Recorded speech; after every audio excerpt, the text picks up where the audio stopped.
Hey guys, how you doing? What's up, Scottish American, my brother? Lady Wolverine, how are you? Tactical Fud, what's up, brother? Appreciate y'all coming in.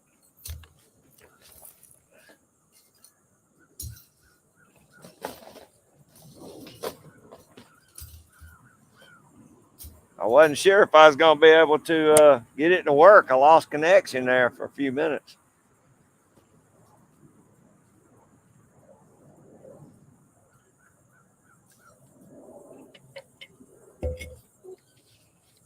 What's everybody got going on this afternoon?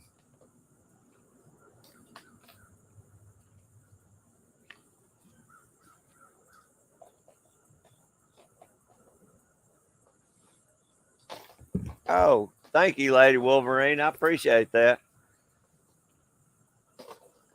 Thank you, brother, Scottish American. I appreciate it.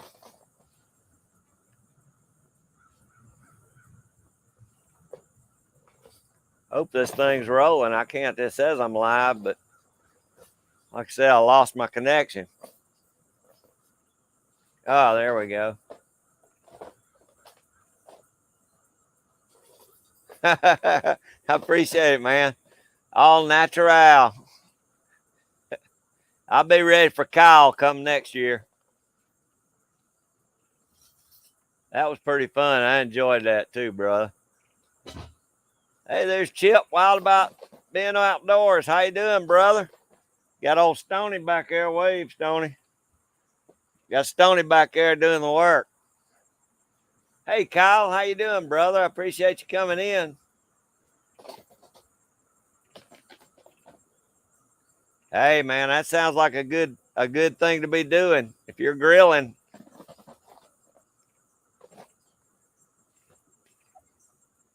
we started dyeing these traps about, well, we've been out here, Stoney, but 12, 11:30, 12. yeah, 11:30, 12 o'clock. But we got about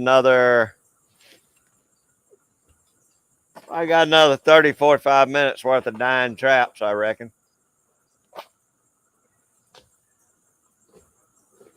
Oh, man, brisket, Kyle. That sounds awesome, buddy.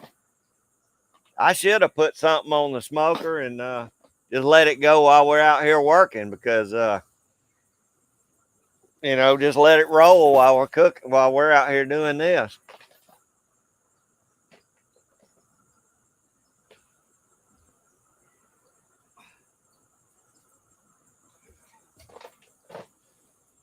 Okay, Chip, I appreciate that. I'm sure he got it if you messaged him or emailed him. Yeah, yeah, neutralize them with the baking powder, baking soda. I responded to him. Okay, he said he responded. I didn't know. I wasn't sure. PA Trapping Outdoors. What's up, brother?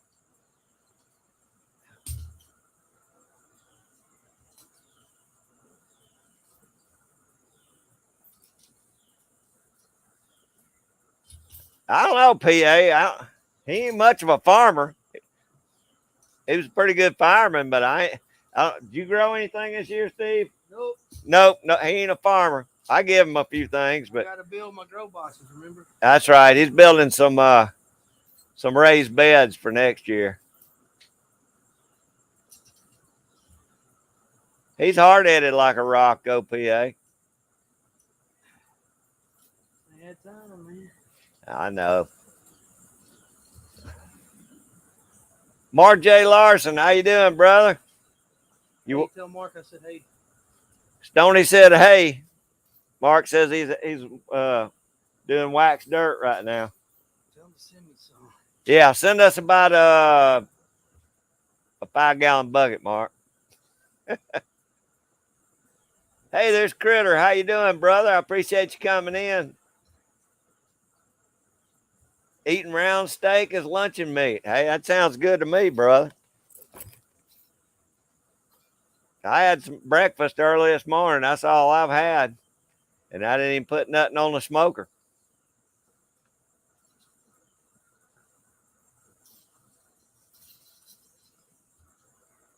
Hey, PA, me too, brother. We've been trying to squeeze it in and get them done. I didn't have to do any of my 1.5s, but all my number 2s needed it. Stoney did about, what'd you do, a dozen of yours? Yeah, they're hanging on Yeah, Stoney did a dozen of his when we first started. Uh-oh, I'm getting behind on the chat. Bluegrass Trapper, what's up, Enos? Enos is making wax dirt too. You and Mark J. Larson ought to get together. Do them together. Y'all could do a live stream collab on there.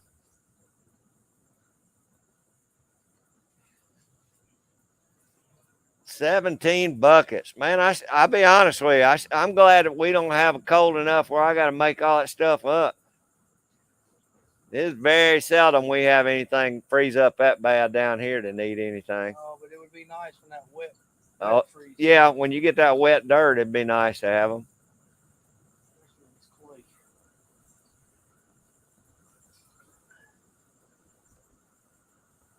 There's my brother Tim S. What's going on, buddy? I got you a package coming out first thing in the morning. Hey, I appreciate it, my friend. Hope you're doing good today, Tim. It's Kyle Lusk. How you doing, brother Kyle? You reloading anything today?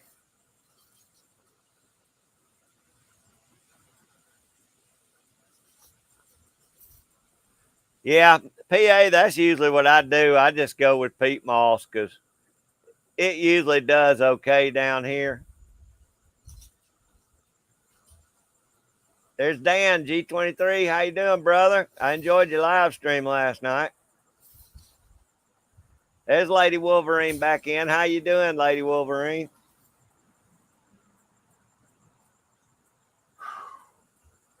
On the last 3 dozen, boss. All right.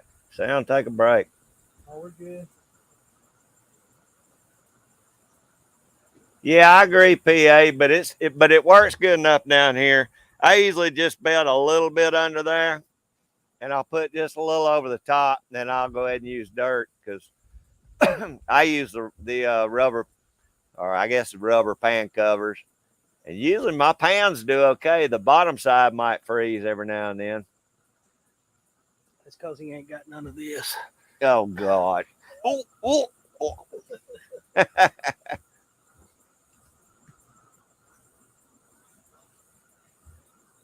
Maybe it'll stay warm enough you won't have to worry about it, PA. I don't know. It sounds like temps are dropping up north pretty fast, though.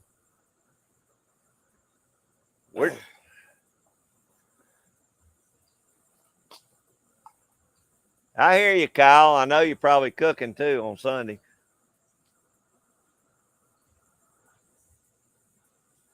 Okay, Tim. Well, mine ain't been doing too good either. I lost my connection right before we started the live stream, so I wasn't sure if it even went through or not. But hopefully it'll hang in here. It started sprinkling on us, and I got my laptop sitting out here, so if it starts raining too bad, we'll have to haul over to the little shed right there, and we'll get up under it.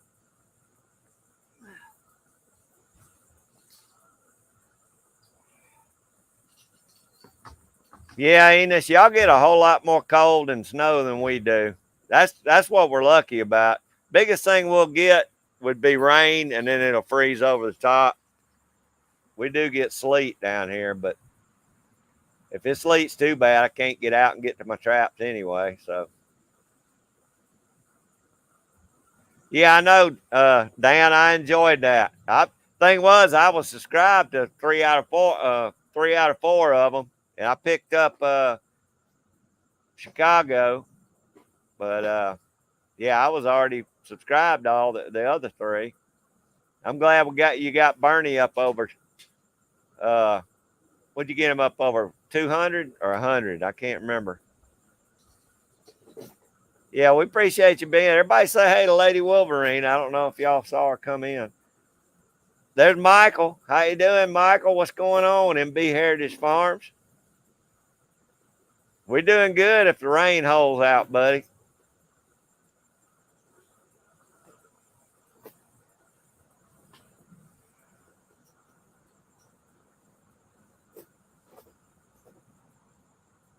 I've never done wax dirt, but PA, but it seemed like that play sand's always real wet. I guess you'd have to dry it out real good, but it probably worked just fine.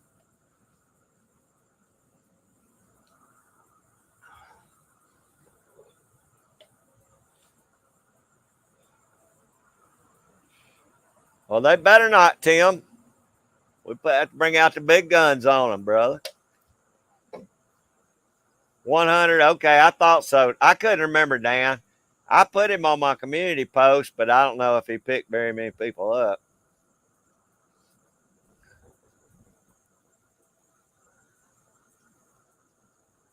Hey, there's Irene, the field guide. How you doing, Irene? I appreciate you coming in.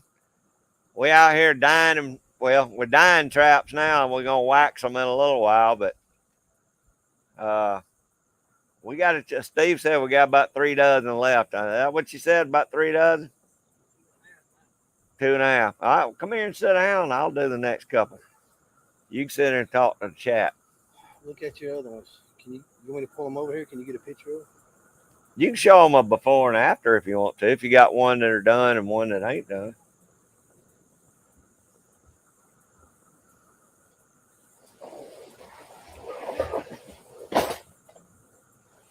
Okay, Michael, I'll do that. When I went out of town, some of my okra got too big too. Might be good for seeds though. Oh, fall down now. Everybody say hey to Irene, the field guide. There's Lakeview Outdoors. How you doing, brother? Appreciate you coming in. Look, I'll show you. Here's the difference. Before. Yeah, before. See how rusty they look? Turn your computer that way. That way? No, right there. Point your camera right here, Craig. Oh, shit. I can't do that. Hang on. Can. All right. Hang on, y'all. We're going to show you what they look like after they died. Where are they at? Right there? Right here. That's the after. See how black they are? That way they ain't got no shine to them. Oh, and the coons won't dig them up so bad. And we wax. Yeah, then we'll start waxing them here in just a minute. Oh, did I miss? Oh, I'm way behind. Hey, Bernie Sanchez. What's up, Bernie?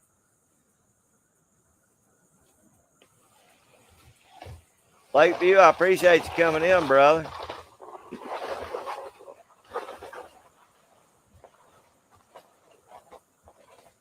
Oh, that's cool, Chip. That's very cool. I never thought about doing that. All right, sit down. I'll get some. Chip said he made some wax dirt out of beach sand. Wasn't too wet? I guess he heated it and dried it like you do regular sand. I think Mark did that last year. Dried some dirt out. Could have. Sorry, y'all. I think I was behind on the chat there for a minute.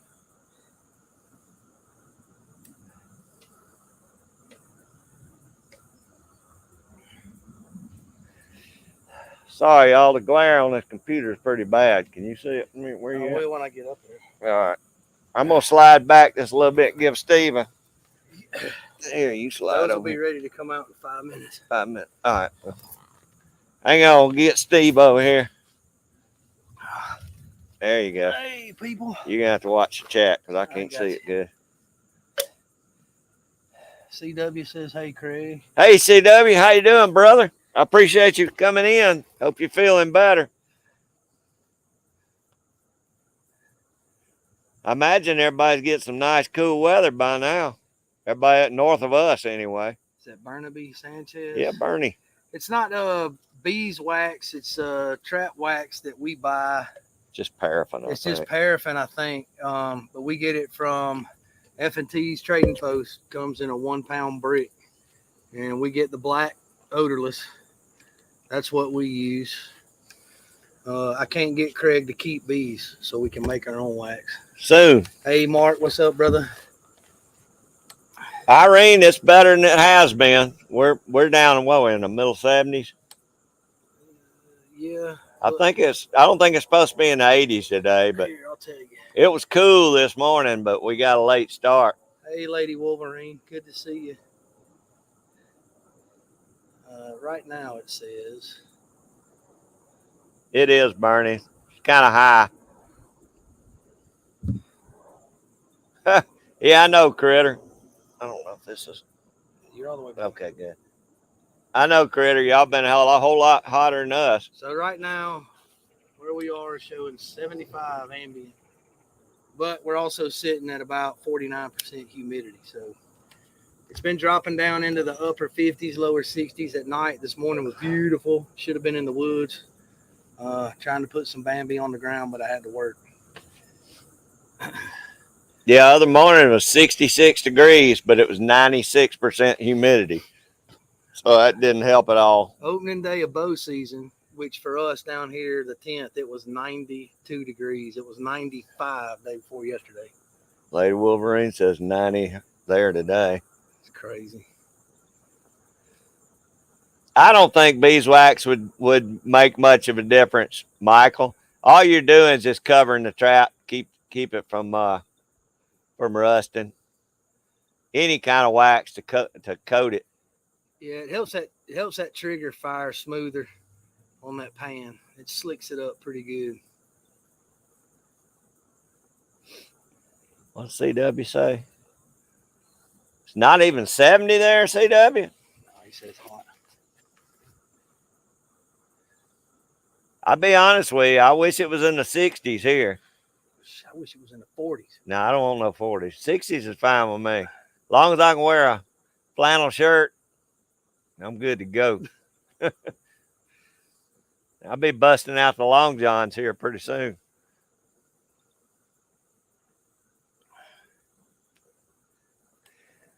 Yeah, it's about the same here, Kyle.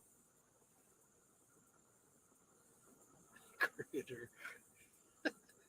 Do what He critter? said if it wasn't for AC, I'd have to have somebody flip me over to get the other side done. I bet your basement's cool down there though. Ain't that where your reloading room is in your basement?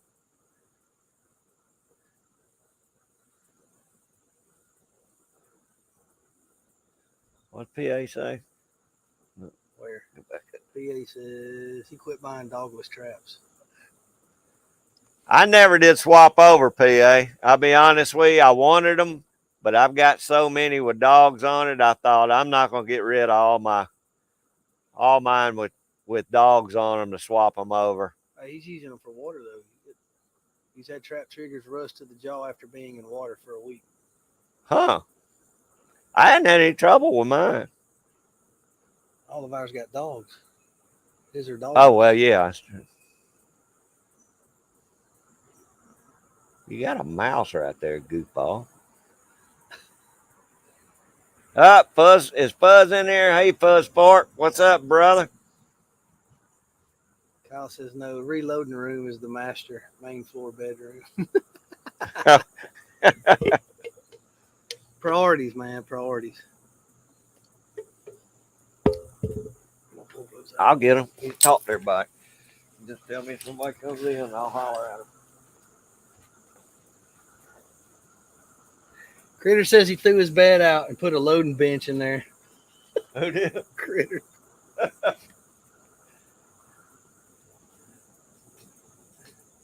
Got a nice setup. I hadn't delved into the reloading yet. I got so much going on with the job, and now trapping season's right around the corner. I'm in the middle of deer season. I've only been in the woods twice this year. I got to get on that. I got to put some meat in the freezer. I ain't been able to make videos just because of work commitments. Falling behind there.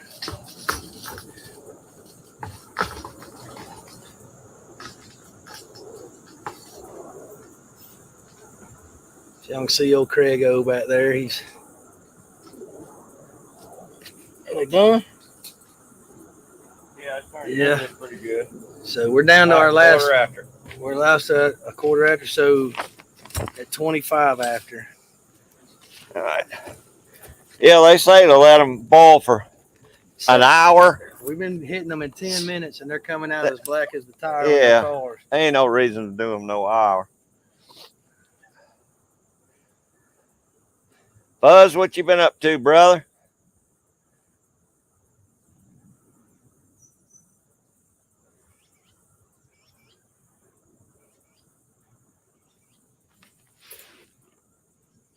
A real trapper would trap moles during the off season to stay fit. Yeah,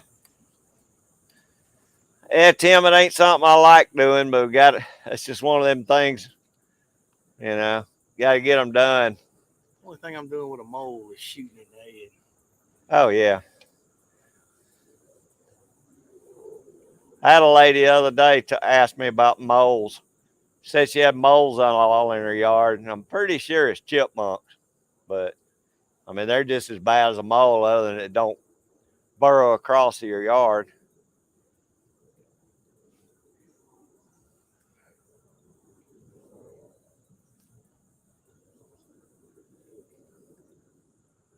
Critter, there's actually a YouTube channel, and I can't remember the name of the channel. It was one of the videos that popped up when I was scrolling through the other day. There's actually a guy that buys those Connex boxes, and he drywalls and sheetrocks them, and he's built basically his whole house out of those shipping containers. And he uses a 15,000 kW Generac to power all of it. He actually built it and slid it into the side of the hill, used the earth as insulation. Pretty interesting. Yeah, Irene, it could be mice too. The only holes I found were going up under their gutters and stuff in the yard. I know. I just know chipmunks love to go up under gutters like that because they'll run your gutters all the way across the house. I got them around here, but as long as they don't get in the house, in my attic or anything, I ain't real worried about them. Tim's got a possum on the half shell tearing up his yard. Shoot him. Oh, yeah. Damn armadillos. That's all you can do with them.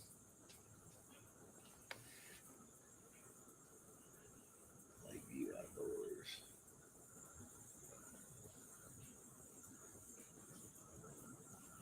Really, Critter? Well, that's the best trap you can have is a dog.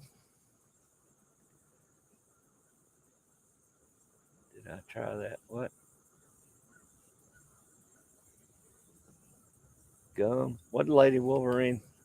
Did you try that, Craig? The gum. I don't know what you're talking about. I must have missed that, Lady Wolverine.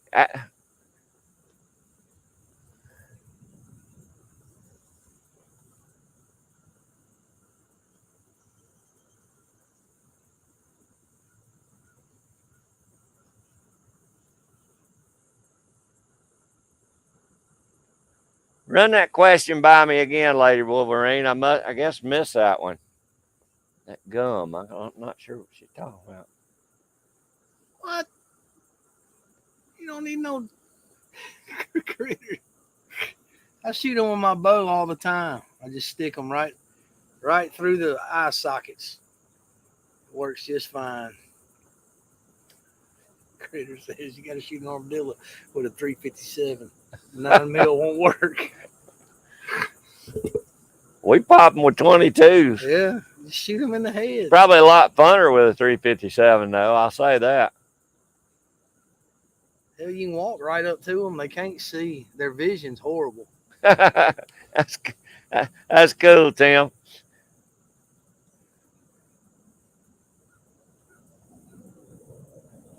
Yeah, now they might run off, Critter, but they're going to die. Just don't let them run back up under your house or nothing. Ooh, that stink. I think I got one under the barn right now, but I can't never catch him.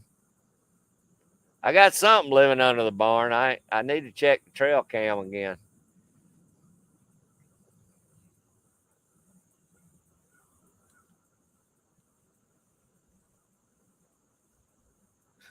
That's right, CW. I tell you, I'm impressed with the power of the 22, though. I shoot all kinds of stuff with a 22. But I'm gonna load me up some of those 223s with that varmint load that GGW sent. Stitch me up a raccoon long coat, Fuzz, and send me a price. Who said that? Kyle. Woo! I take a lot of coons, Kyle. Yeah. That'd be a lot of coons. It'd be easier with beavers. There's GGW Outdoors. How you doing, brother? I was just telling him you sent me those varmint rounds. I'll have to load up some for the coyotes around here.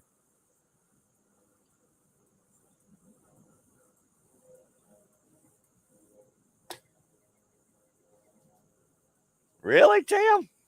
Tim said he shot one with a 12 gauge and it just bounced off of it. Y'all must have some souped up armadillos where y'all live. Let's see. My bow works perfect on them.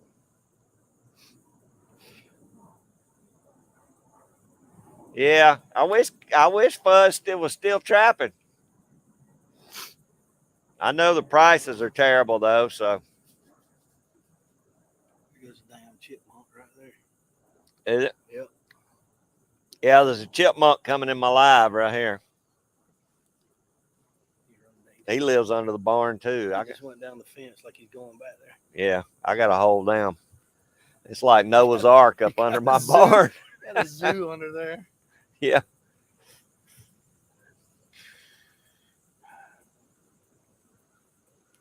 Hope you're having a great day, GGW.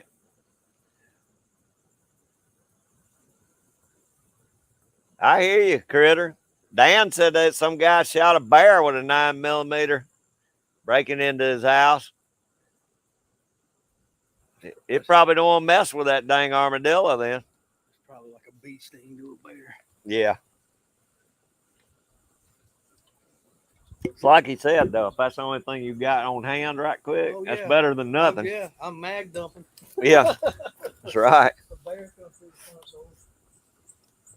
Hey, Andrew, County Line Adventures. How you doing, bro? It's Andrew's in here. What's up, Andrew? Tony says, hey. Oh, man.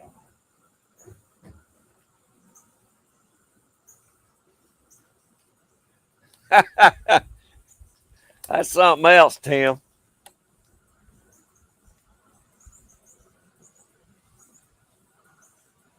Oh, working at GGW's working on his outboard today. That's something I need to check on Walter and see how his boat's doing up there. He's been working on his big old boat too. That's right, Fuzz.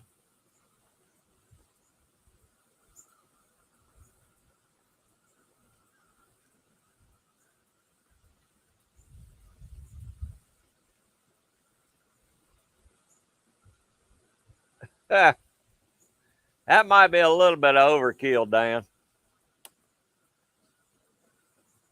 Oh, I'm sorry, Dan. He shot that bear with a 40 Smith & Wesson.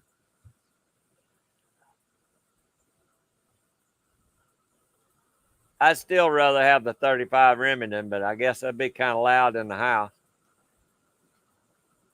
Oh, what's warmer, beaver or raccoon? I need something real nice. Beaver.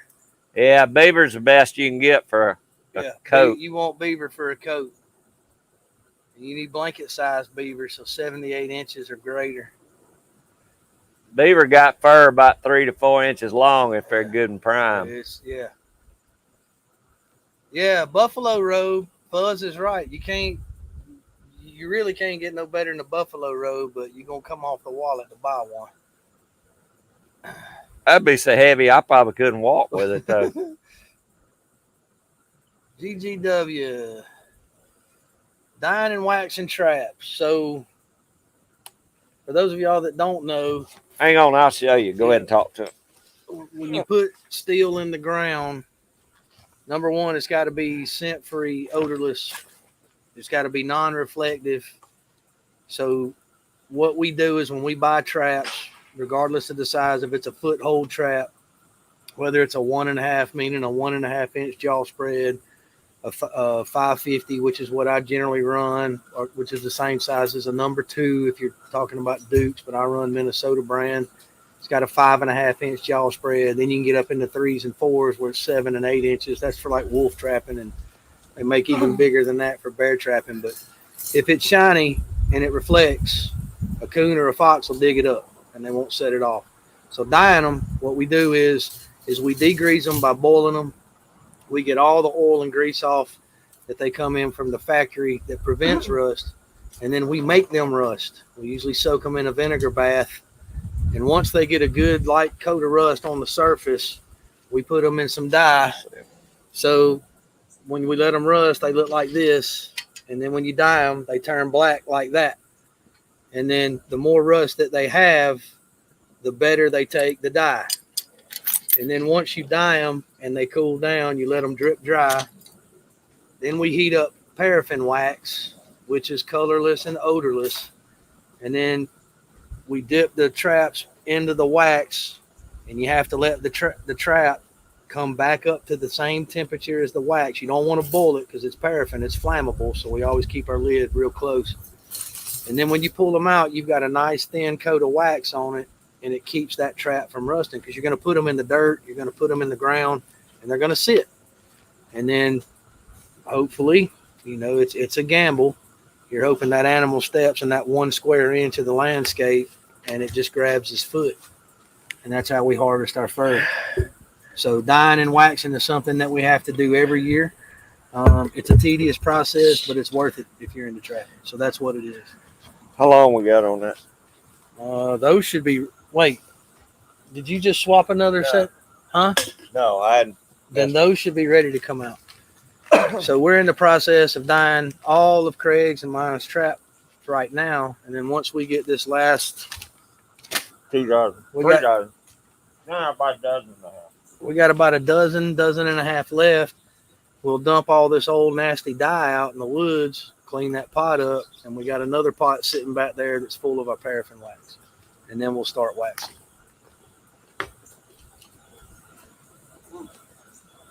So I hope that answered your question.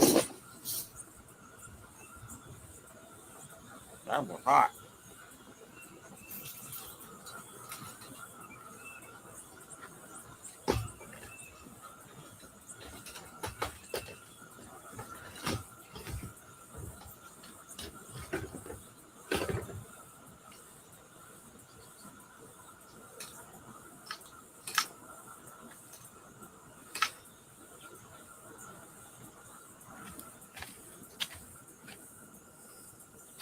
They talking about they live where a bear's coming to their house. If I live where a bear's coming into the house, I'm gonna go get me a Smith & Wesson 500 and just call it a day. I just moved. I mean, is there anything bigger on the market right now than a 500? For years, it was a 454 Casull, 44 mag. Then they came out with a 500. I don't know. CW, no. 500 a drop. A black bear, I would think, but a grizzly.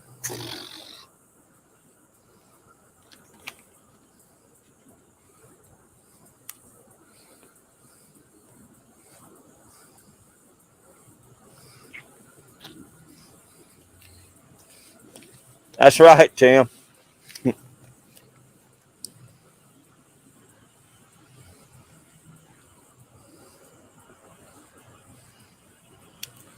I'd feel comfortable with a 44 Magnum, I think.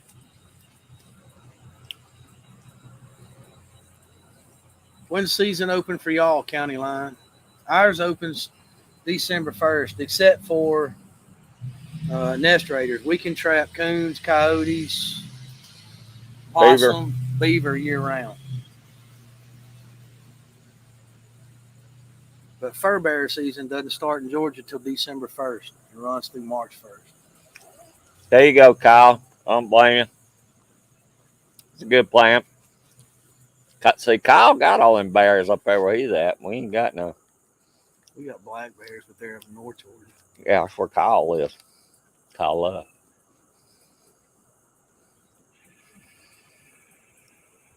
What is speed dipping, Mark? Because I'm doing these in like 7 to 10 minutes. No, it's a stuff you buy. I got some in the barn. I don't like it.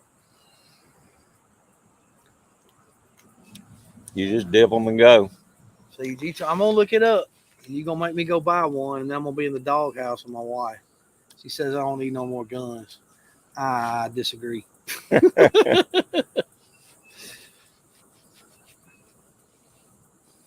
What does say? She says they make rifles. If he's in my house, it's too late to grab a rifle. I'm grabbing whatever's there. You mix it with gas, and it takes less time. You mix yours with gas? I didn't like it. I used them 2 years ago. I just didn't like it, Mark. I mean, Damn, their trapping season opens November 5th.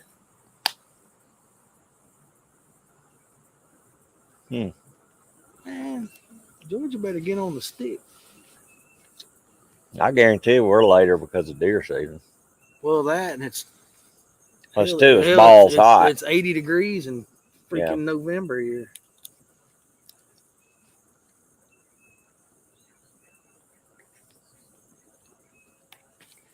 Yeah, see, Andrew, it stays so hot here.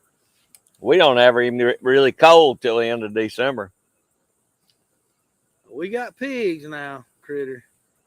I'm trying to get some off of our hunting lease right now. Yeah, got good many pigs. PA says he's putting 100 traps on his line this year. Good deal, brother. I'd like to get that many out. I'm working on some more land. Gonna have a GoPro this year. GoPros are good, but you can't zoom with those things. Who's getting GoPro? Yeah, see, and that's our problem, County Line. Our fur bearing season opens up right smack dab in the middle of deer season, right after the peak of the rut. So you got to stay away from the deer hunters. Yeah, see, most of my properties, I'm not even allowed to get in there till after deer season. That's our problem.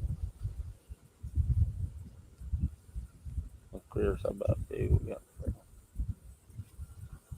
Since I got small deer, size of the big dog. Where is Critter? Critter's in Texas, huh? Texas got some big No. deer. Critter, where you at? I forgot, buddy.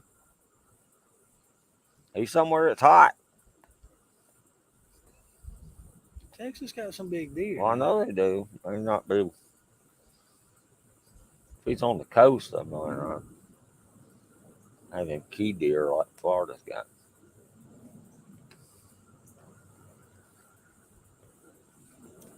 I love my GoPros, PA. You just got to get up close with them because it won't zoom. One good thing is if you don't have a media mod on it, they're pretty darn waterproof. She says the 600 Nitro is a divorce in the making. It's stupid expensive and it'll break your wrist. Why would you want it if you can't shoot it? Yeah, Dan, I probably won't be getting one of those. Where Michael? Hey, Michael Hurtnick, how you doing, bro? I didn't see you come in. Michael said he's up Eastland County, Texas. up the road from Michael. Yeah, the big South Texas is where I live. Well, Southwest Texas. I lived out Permian Basin way out towards Sonora and Ozona is where I spent most of my time. But I spent a lot of time in San Antonio in the hill country when I was there. Hey, they had some pretty big deer. The Arrowhead Ranch is down there. Hey, 351, brother. How you doing? Appreciate you coming in. You on the lake today?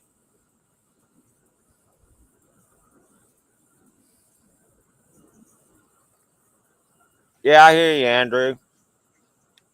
As soon as I get back from Talladega next week, I'll probably start hitting some raccoons.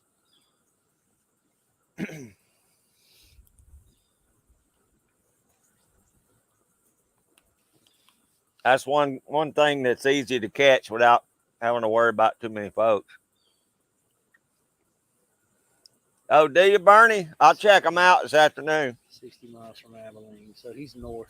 He's way north of where I was. Yeah, Bernie's in Texas, too.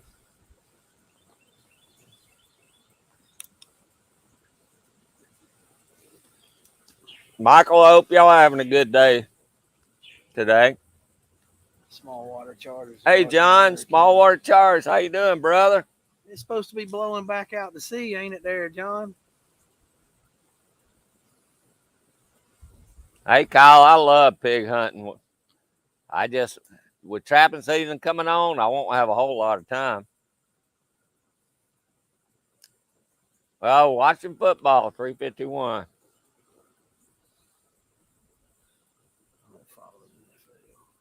No, watch none of them. I watched the dogs. They didn't impress me too much yesterday. Yeah. John, I hope it don't hit y'all too bad down there. I know there's about 9 of them back to back come rolling in here. Oh, it's coming around the horn into the Gulf, he said. That's that second one. What is it, Hermine or whatever? Yeah, that's the one I'm worried about. It's going to come straight up on us. Yep.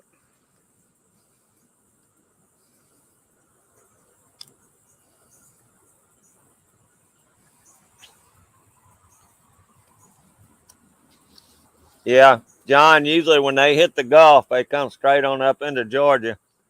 They come right through where we live, right through where I live. Yeah, we get a lot of rain bands off of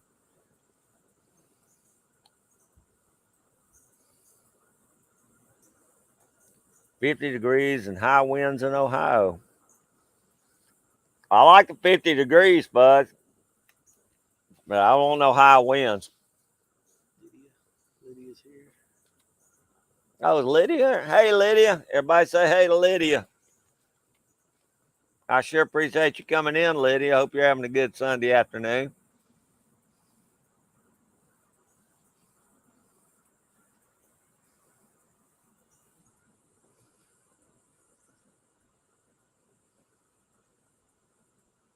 Yeah, y'all gonna get the rain side of it, John. That's the worst, and usually it usually bows up, and we either get the wind side or the rain side. I got about 5 more minutes. Let's say, what time did you put them in? 2:30.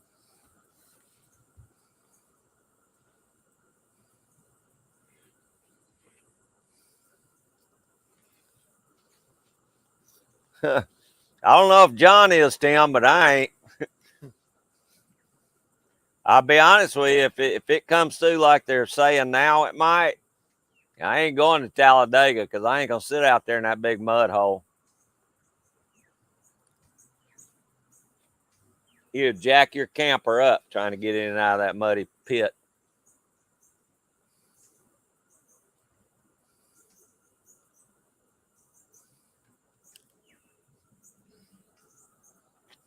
Yeah, it probably does, John. Yeah, we got a bunch of hurricanes coming up. Y'all got any coming up down your way, Lydia?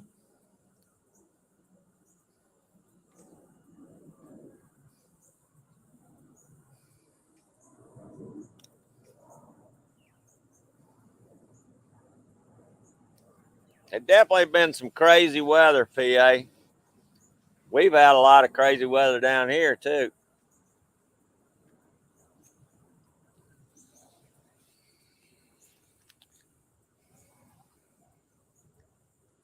Of course, Georgia weather changes so fast, it's liable to be 50 degrees in the morning and 95 in the afternoon. Yeah, they got a saying down here, if you don't like it, wait 10 minutes. It'll change. Yeah. I can't count how many times I put on long johns in the morning. By 10 o'clock, I was dying. I have to strip out of them.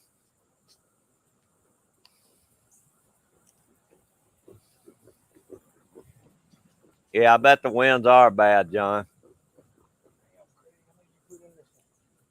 How many you had strung up? Need me to hold the side? Y'all hang tight. Oh, got it?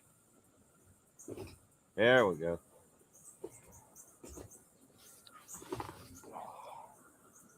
Ooh, that one about didn't come out of there.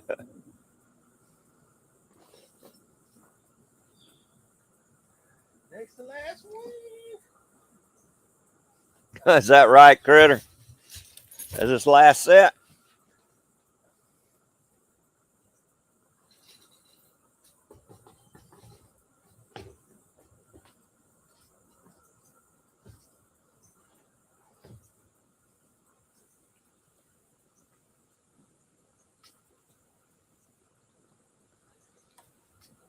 Yeah, John, I got some friends down in Panama City Beach, and if it comes up through the Gulf, they'll they'll board up, come up here for a few days.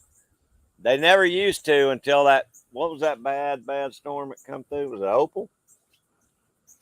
The last one? No, Opal's the one that hit New York, right? I can't Or remember. no, that was Sandy or something. That storm about 3 years ago. It was so bad. They had 12 tornadoes spun off that one. That's the one that destroyed the hospital over in Alabama. They were bringing all the patients to Georgia. Yeah. Yeah.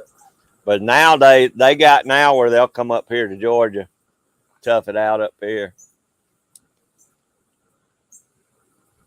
It's cloudy, Lydia. I'm glad you're not having any storms off anything down there.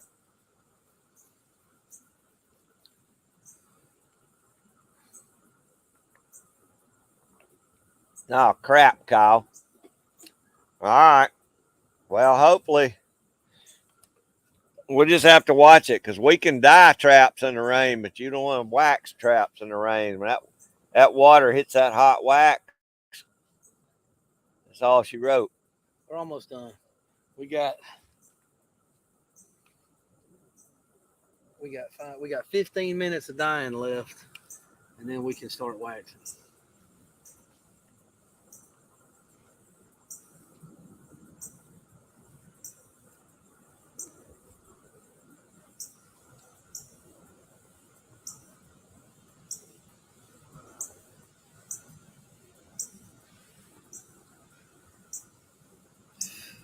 Huh, critter, they gonna have to come get me, I guess.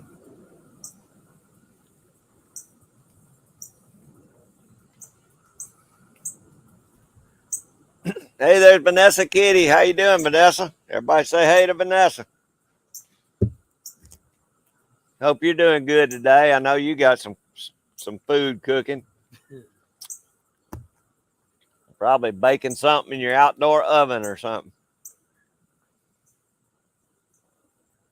Or smoking something.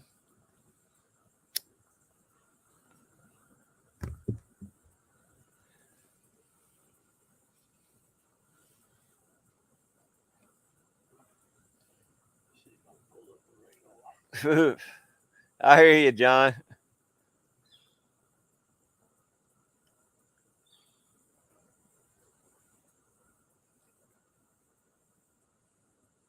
I don't blame you, Vanessa. I would too. I'll do my drink. There it is.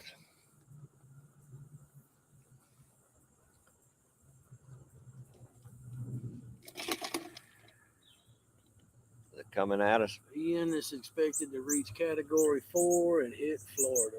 There's Ian right there, right into South Georgia. Crap. Let me see.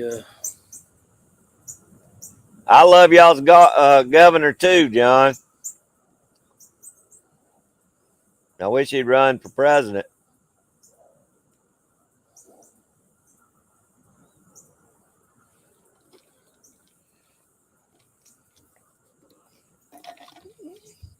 DeSantis has really done a good job with Florida.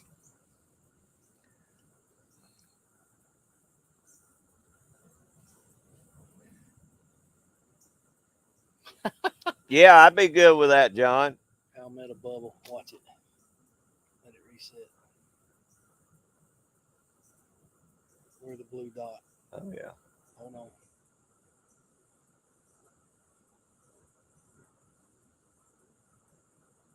That's what came through earlier. Yeah. When it gets to that line, that's right now. Watch how it dissipates right when it gets to us.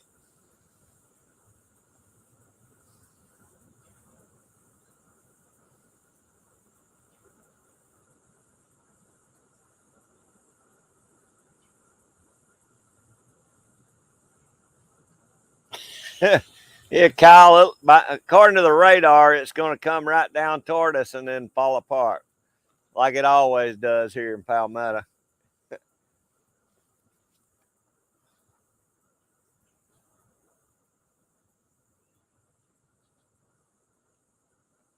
Oh, man, I love that, Michael.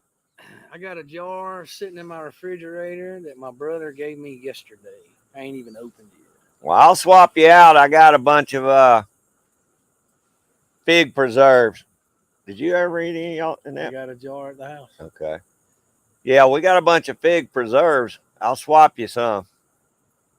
I'd have sent in some pickles, but they're all gone. Yeah. Well, you ate most of our pickles too.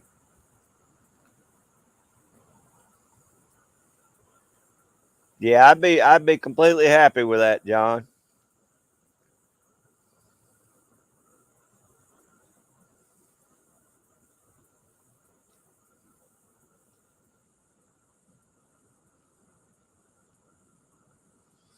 You never know, Fuzz. It may happen. Strange things happen in politics. You know that.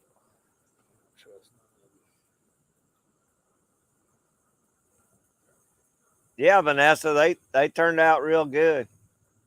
I don't like preserves much. I'll eat them, but I like jelly better.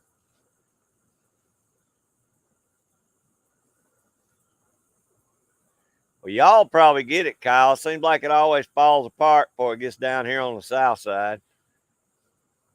Unless when it comes up out of the Gulf, we get it. But if it's moving west to east, we usually don't get it. Grady Judd, that is the man. I love watching him when he puts videos out. You ever seen him? The sheriff down there, Grady Judd. I'll say one. Is that one that puts them out in the chain gang with pink uniforms? Man, this cat don't play. He's the one that targeted that gang leader. Oh yeah, I know you're He talking had about. all the guys lined up behind him, and he called his Yeah. name out. He says, "You think I'm afraid of you?" Yeah. He's like, "I can be found anytime. I'm easy to find." He's like, "And I'll meet you on open ground, heavy or light. It don't matter to me." I was like, "Damn!" I love that guy. We need more like him. Falls apart on y'all too, Kyle. Well, we're down to our last two batches.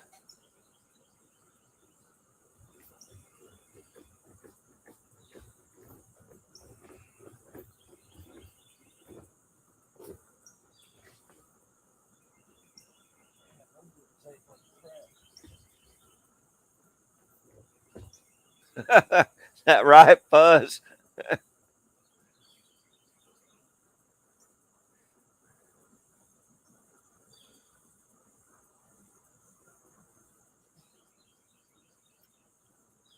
Oh, Critter, I ain't seen him. I don't know anything about him. I think we're reaching the end of our die life. Good. It's taking longer for him to take it.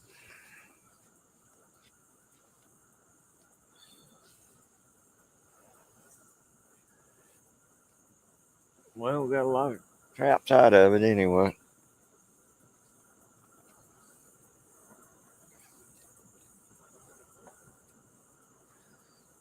John, I like the cold. I just don't like the.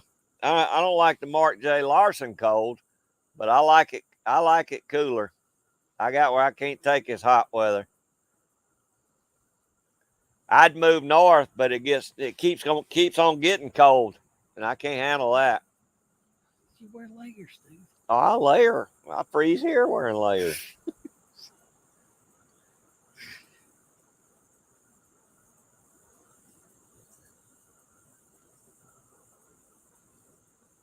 Oh, gotcha, Critter. All right. Yeah, I got no use for him either.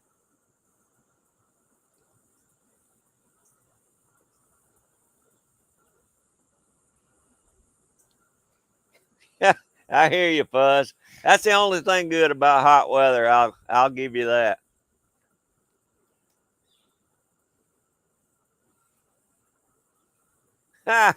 Dan, if you need to go eat, I don't blame you, brother. If I had somebody cooking, throwing food out to me, I'd eat too, brother.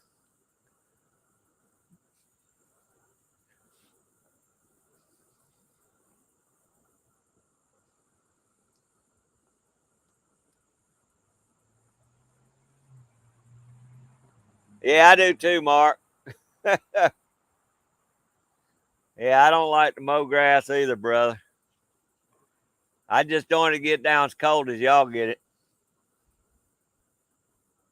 she made oatmeal. It is too hot for oatmeal. Who's that, Vanessa? Yeah, no, yeah. That's cold weather food for me. That's something I've never been able to eat, Vanessa, is oatmeal. I just can't eat it. It's like wet toilet paper. I'm a grit man. Yeah, grits, cheese grits with some bacon. Dapper Dan and grits.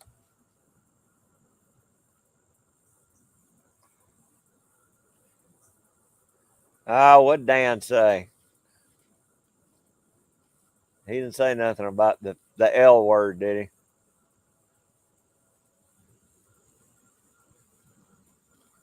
he? He didn't say the L word, did he, Tim?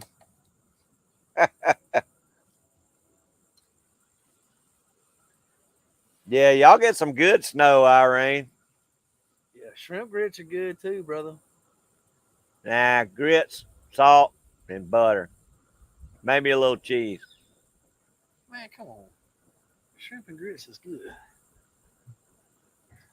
Dang, I'd have to move from there, Dan. If I had to cut my grass year round, I'd move. That's good temps, Vanessa. 40 degrees at night. I can dig that. Almost. Nah, John, see, I couldn't take that either.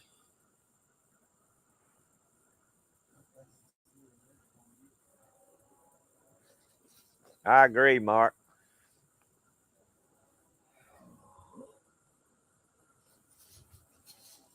This thing's got a glare. I can't see it.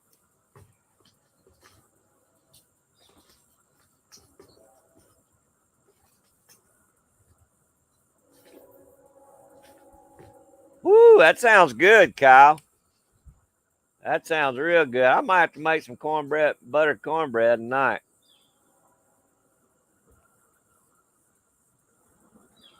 Yeah, John, it is. I love me some shrimp. 5 after. We need to take those out. Okay. And then we're done dying.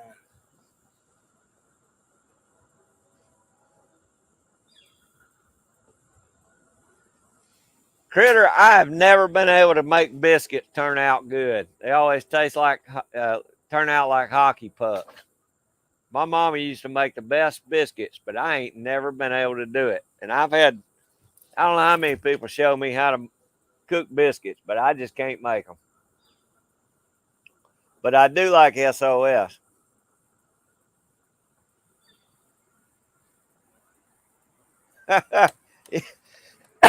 Yeah, I hear you, Tim. I know it's coming. It's just a matter of when.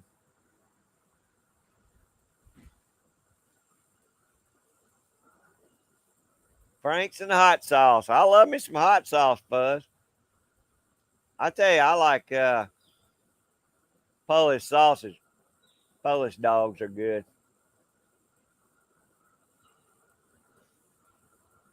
Yeah, that's like shrimp. Everything goes good with cornbread, buttered cornbread. Huh? Electric fence.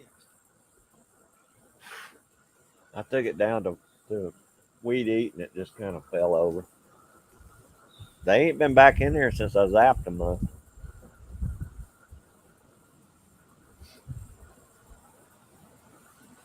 Oh, I done got behind. Take a break. That sounds good, Kyle. I would if I didn't have so much crap to do around here. Hey, Shasta Valley Outdoorsman, how you doing, brother? I hope all the fires are about gone now down there or over there.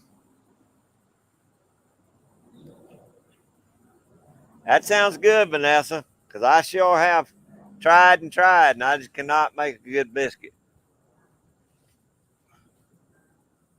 Yeah, gravy's kind of tough too, Critter. You can make it, it can come out mighty greasy.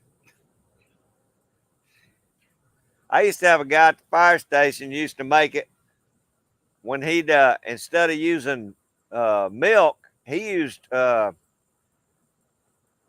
coffee creamer. Would mix it up in water. Man, that gravy would be sweet, fluffy. It was good gravy. Almost a little too sweet. I had to load it up with salt and pepper. Shasta, we all doing good, brother. I hope you're doing good.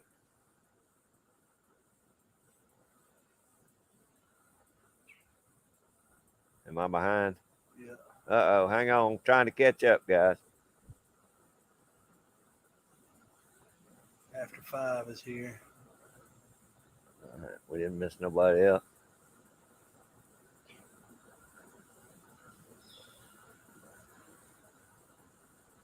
Uncle Jim. Uncle Jim, what's going on, brother? I appreciate you coming in. And Cody's here. Hey, Cody, how you doing, brother? Thanks for coming in. You working today? Or you finally got an off day? No, Dan, there ain't gonna be no sweet cornbread. That ain't Southern cornbread. Now the gravy was kind of an anomaly. I did like that, but it was, like I said, I had to salt and pepper it pretty good, but it actually turned out pretty good. But you know, no sweet bread down here. That's Johnny cakes. I can't stand that jiffy cornmeal stuff.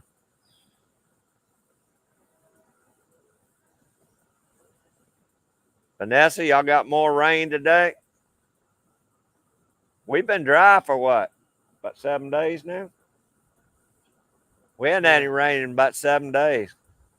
We had one little spurt last week, lasted about 30 seconds. 5-star sausage. Look at Panda. Pandanska? Who is that? That's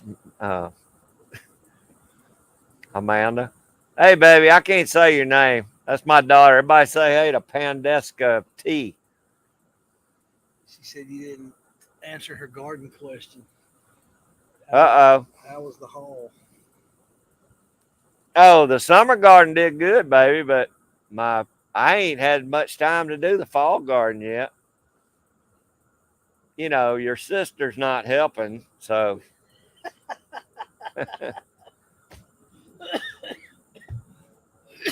Yeah, y'all all go over there and subscribe to Pandeska for me. Give her a few likes. She does some pretty neat stuff.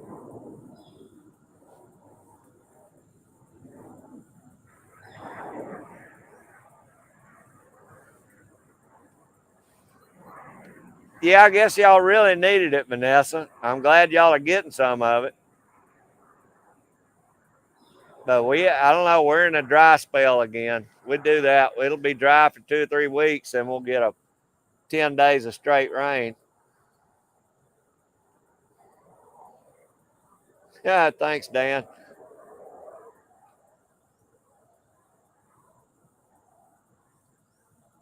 Hey, John, I appreciate you coming in, buddy. I hope y'all fare okay down there when it comes through.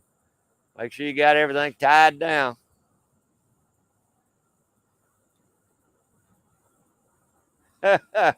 Thanks, Shasta. Oh, thank you, Vanessa. Yeah, y'all go over there and hit Pandeska's channel and give her a like and subscribe to her channel.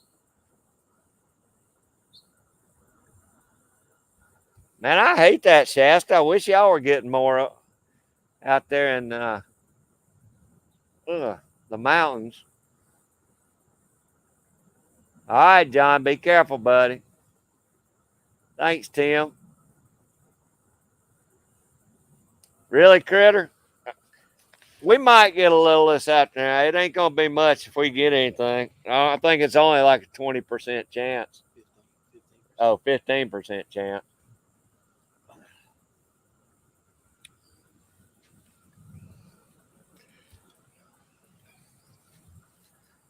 Well, we got plenty of humidity if y'all want to come down here and get you a bucket full of humidity. I mean, it may not rain, but if you stand out here long enough, you'll be sweating plenty good. All right, Stoney got the last batch going in there. Then we'll be heating up the wax.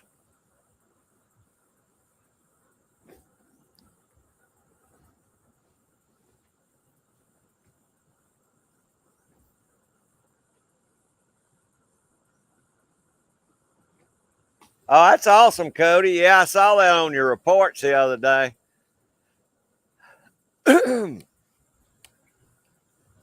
I guess I have to get me a passport or something on it. Do they let convicted felons across the border? Just kidding. Yeah, the government's shipping them to New York. Well, Cody said they're opening the border up to Canada, so he can go up there and fish on his side. He got a cabin up there. That's if I come up here and shoot one of the Canadian boats. He said he'd take me ice fishing with him. You gonna go ice fishing? Yeah, we done went over this. I believe it when I see it. Nah, Cody, I ain't never even been in jail before.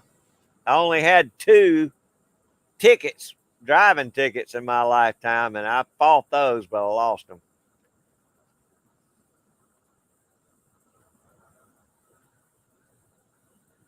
What would it hurt to melt the wax with the dye? Oh no! You can't do that. The dye is diluted and dissolved in water. You don't want to mix the wax and water. Yeah. And I imagine if you poured the dye straight into the hot wax, it would probably be so gooey. Ugh. I don't think it'd work, critter. It would save one step, but I mean, truthfully, if we use that stuff Mark J. Larson uses, it'd be the fastest way.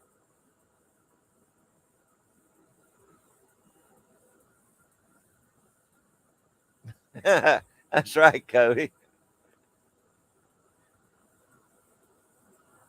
Steve.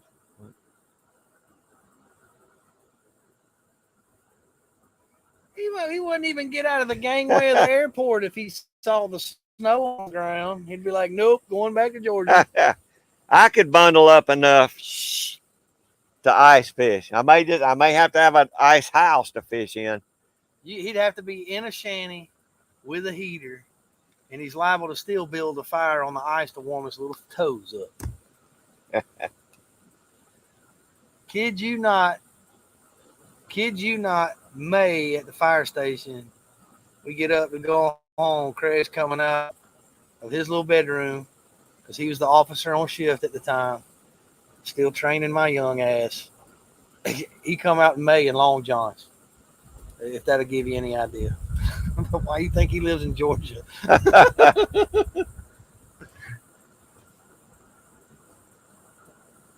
Oh man, Jim, y'all are still dry too? I figured y'all be getting some by now. That's right, Tim. I'm a product of society.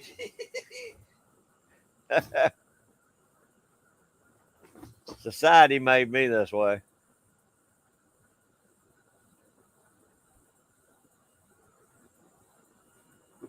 Buzz, I can't imagine you got back in YouTube jail again. All right, brother. That last batch, they've been in there 15 minutes. That's all they're going to take. All right. We're about done then with this. Start waxing soon. That's it. That was the last batch. Andrew, I left the tags on there this time. It definitely makes them harder to read, but if the game warden's up close on my traps that much, he'll figure out who I am. He'll be able to figure it out.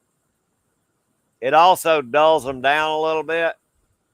You know, that way the coons don't dig. If coons see that shiny trap tag, they'll sure enough dig it up. Here, I'll show them one of mine.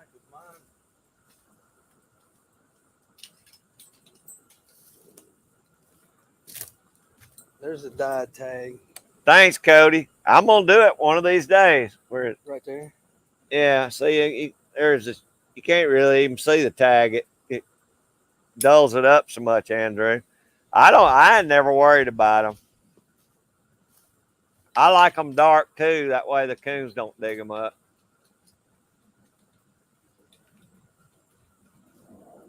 No, Dan, I ain't never been anywhere. It was well. Have we ever got to 0 degrees around here? Yeah. Yeah, I guess we have, but I was inside the house. I guess You don't remember the blizzard in '97?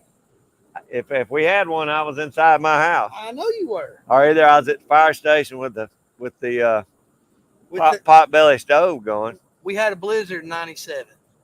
I was at the fire station, Yeah. sitting around the stove. Yeah, with the heat on, the wood burning stove going, and 2 space heaters by his bed.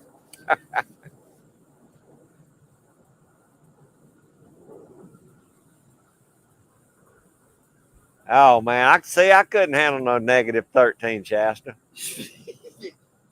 Mark J. Larson, them they do it all the time. It don't bother Mark. He'll get right. He'll get out there and be putting traps in the ground, and I'm freezing to death, and it's 20 degrees here, you know.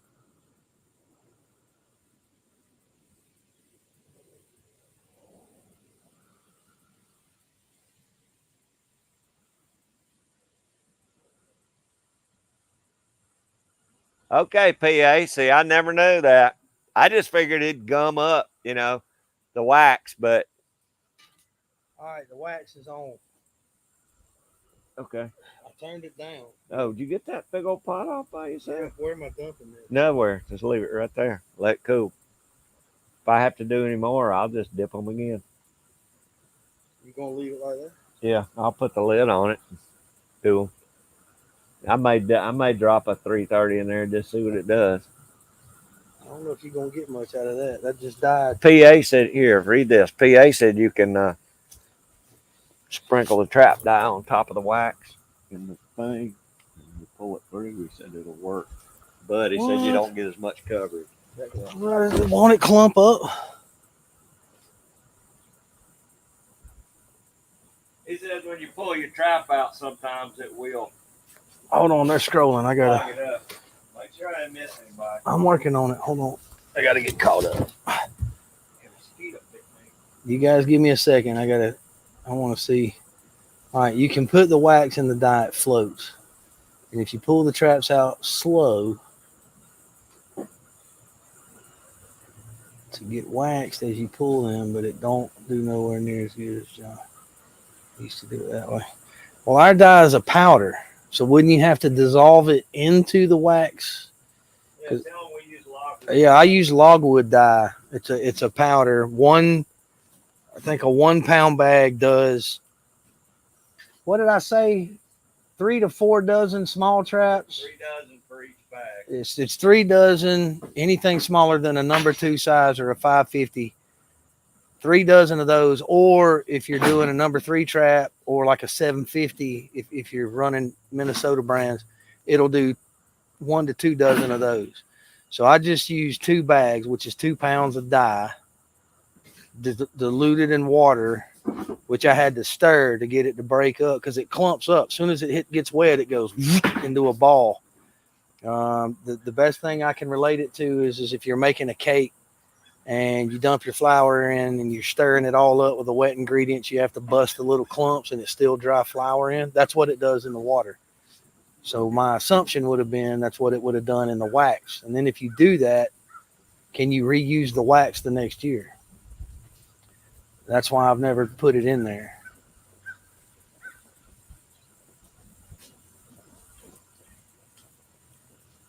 Yeah, Kyle, there was the big one was in 93, but there was another one in 97. And I distinctly remember it because we ran 57 calls on the ambulance that night.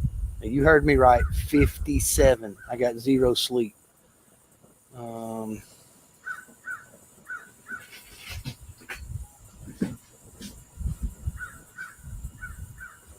Stick these 160s in there just see if it does anything. See, they're saying that you can do that, but they keep saying the water. Put the Titus traps, let the wax in the very same water. I just don't see you mixing paraffin with water. Hey, give me one of them. What? That ain't a loose one of them wires. Yeah, hold on, guys. I'll be right back.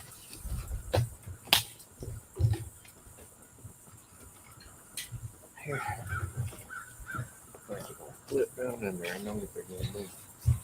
We're gonna see if he can die 3:30. 13 blizzards. I tried white sticks too. I better, so it's better to do it separate. I put a couple of blocks. I'm catching up. I put a couple of blocks of not water. So the wax floats on the top. Okay. So they're saying if you put the wax in the water, which makes sense, the wax is going to float. So you dye them underneath, and as you pull them out, it waxes it as you pull it through the wax. Okay. That's what it's saying. But now it makes more sense. Well, it's what he's saying. It's not going to coat it the way we do it. Okay. So it's not as effective. I mean, it'll work. I think I have seen that done. Think of it. But he says dry trap wax sticks do a lot better. So do it separate to get the best results. Man, I'm learning stuff. I love it when my brain gets engaged.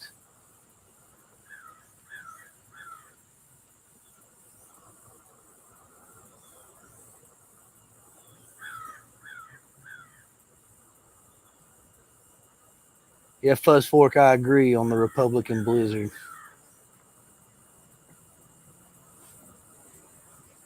What's up, After 5? Sorry, I missed you, man. I was working. Craig's got me working.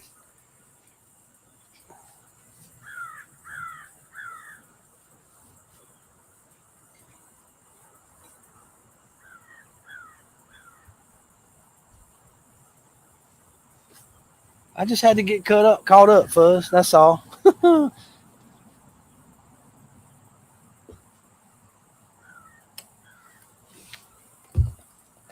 Yeah, he's been that way ever since I've known him. From the time I walked into the doors at the fire station until he retired and then left it with me. And it didn't take me long to figure it out. And I retired shortly after he did. Do I got that? Is that too low? No, it don't need to be high. That's what I'm thinking. I don't want to set it on fire. It'll scorch it. Here. Craig did walnuts. Craig's got a black walnut tree. And the first year, he did. He cut it down. But the first year he used his black walnuts. What'd you do? Turpentine? What'd you soak them in? No, I boiled them just like You boiled it. He dyed his traps with the black walnuts the first year, and they came out really good. And then, was it the third year? Second year. Third year didn't work real good. The third year it didn't work as good, so we switched to the logwood dye. And the logwood dye, if you've got your traps with that light coat of rust, man, it turns them black. I mean, my traps are brand new. I've got one season on them, and I showed you guys where I had started my my trap prep in my last video, which unfortunately is the last one I've put out. Craig had already done his, but because I was trying to get caught up so I could be here today, I did mine at home. But I didn't boil mine down this year. I just put them in a vinegar bath and let them soak for about 4 days. And that vinegar bath took all the wax and all the old dye off. It took them back down to bare metal like they were brand new. So then I built a rack and I hung them outside in the weather and I let them rust. And then we just dyed them. That was the first 12 we did. They came out, black, just matte black. So I like the logwood dye. Depends on how much you use, how much you trap, Critter. So guys like Mark, Jay Larson, and some of the guys up north that trap much longer lines than we are able to do down here, they probably last a season. For us, about every other year, with the amount that we trap. And Craig's got way more traps than I got, and he traps a lot harder than I do because he's retired. I still have to work Monday through Friday, so we can get about 2 seasons out of our traps with one dye and one wax. Yes, Fuzz, it's the outside husk when you're using the black walnuts. You know what I'm saying? He called you the beaver trapping machine. Hey, I hope I can find some this year. That's what we do, Fuzz. We do ours once a year.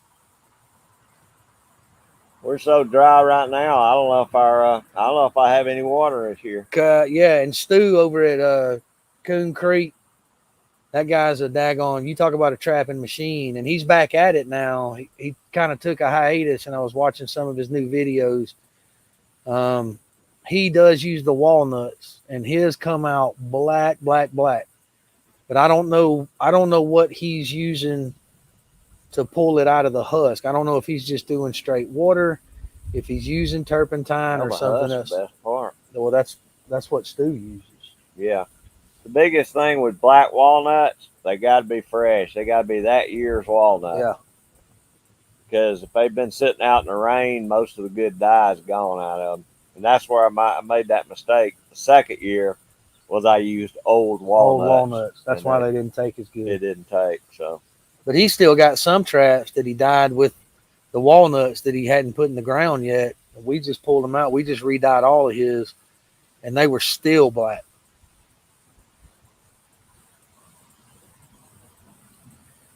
Yeah, PA trapping, they did. I saw that video. They came out really solid.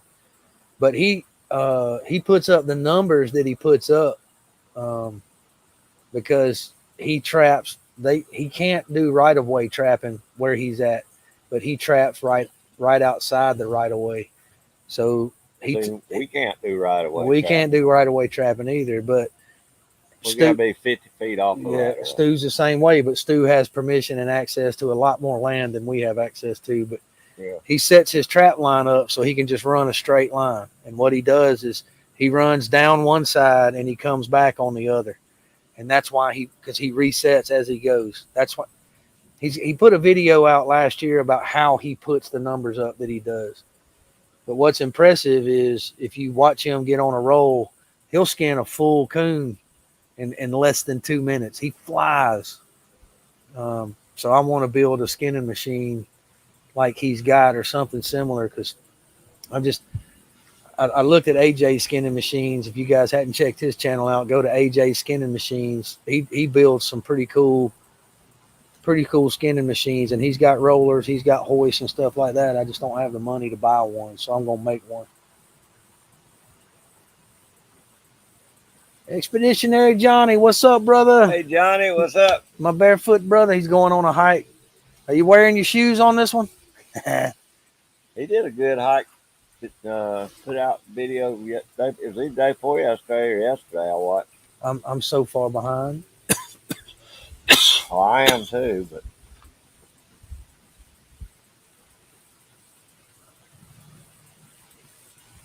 maple bark. You can use maple bark to dye traps. Boxy Outdoors use sumac, not poison sumac, the other kind of sumac. It's got berries, and he used those berries, and it dyed his traps real good.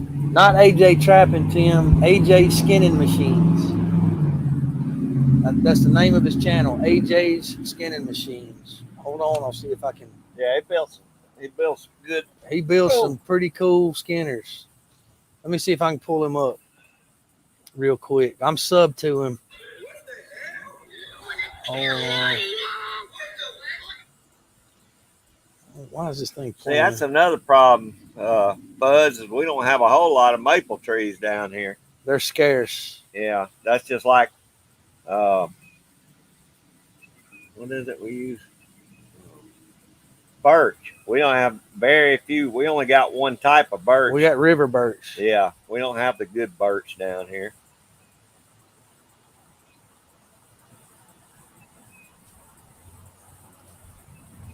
All right, Johnny.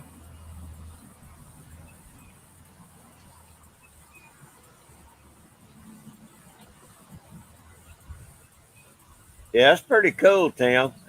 He makes some awesome skinning machines.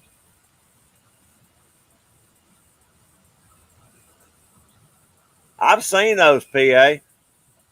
Matter of fact, I think he's got a setup that goes in your hitch. He does. Yeah. And he had it at the trade show this year. He took like I He took over 50 machines that they built in his shop to the trade show. Some of them were pre-ordered, and he sold every one of them. But I don't know if he has a YouTube channel, so I pulled him up on Facebook. It's John Wagner, AJ Skinning Machines, if you guys have Facebook. But you can go on YouTube, and there's a ton of channels. Iowa Trapper has a roller style skinning machine. AJ makes those. Trapping with Jinx has an A&J skinner. But Stu at Coon Creek built his, and it's the same concept. I think AJ's taken that design or concepts from several different designs, and he's built one that he's kind of put his trademark on. It's nice. It's real nice. It's adjustable. Doesn't take up a lot of space. Go to Iowa Trapping, Tim, and he's got a video. It's the roller style skinning machine, and I don't know if that's one of AJ's or not, but Trapping with Jinx does have an AJ Skinner machine. You can see it on his channel. Hey, Fuzz, I appreciate you being in here, brother. Go on, eat your bite. I really appreciate you coming in.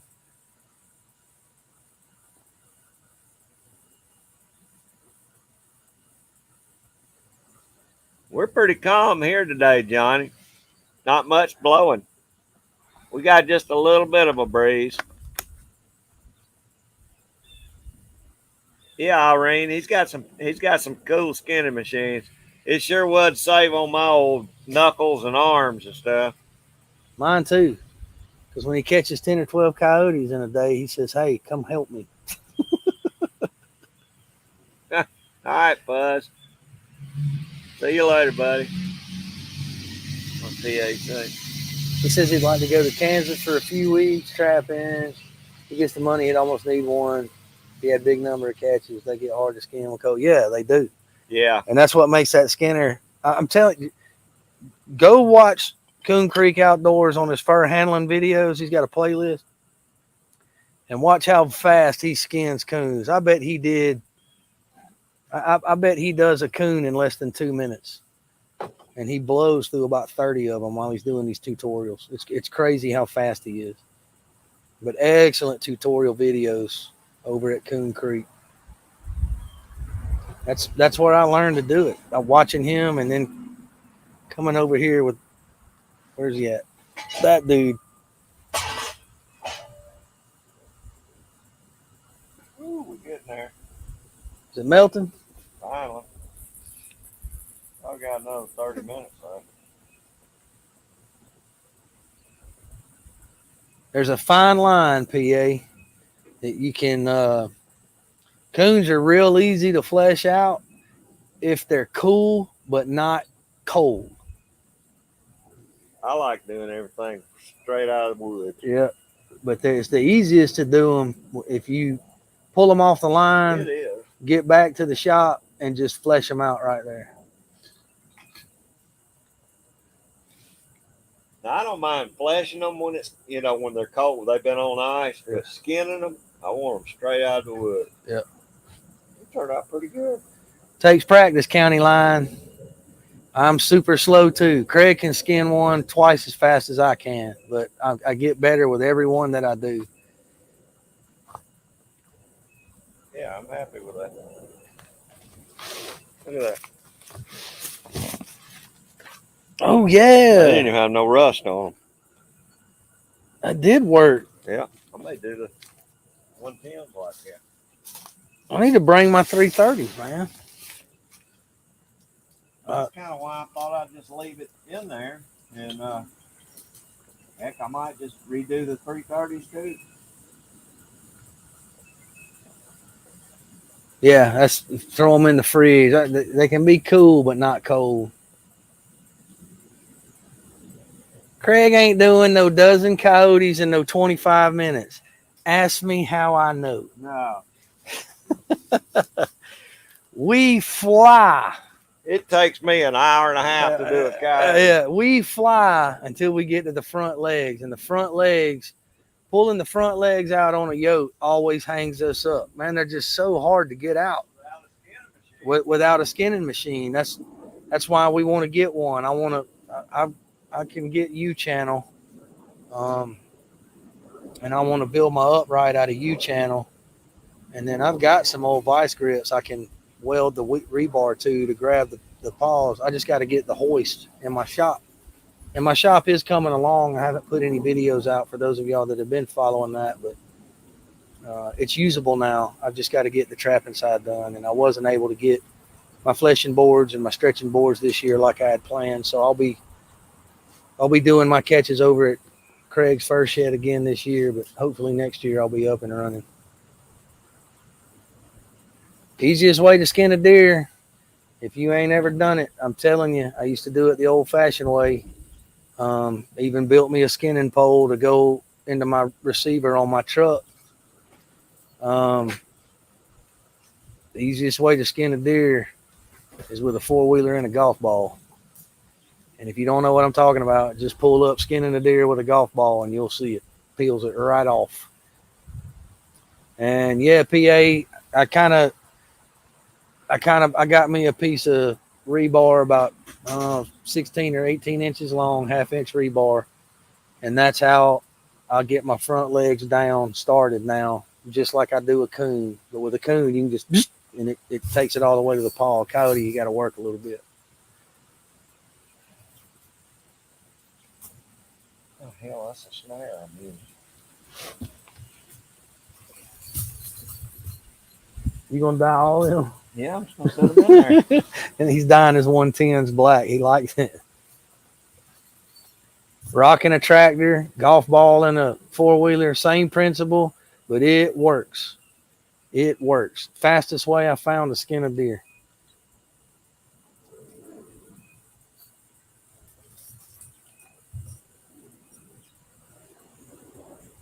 Vanessa say what she was cooking today? Craig wants to know what you're cooking today, Vanessa. Oh, she's cooking something good.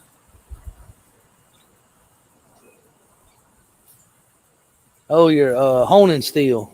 Yeah. I don't have one of those. That's why I've got the rebar. That Tim S. is eating him a sandwich while he's listening. Tim's always eating a sandwich. I know it. Last week he was eating a sandwich. He was at work, remember? Yeah. He always said, well, I got to step out a minute and eat my sandwich. Yeah.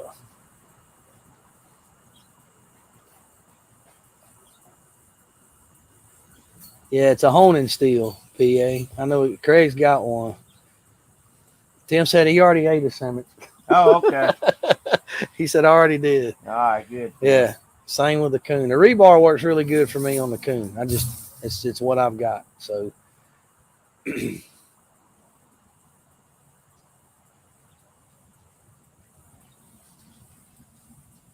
I got me and Craig last year. Wasn't it last year I bought those Weeby knives? Yeah, The Weeby knives, money cut knives. We kept having to sharpen our little triangle skinning blades on the money cut, and I bought us some Weeby knives. I got a little hook blade, and you just zip them right down past the vent. Use it on tails. Yeah, and use it on tails. It's a great tail. Well, I use it on legs too. Yeah, but it cuts a lot deep. It cuts deeper than we had thought. You got to be careful with it.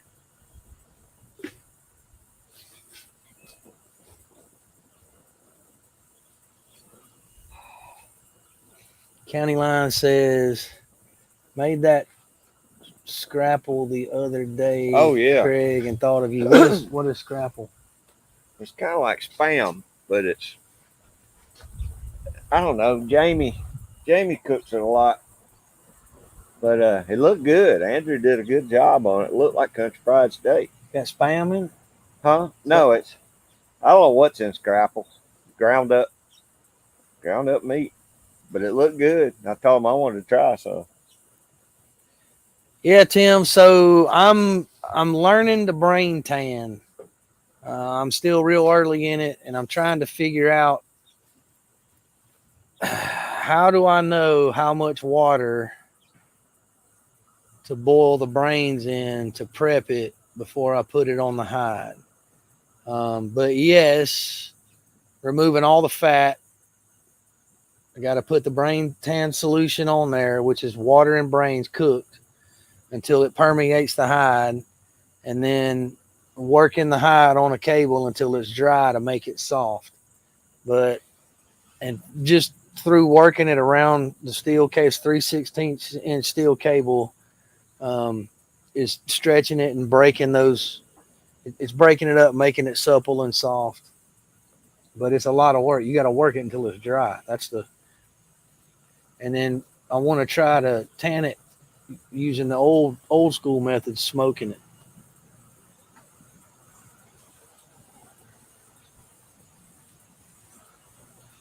Mark, you made 15 buckets that fast? Didn't Mark say they were making 15 buckets? 17, I thought he said. He said he's heating up the last bucket now. Wow. Pretty fast, Mark.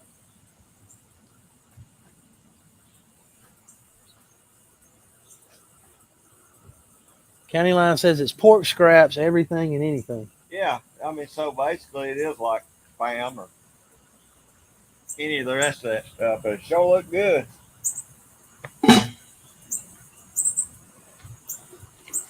I was impressed. He said I'm wore out. Smoked.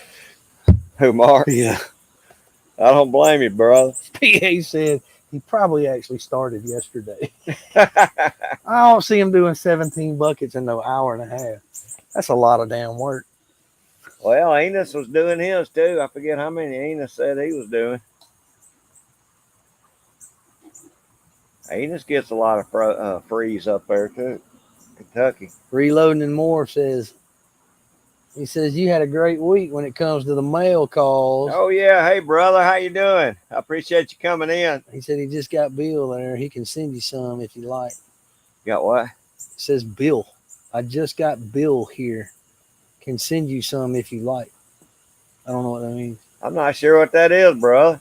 Hey, Gary. What's up, man? Good to see you. Did you see his Fat with Friday video? Gary did? Gary Meldrum? Yeah. No, I looked yesterday or day before yesterday. It popped up in my feed. All right, Gary, I'll get over and watch your video. I checked your channel just a day or two ago.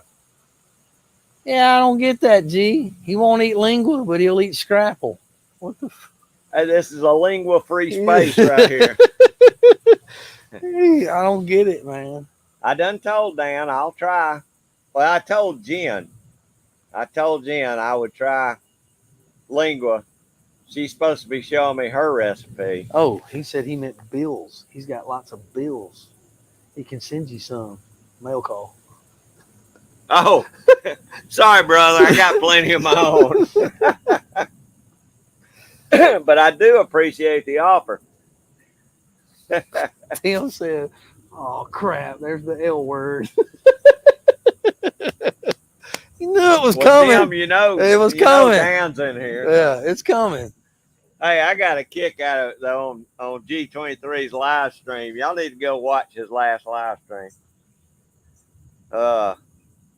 New York Outcast was giving him hell about it. He said it doesn't matter what live stream you go in, Dan, you're gonna come out talking about tongue. It was pretty funny.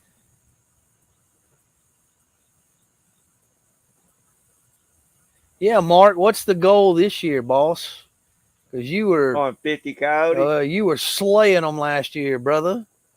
Are you going for 50 this year? Inquiring minds want to know.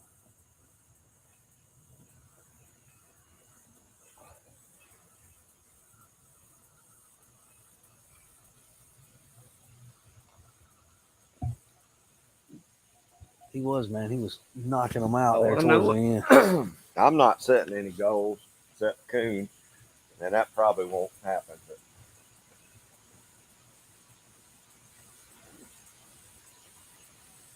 Yes, I do, PA trapping. It's called Stoney's Outdoor Adventures.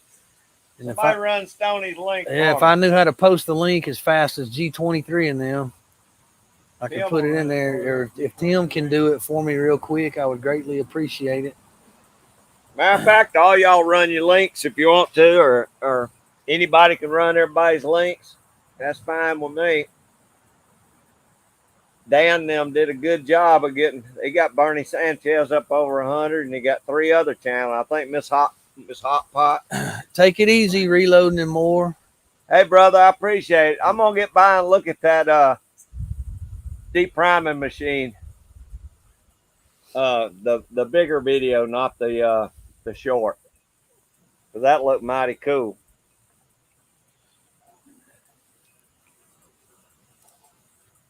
Yeah, Mark J, man, appreciate it. G23.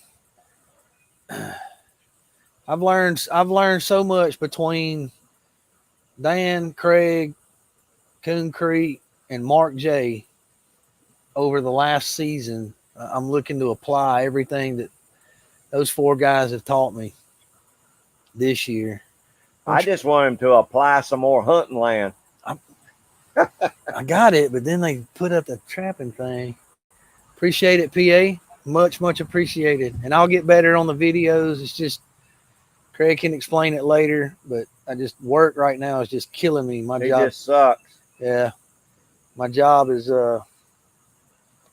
it's just I screwed around and I got promoted at work. So now a lot of stuff is on me, and I got to make sure it gets done. So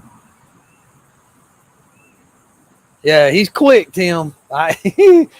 I do not know how he posts them so damn fast. I ain't figured it out yet.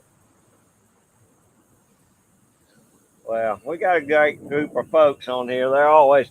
You ought to saw them the other day when they were down shooting them trolls like fish in a barrel. I couldn't even click on one, and they were already deleted them. They were damn banging them out. You're gonna have to practice, County Line. He's about the fastest I've found.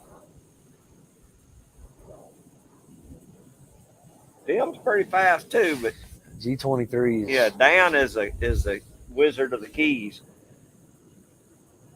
Keeper of the keys. Yeah, 330 Maniac. That's another good one. Yeah. He's actually the one that gave me the idea about how to put my taglines on my 330s so I wouldn't have to keep driving stakes. And I did that with all of my 330s, all 4 of them. But it makes a world of difference.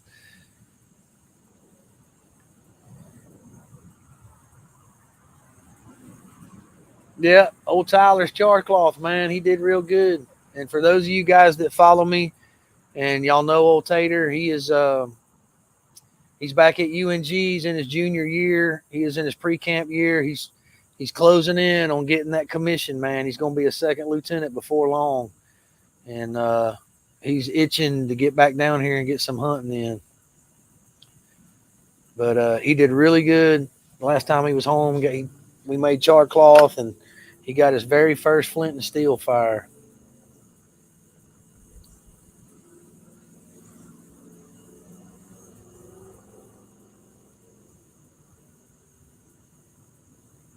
I got you now, PA Trapping.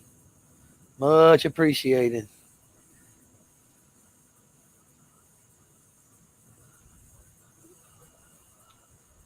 Oh, so he does it on a cell phone. Touch. Damn. Yeah, cell phone. Touch name, go to the about page, and copy the link. Ah, dang. I told you he knows everything about it. He's down the computer with. I need to get Dan. I need you to get me one of them spiffy intros like you got on your channel too. You and DM Foss got some cool intros and outros on your live streams.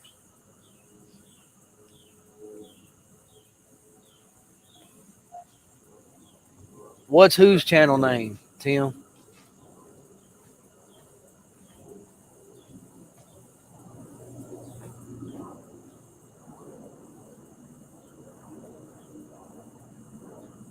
That's why he's so much faster than us. We're fumbling around on a computer. He's doing it on a phone. I couldn't do it on a phone. Either,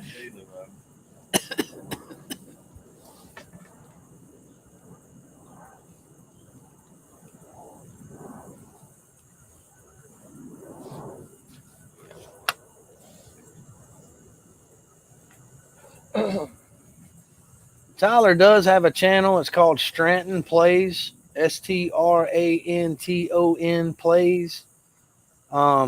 but a lot of his content is more along the computer world, gaming. He's a cybersecurity major, so he does a lot of computer stuff. But he's not posting a whole lot right now because of his commitments with the Army and working on his commission. And pre-camp year in a senior military college, they don't have any free time. But you guys can check him out. But that video is on my channel. If you'll go to just scroll back through my videos and you'll see. I think we called it Tyler's First Flint and Steel is the name of the video.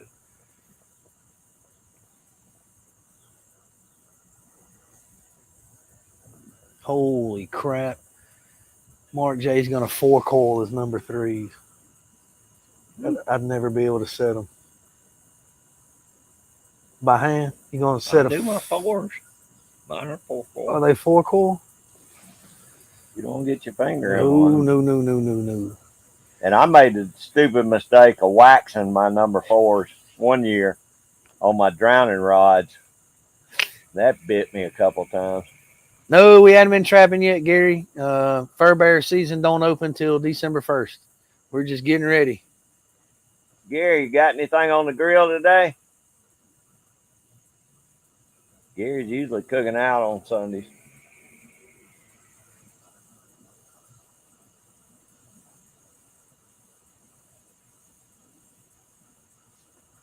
What does Irene say? Oh, what do you see? Oh, is Joy here? Hey, Joy, how you doing? I didn't even see her come in. They were scrolling so fast. Here, let me slide over a second. I'm going to go back and look. I bet. There's Joy. Yeah. Hey, Joy, I hope y'all doing good today. Yeah, I know somebody else was saying theirs open November 5th. I'm going to have to get on Georgia's. I'm going to have to call DNR. But November 10th for us is right smack dab in the middle of the rut. I mean, that is peak rut down here. Coon Creek Outdoors, Tim. Tim, yeah, go to Coon Creek. Well, now Mark J. Larson does some good stuff. Yeah, but Coon Creek, Stu does step-by-step tutorials. If you go to, you can check Mark out. Mark's got some good stuff, like Craig said. I've learned a ton from him. But if you're like just getting into it or want to refresh, Stu does a step-by-step fur handling series, and he does every animal. He does coon fur handling. He's got a part 1, 2, and 3, beaver 1, 2, and 3, coyote 1, 2, and 3. He takes you from start to finish. Yeah, Gary, I saw that in your comment last night. You said you were getting the video up, but I didn't check since then. So I'll watch it this afternoon when I get out of here. I'm looking forward to see that 7-pointer.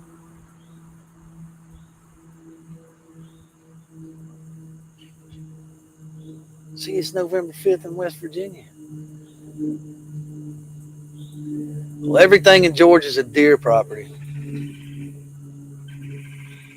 Everybody say hey to Miss Joy. Mark, do you know how long Stu's been doing it? He's 20 years in. He's been on YouTube for over 10. Yeah, Andrew, it's tough getting property around here. At least until after deer season. Then everybody wants you in there, and it's hard to trap 3 or 4 different properties when they're 30 miles apart, you know.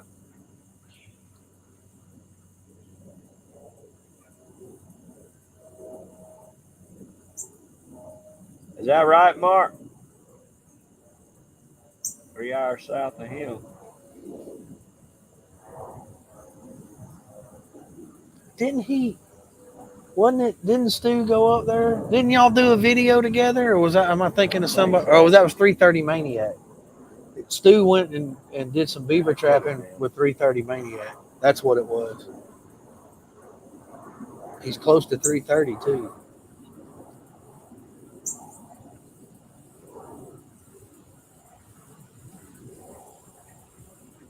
Oh, I know that's right, Irene. I don't get any notifications. I just have to scroll through people's channels. Yeah, it's their I'll hit algorithm. my friends list and go through there and see if anybody's live, and then I'll go into their live because I never get notifications for hardly anybody. I have to do the same thing for videos. I just have to go to everybody's channel and see if they posted a video. Hey, did you check the wax? Yeah, just a second ago. Kyle said, check the wax. So I was looking back there to see if it caught on fire. I checked it just a second ago. Get it close. Yeah, it was with 330. I remember I saw that video last year when he went up there beaver trapping with him. Still got that one big blob on the bottom, so it ain't quite ready.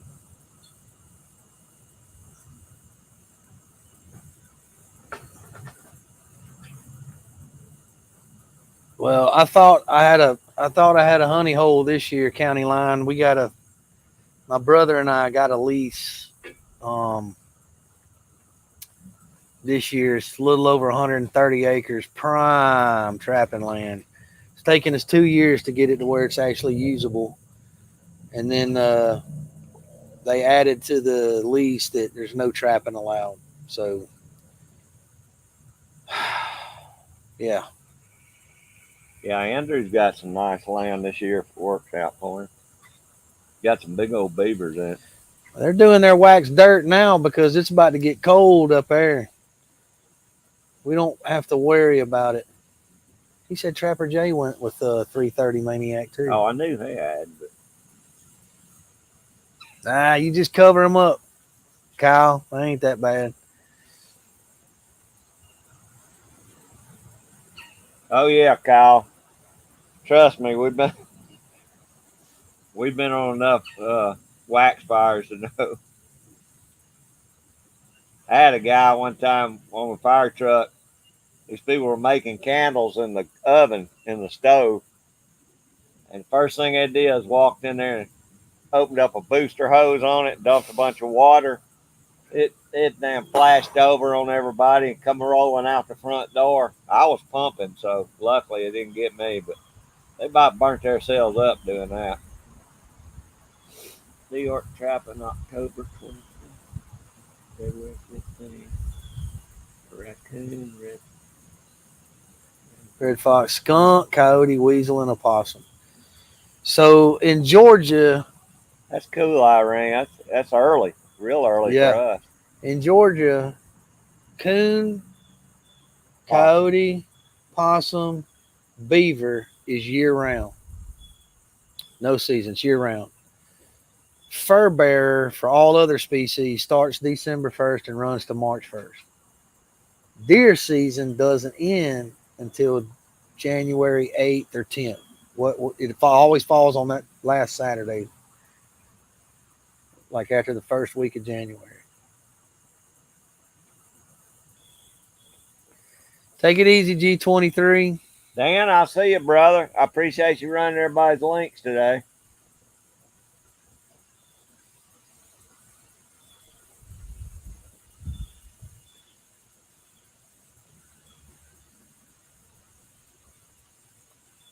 Is Gary leaving too? I don't know. When is it? She said, take care, Gary.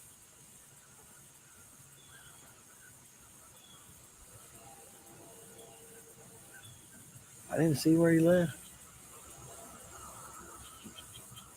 Gary, you cutting out? If you did, we missed it.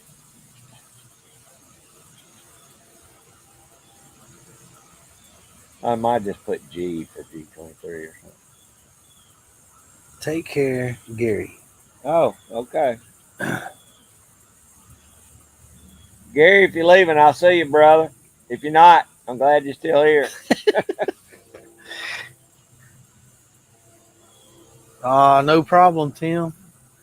Craig got way more knowledge than me. Craig, 330. All these guys got. This is only my second year, so I'm still learning. We don't have no bag limits on beaver now. We can catch as many as they want. We don't have any bag limits on anything. Gary's here.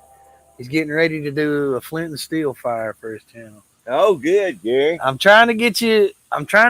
got your striker built. I'm trying to get the material for the handle. But I sent him that thing. in order to do that, I got to get a buck on the ground. I'm working on it. As soon as I get you some substantial whitetail antler base, I'm going to send you a Nicholson file striker, just like Orion sent me. It'll be very similar to that, but I've got you one cut, filed down, high carbon steel. It's ready to go, and it throws sparks, buddy. I just got to get the handle built. I'm learning, Kyle. I'm learning how to tan it. Still real early, though. That's good, Irene. I hope you get your trapping license soon. I know you're busy, but Damn, they have limits on how many beaver they can. yeah. Irene said that New York doesn't.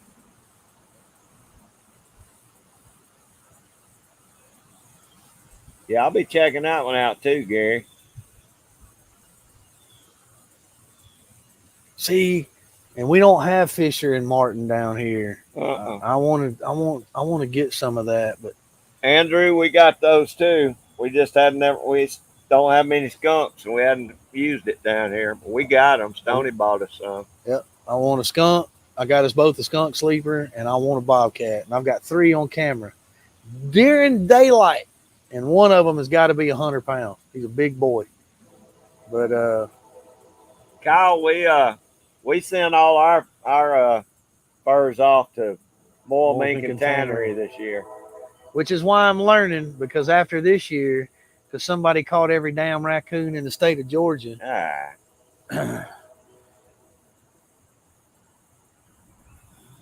Yeah, I sent them all off because I like them to be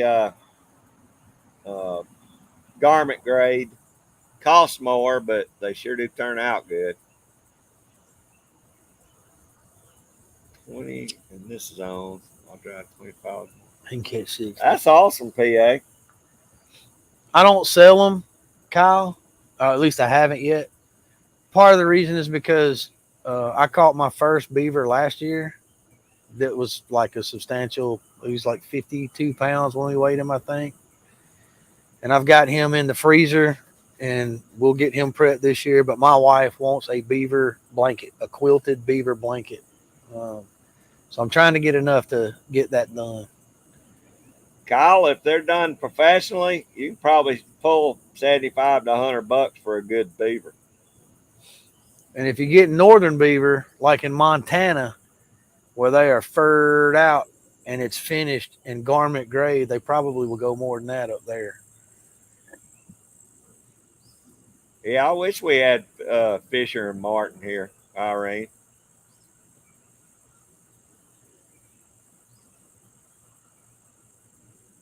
Nothing, Bernie. We're still yapping.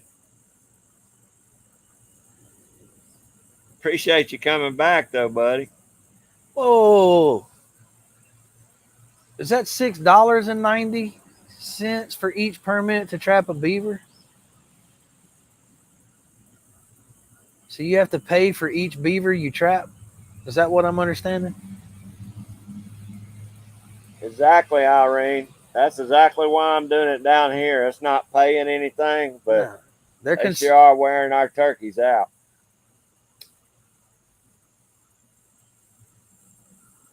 And the quail and dove and everything else.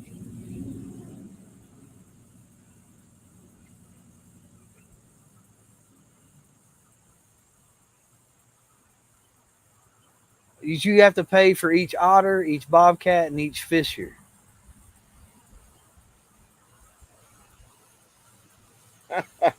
Barney, I don't think that's what she's talking about. You better watch it. Irene will have a trap out in Texas for you. I can't. They gotta pay. Yeah, I get that. For each one. That's insane. Yeah, we don't have to. All we have to do is we catch an otter or bobcat. It has to be tagged by the state. Yeah. But that's only if you're selling it out of state. Or you're shipping it out of state to get finished. If you can't send it to a tannery out of state unless DNR puts a tag on it. Yeah, but it doesn't cost. We don't have to pay any any kind of tag fees or anything. Holy shit! They get one a year, and they have to pay for a tag each time. Wow. That's crazy. They're considered nuisances down here and nest raiders, and they have decimated the turkey poult population. DNR actually this year was the first year they reduced how many turkeys you can have in Georgia. We used to get 3. This year they reduced it down to 2, and they're talking about knocking the bag limit on turkeys down next year to 1.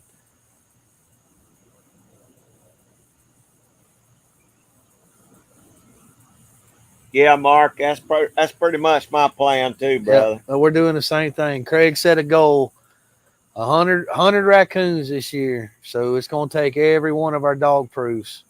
So I think for that first week, until we get that first really cold snap down here, that's all we're going to be trapping, I think, is coons. Unless somebody calls us with a beaver With a job. beaver job. And then Stoney's going to be in it. But I'll trap both of them at the same time.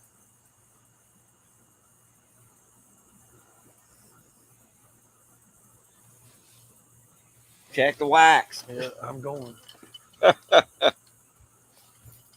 I'm moving over here in this chair because I can't see because of the light. Where's your stick at? Poking stick is leaning up against the 4-wheeler. Everybody knows you got to have a poking stick.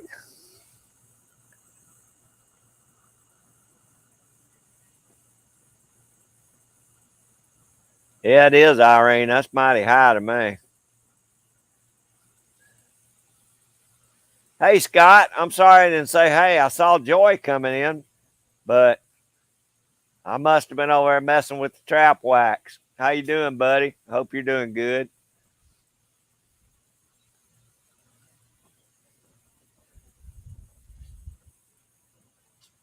Can somebody run Scott and Joy's links for me, if you would?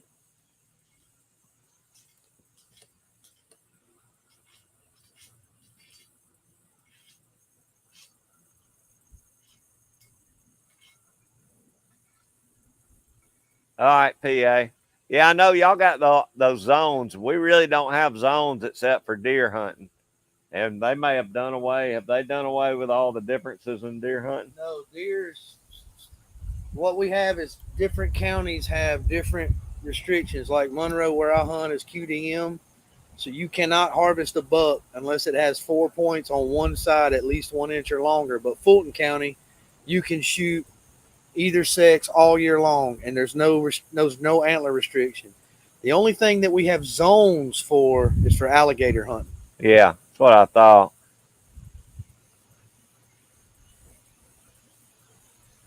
Well, that's something, PA. I didn't know that. Where's my thing at?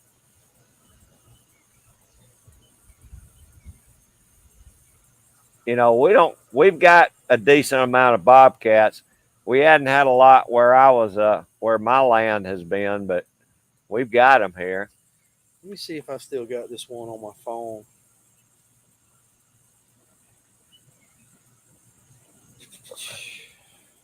I'm sure it's that same way everywhere, Irene. You know, with the coyote population getting so much bigger everywhere, that's the turkeys are just between them and the coons. See, for a long time we wasn't allowed to trap coons here around the Atlanta metro area, which is where probably the most coons live, because they're eating out of the dumpsters and eating all the pheasants, the birds. So they finally passed it in the legislature to let us to open it up and let us all hunt anytime we want, trap them year round. Hey, mask gaining guy, how you doing, brother? I appreciate you coming in. Memphis, Tennessee. All right, my brother. Anybody don't have mask gaining guy, y'all go over and pick him up. He's got a great channel.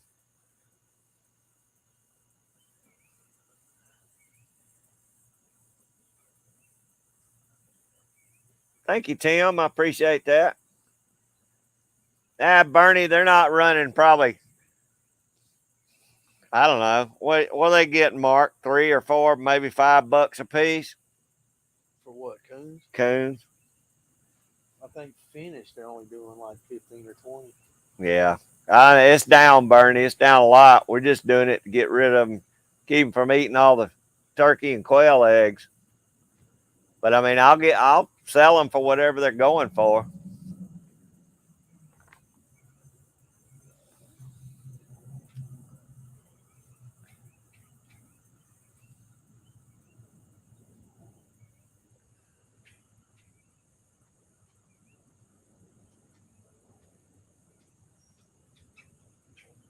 Yeah, I agree, Irene. I completely agree with that. And it's it's a shame. Just like Fuzz, Fuzz Park was a trapper. He said he hadn't trapped since the prices went down. And I don't blame him because there's no money in it. But we're just doing it here, trying to get the turkeys back up best we can. And we enjoy it. Well, of course we enjoy it, but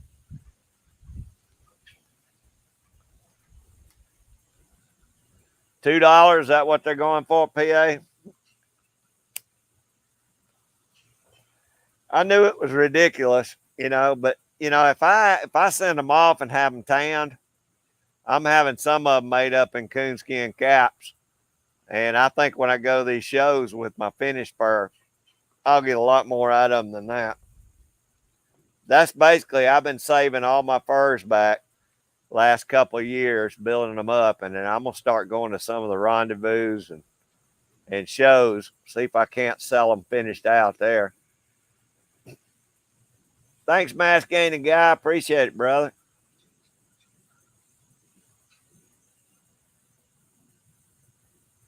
Well, Andrew, I know you'll get you a beaver this year. You got too good looking of a spot not to.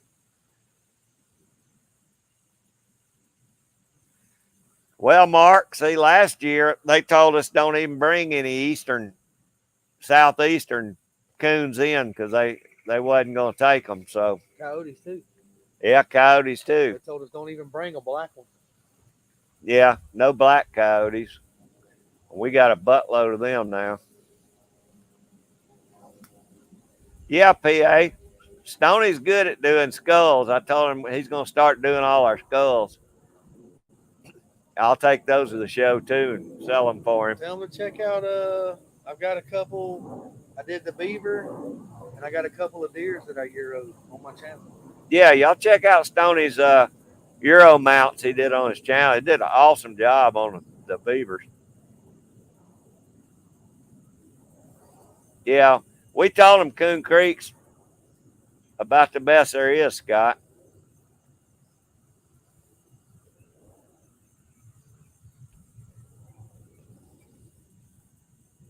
Yeah, prices stink right now, but I'm going to keep trapping them.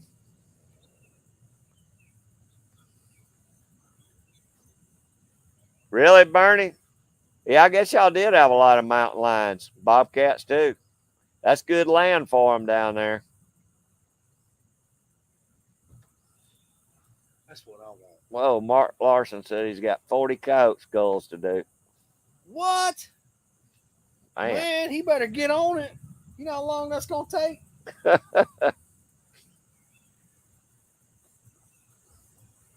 Yeah, I agree, PA. You got to make it the best way you can. And, I've been saving back my castor glands, too. Because really, that's where there's only any money at right now. Same way with everything, glands and scent and stuff for lures. Holy mackerel, 40? Yeah, Andrew, I use feathers a lot in my bobcat sets. Matter of fact, I get my buddies to get me some duck wings when they gave me a bunch of duck wings last year. I got them froze. I keep duck wings in the freezer, and then I'll get all the down feathers out of them, spread them around, and then put the duck feather from a piece of line.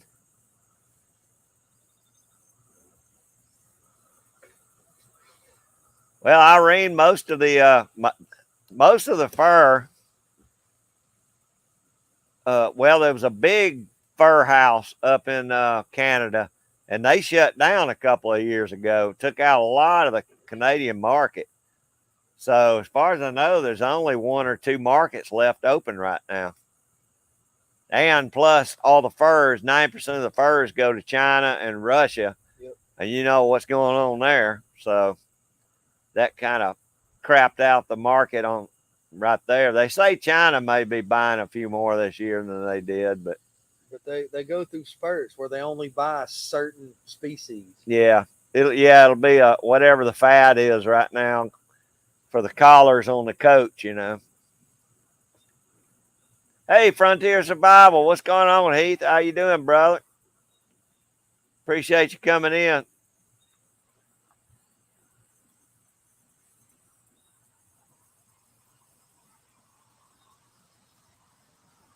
Thank you, Tim S.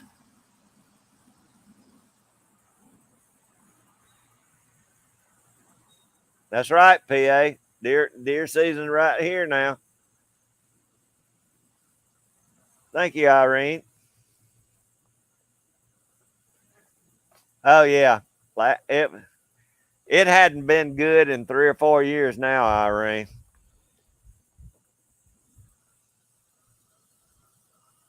I don't know. Did you do coyote skulls or just beaver last year?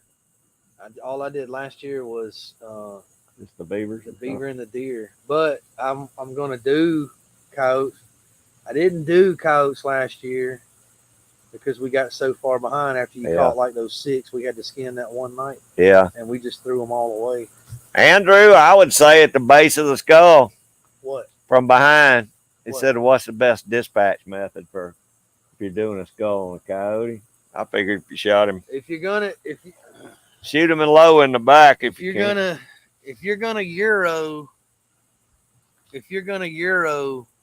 a coyote skull, don't shoot him in the head. Well, yeah, you can do a lung shot. Just shoot him through the lungs and save the skull. Even if you save the hide to finish the hide out, if you dispatch it with a 22, or a lot of guys, like I think Stu's using he uses an air gun. The hole is so small you'll never see it. You can sew that up.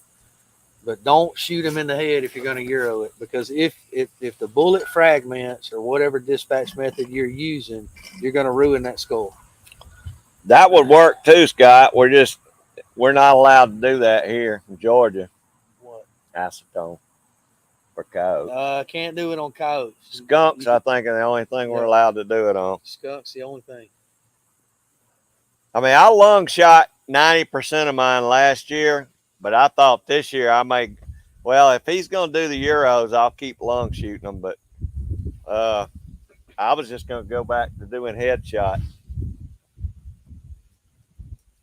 There's some wind. Yeah, wind's picking up now. And that's the other thing is nobody asked me for a coyote skull last year, so we didn't do it. Yeah. But if y'all want some coyote skulls, hit me up, and I'll get some done. Yeah, PA. That big old gray fox Stoney got last year. It didn't last a minute, and it was out. Yeah, Andrew, long shot probably your best bet, especially if you're doing a skull. Now, coons, I'll go ahead and headshot them. Hey, Georgia Boy 44, what's up, my brother? I long shot the coons last year, too. Well, I was, and then had a couple that didn't do good, so I just started head shooting. Shoot. I'll tell you what we'll do. This year, first one we get, we'll shoot him at the base of the skull, or dispatch him at the base of the skull, and then I'll try to euro it, and we'll see what happens. And then I can report back. If you want to euro the coyote skull, then we'll know where not to shoot. Tim, I don't know, be honest with you. We'll get you one though if you want it. I don't know what I might have to check the shows and see what they're going for. What? Coyote skulls. Man, He got to pay me. That's what I said. We'll get him one, but I'll get him. I don't know. We're gonna have to check rates. They got a thing called the Oddity Show that comes around, and they sell all those. People paint all the skulls up and stuff, and do all that kind of stuff. So I'll see what they're running. Ah, there's Miss Jamie. Everybody say hey to Jamie's Country Living. Yeah, That's now Miss we're Jamie. cooking. She'll be good. We got rid of Dan, so we hadn't been talking about as much food, Jamie. There's AR Gun 1776. How you doing, brother? I appreciate you coming in. Yeah, great crew of folks today. We've had a lot of people come through. Hope y'all are. I know your weather's probably pretty good today, AR. It's been cloudy, but we haven't got any rain yet. Thank you, Tim. I think we're ready, buddy. All right. Oh man, Georgia boy, making me jealous, buddy. If we weren't doing these traps, I'd be doing mine today. I'm gonna be about 2 weeks behind because I gotta wait till after Talladega before I do mine. But I definitely want to get them in the ground. There's old Woody. Woody's trapping. How you doing, Woody? Appreciate you coming in, brother. Ain't no problem. I hope you scored some good ones today, Woody. I hope you got some big old beavers today. Oh, none. Didn't have anything today? Hell, I hate that. Still felt good being out there, though, didn't it? Jamie, I hope you're having a great Sunday afternoon. What you cooking today? All right, just the trap. Right? Yeah, I agree, PA. They're mean little buggers.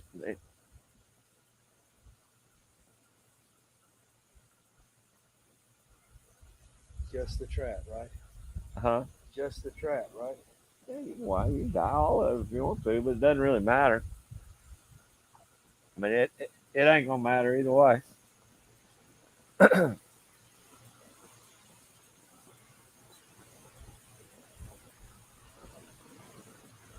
Yeah, well, headshots are fine for coons and stuff, Andrew. I wouldn't worry about it.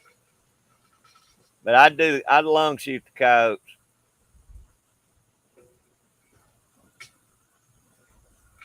Is that right, AR? My buddy over in Douglasville said the same thing. Said it just a little sprinkle came through and that was it. It sprinkled on us here a couple hours ago just for a minute, and then it was pretty much over.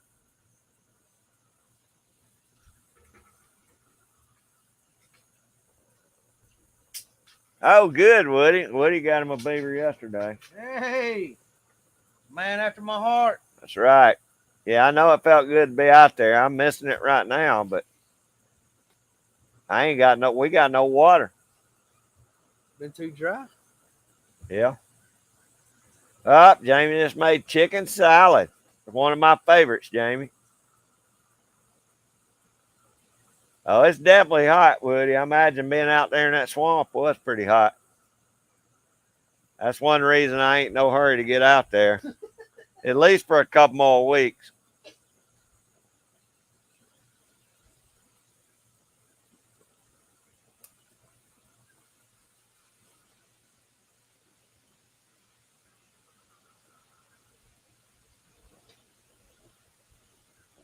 Okay, Jamie, I'll put that on my list. I gotta watch one from Gary Meldrum. I gotta watch one from you now. I think if Woody gets his up, I'll get that one out watch.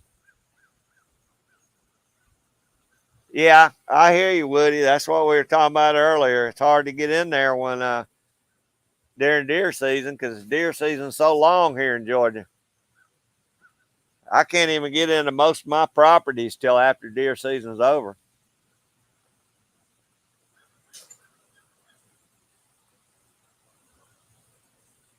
Me too, Jamie. I like it straight up.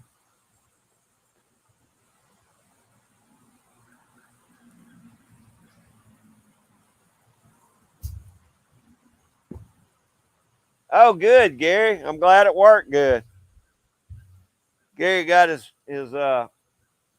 flint steel fire up. There it is. It's all about that tender, man. It's all about the base, Stoney.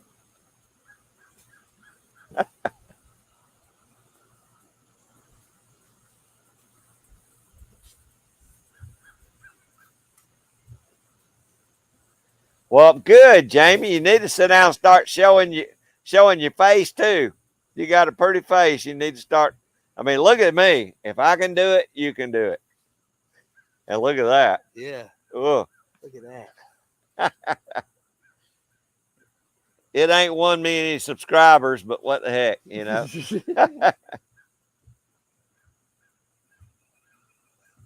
I like the ones with music too, though, Jamie.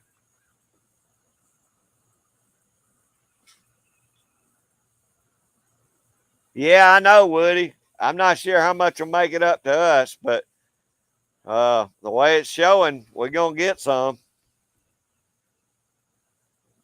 Oh, did it, Jamie? Sounds like you're about the only person that's getting any rain today. Everybody else said they've been terrible dry. Oh, Irene, you're gonna make our head swell up. I'm gonna fall out of the chair if my head gets too big.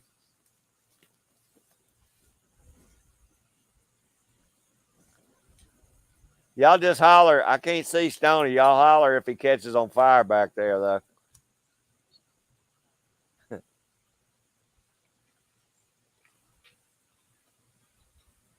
How many are you doing at a time? One at a time? 3. All right. Be careful with them.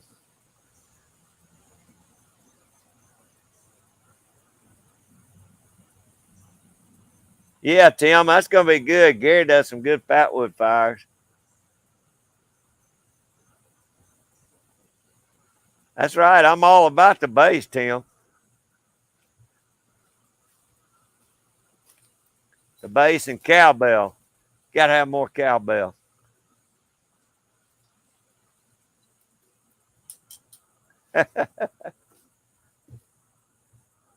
Thank you, Jamie.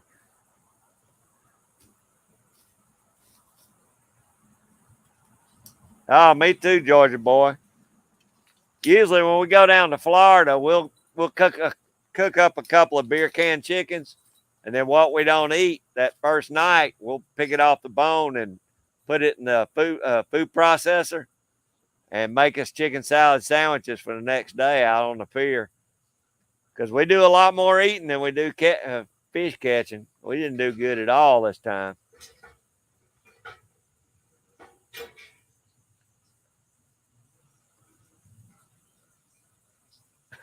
Why do you think I got the beard, Woody? Hey. It's an ugly sight without it. Hey. Yeah. Let me turn this down a little bit. Okay, hang on, y'all. Starting to sizzle over here.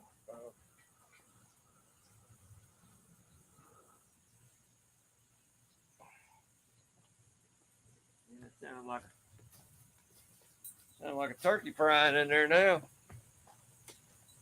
It ought to stay pretty warm doing that. Oh, sorry, y'all.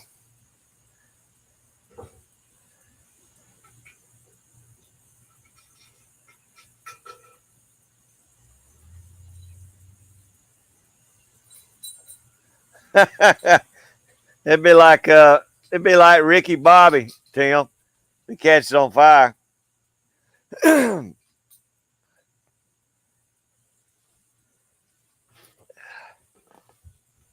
I hope this hadn't been too boring for all y'all.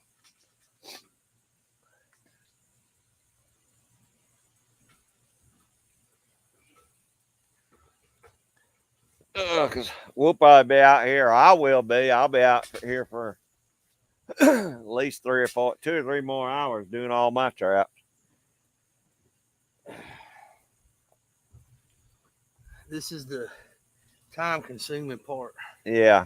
You gotta, for those of you that don't know, once you put the trap in the wax, in order to get the wax to tape, you gotta let the trap sit and slide over a little bit and come back up to the temperature of the wax. So my traps were the first ones we dyed, so they're completely cooled now. So I've got to let them sit and get back to the same temp as the wax, which takes about 10 minutes. And then I pull it off. And when you pull it off, you got to be real careful because there's an open flame. And it should run off just like water. It'll be clear. And then once it cools back down, the trap will be waxed. All I got to do is go back and clean a little bit of the wax off the dog, off the trigger, and I'm ready to go. And then we'll do Craig's. Yeah, Jamie, it take to make a whole bunch of chicken salad. Really, two whole birds work great. But if you're only doing it like you and the husband, that 2 chicken breasts is probably enough. That's right, Tim. That's what Stoney would be running across. Help me, Oprah. Help me, Tom Cruise.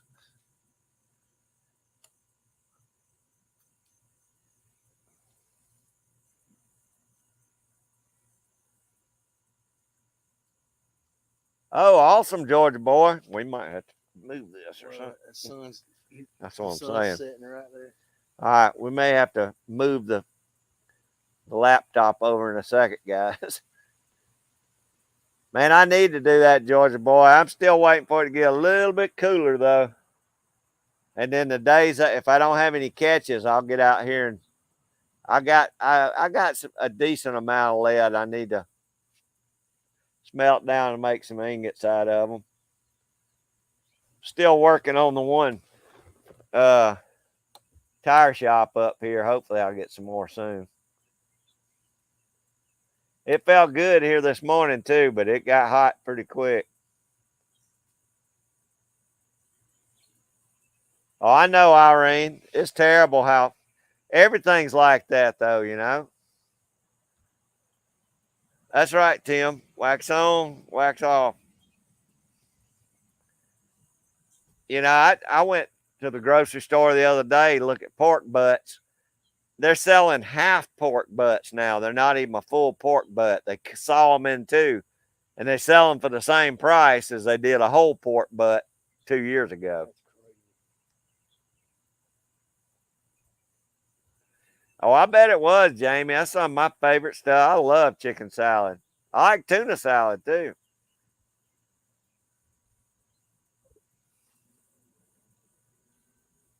I don't, Georgia boy. I'm like Jamie. I'm straight up chicken salad. I think Joy asked if she put, what is it, berries or raisins or something in theirs? Cranberries. Cranberries. Some people put cranberries in. Yeah, see, I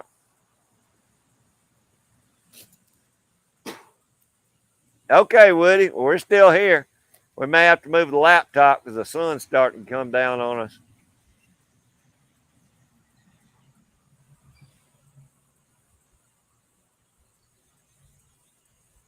Yeah, Tim, it's been tough here. I had one place that I thought I was going to start being able to start getting it, and then they started wanting me to pay them too much for a bucket, and half that bucket was probably zinc and stuff like that. They wanted to just me to buy it by the bucket.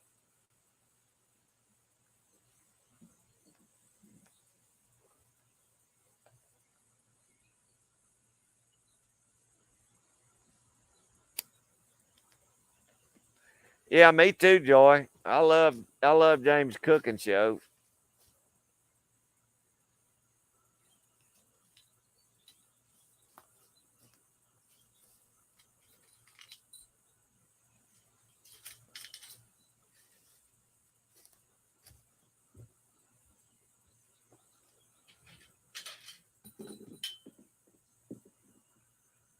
Oh, really, Scott? We don't have anything, or only I have to get everything from F&T pretty much around here. Oh, good, Jamie. Well, mine so far has been pretty good, except it's gave me dry eye. I'm having to put a lot of drops in my eyes.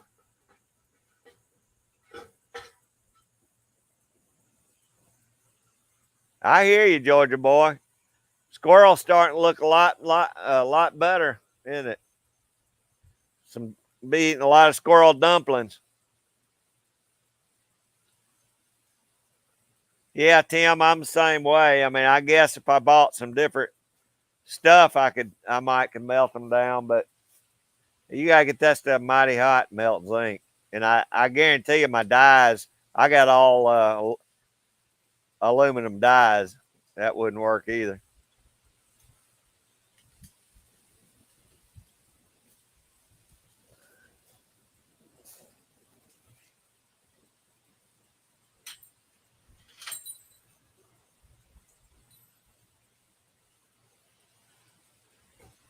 Oh, did I lose Mark? Looks like he came back in.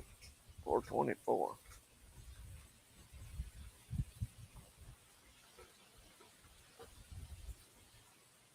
Oh, really, Bernie? I don't know if I've ever had that.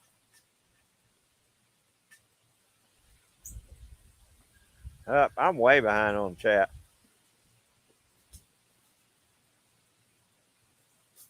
Oh, I know. We got a lot of them here too, Jamie.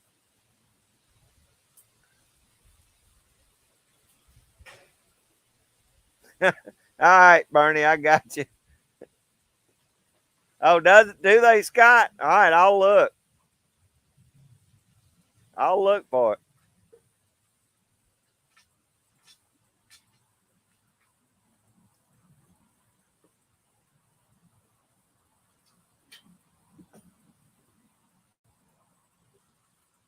Well, I guess I'd have to do that, Georgia boy. Go back and say after I go through it, we'll weigh it and I'll pay you, or whatever. I'll pay you by the bucket minus the zinc and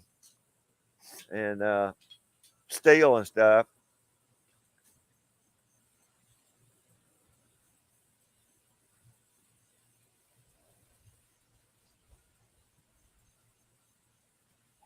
Why are you anxious, Jamie?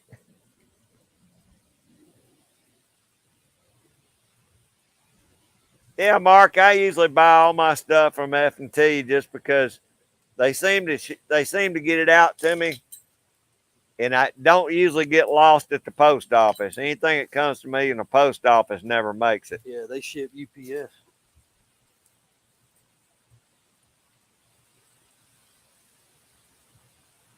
Yeah, I agree, Tim. Me too. I mean, I could go to the foundry, but they probably wouldn't give me much for it. I've seen that, Scott. I just hadn't tried it, I don't guess. I mean, I used that. I guess is it full? I guess it's a full metal jacket.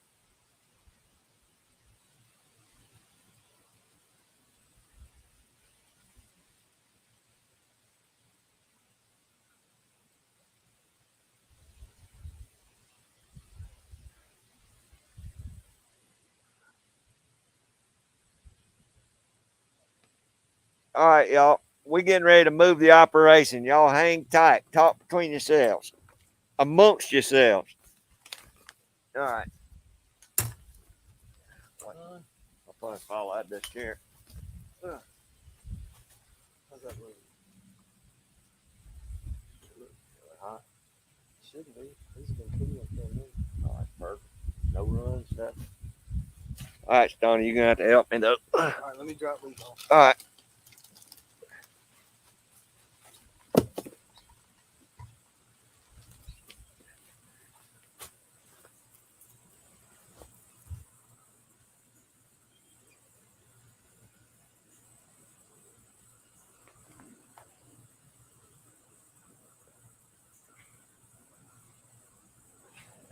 Tim, you wrapped them good, man. If I'd have done it while I was filming, it'd have been like 5 minutes of me just trying to rip that package open. But it's good. They didn't fall out. That was awesome. Y'all need to check out my mail call from Tim S. if you hadn't seen it. Hey, there's Boxcar Jerry. What's going on, brother? Hang on. We're getting ready to move. If you'll just kind of drag this one. Which way are we going? Right in front of the chairs. I'm going to turn it toward the barn that way. All right. I'm ready when you are. That going to be any better? Can we see it any better there? Yeah, you should be able to. All right.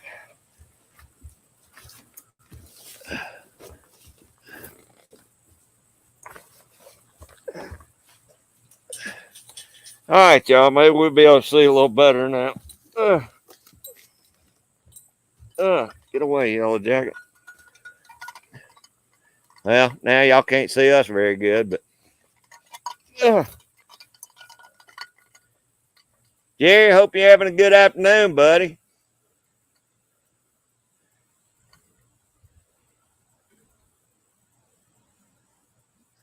Is that online, Georgia boy? Roto Metals?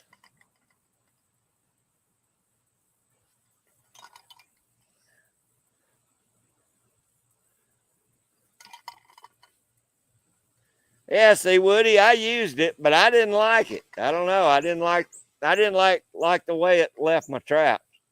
Woody says he uses full metal jacket. What, arrows? No, full metal jacket on his traps. That's that dip I was talking about. Oh, the speed dye? Yeah. I just didn't like it, Woody. I mean, it worked, but I still had to go back in and clean all my dogs and my 330s. I had to clean them real good because it made them tacky.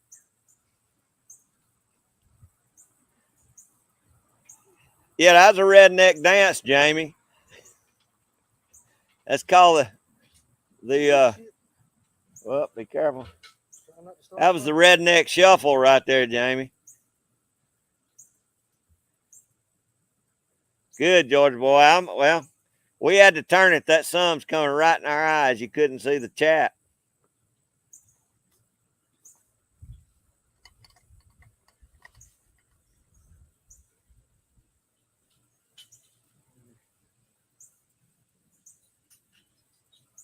Okay, well, I'll check out Roto Metals. I never heard of that, Georgia boy. Okay, well, if CW uses it, you know it's good. And if him and Georgia boy both use it, I'm in.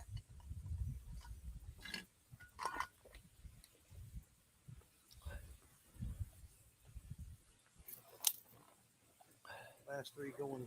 All right, take your time.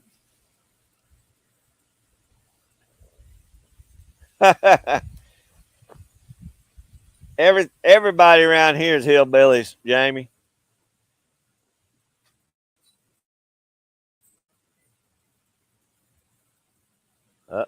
Well, Stoney ain't caught on fire yet, so.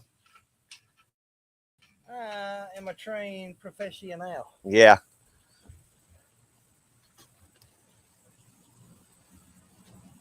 Let me try that.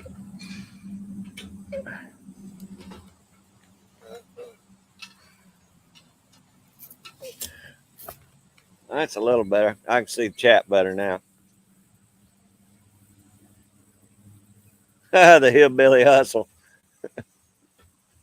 Yeah, y'all are see. I don't know if y'all saw it. The patch TMS sent me said I'm rednecker than you. Just like the song.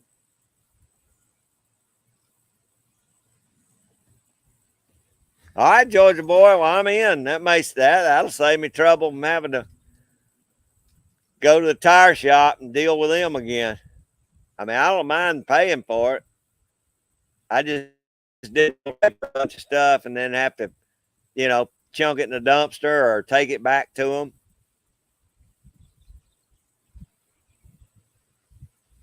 All right, Woody. Well, see, I didn't know any better. I dipped the whole trap, and then I had to go in there with my knife and scrape all the dogs and stuff. Because it definitely made my dogs sticky.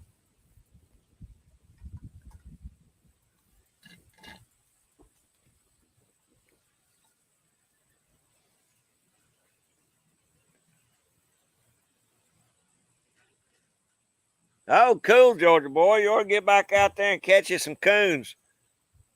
Keep from killing them turkeys.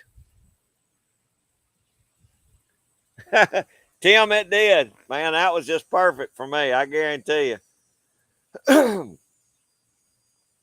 That was the perfect sticker for me. And I will find a home for it. I just haven't figured out whether I want to put it on the sticker board or whether I want to put it on a hat. Hey, there's Cottrell's hunting and trapping. How you doing, brother? I hope you're doing good.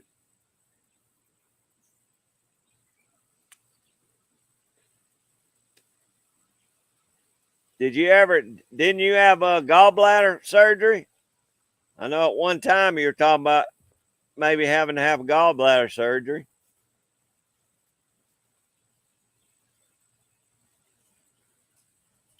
Hey, Georgia boy, we're gonna send some of our furs out and get some made this year.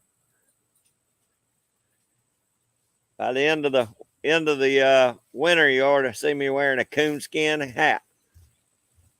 I'm gonna flaps on mine. Oh, put you some. They'll make them on flaps if you want them.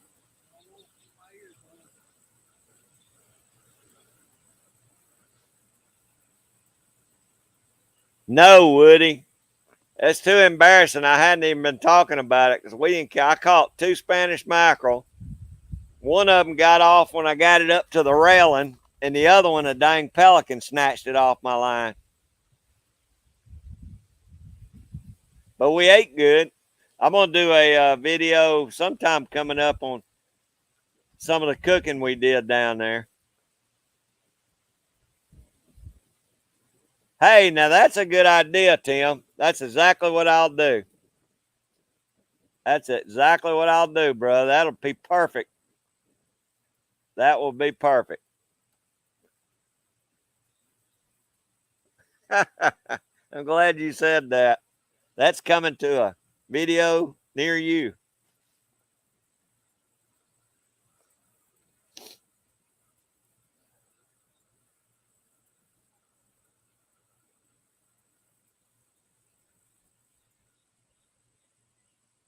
Oh, yeah. That'd be awesome, Tim.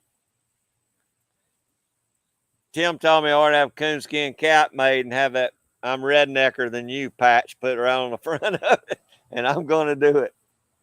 I'm gonna make me some. Yeah, sit down and talk. I'm gonna make me some coonskin drawers. Yeah, sit down. I gotta get these down so you can get yours on. Well, hang on. They're doing all right.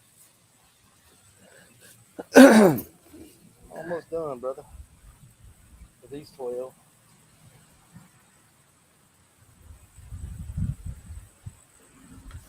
Are you, Mark? Well, it's getting to be the time to do it, buddy. We got them all rusted and cleaned and rusted. Now we dyed them just a little while ago. Now we're gonna be doing getting the wax on them. These are waxed. Yeah, Stoney's got his waxed, so he's ready to go. Are y'all getting pretty cold? Sound like everybody up north is getting colder. Oh, okay, PA. Appreciate you coming back, brother. I hope mine don't die. So far, I think it's hanging in here.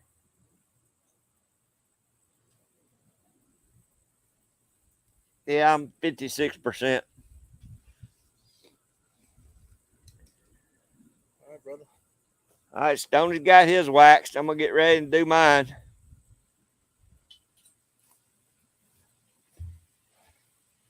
Well, at least you caught one, Georgia boy. Here, sit down. I bet it was cold up there, though. It was a little bit windy the last couple of days, too. I got to go. I got to get where I can see the chat. All right, y'all are stuck with me. Craig's going to get his ready. They'll still be deep, Georgia boy. I bet it was cold coming off that water. It was down in the low 50s. Bow season opened the 10th here, Cottrell. And I've only gotten into the woods twice. And I started filming, and I don't have enough footage to put a video together yet. I didn't get to go on opening day, but I went the day after, got busted by 2 does. She saw me moving. I was filming, and they were too small. They weren't shooter does. And I had my chest harness on, and they were to my left.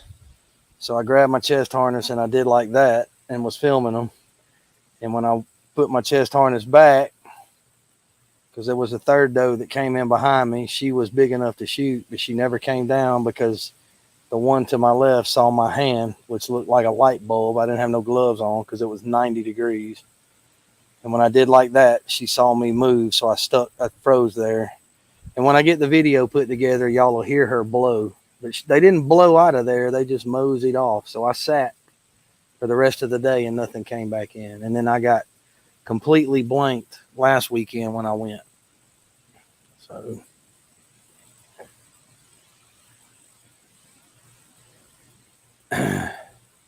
saw that video, Woody, and I was going, man, I got to get back in the water. But everything down here is so low. We ain't had no rain in a skinny minute.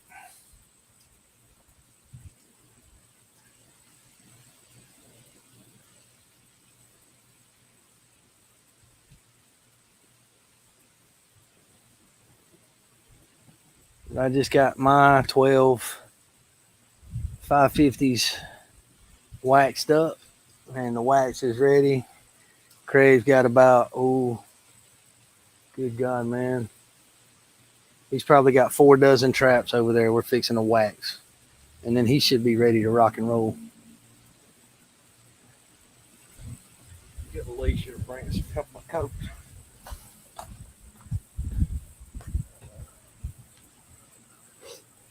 Yeah, my sugar's dropping. I gotta eat. You want to? Well, get us a coat. I can feel it. Honestly, I'll tell everybody. Well, Did we lose something? Nobody's talking. I don't know. Y'all still there? if I didn't lose, Says we're still live. We're still broadcasting. I just didn't know if I lost service or not. Are we on your phone? We running off your phone, your Yeah. hotspot? Georgia boy, he says we're still here. Okay. PA's still here. Scott's still here. Okay. I just thought it froze for a minute.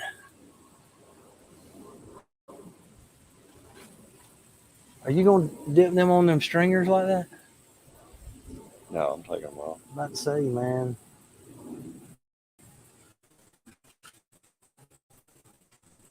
CDW still. Okay, we're still broadcasting. You want to pack All right, Woody. peanut crackers? That's fine. That'll work. Take care, Woody. Glad you stopped by, brother.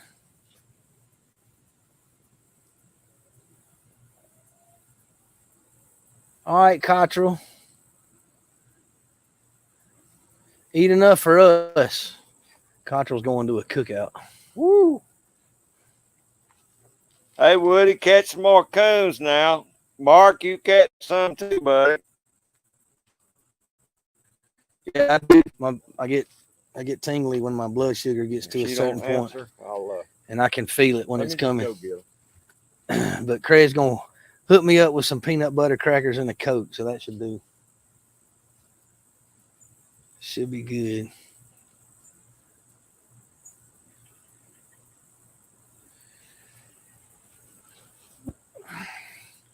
I'm not diabetic, but my last physical, they told me I was on the borderline of being a pre-diabetic. It runs in my family, so I don't know.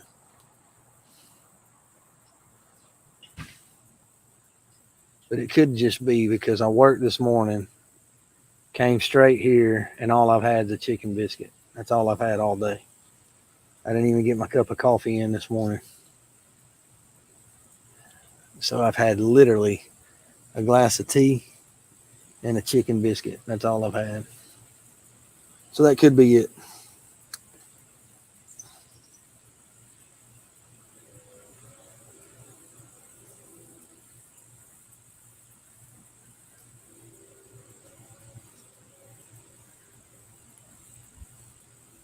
Yeah, old beard's coming in. I've been trying to grow my beard. I'll never catch him. He grows that in like 2 weeks. I don't get it. But I got tired of watching old Mark J's videos and being envious of the beard crew. Yeah, I know. I'm probably just running on empty. So the blood sugar's dropping, and I can, when I get around when I get around 78 or so, the hair on my neck starts standing up, and my fingers start getting tingly. And when I eat, I'll be fine. I don't know how I'm that in tune with it, but all those years of paramedicing, I just kind of learned my body. There he comes.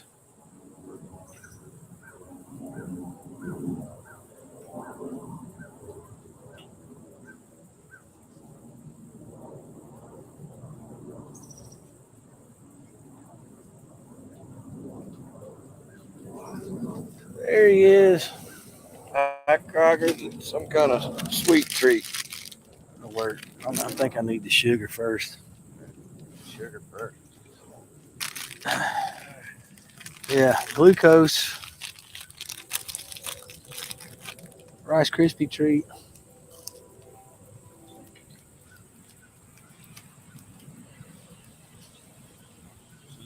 Well, there's nothing in them. I took my last ones out. Yeah, but I didn't know whether. I don't think it. As long as it ain't boiling, Oh, well, you should be good. When you sink them traps in there, it's gonna make the heat go down. It'll absorb some of that heat because the trap's got to heat back up. Everything on the blue and yellow lid's on a cable. Everything on the black lid is loose. What? Everything on the black lid is loose. Oh, okay. The top row on the blue lid is loose. Everything else is on a cable.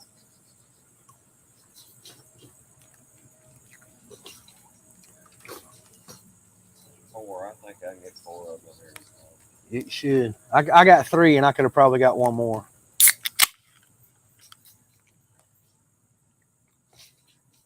So Craig is fixing to put his traps in the wax for those of y'all that are interested. Let's see if I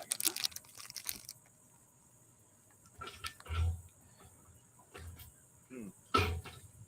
So in that pot is paraffin wax. These are number 4. Oh, those are the big boys. You may only get 3. Yeah, it ain't gonna cover. It'll cover 3 out of 4 of them. And it's hot, but just below boiling. You set them in there, let the trap come up to the same temp as the wax. It doesn't take long. I would say 5 to 7 minutes to get it there, and then we let it sit till about 10. And when he picks it up, that wax will run off just like water, but it puts a thin coat on that trap, stops the rusting process, or stops it from further rusting. It then makes them slick because they're going to be in the ground. And then we're ready to go. We're ready to put steel in the ground, man, which is what we're waiting on. Corn syrup. Ooh. Straight. Talk about pancreas would be going into overtime.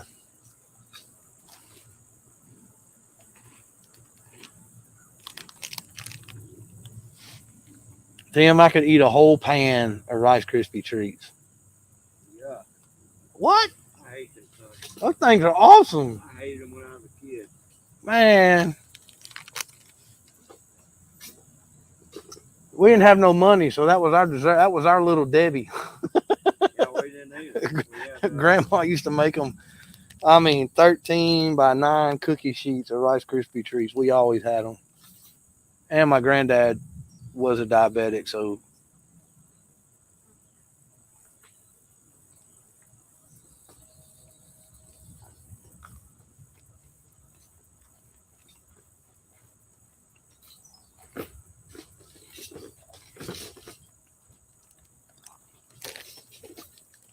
fructose, the good sugar.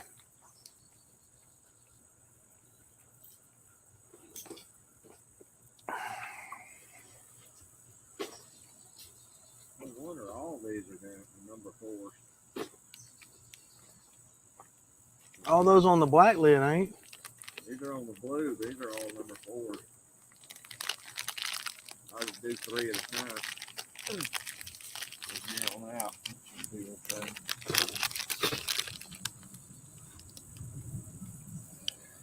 Now we should add some more wax. Yeah. That'll be all right. Oh crap! What am I doing anyway?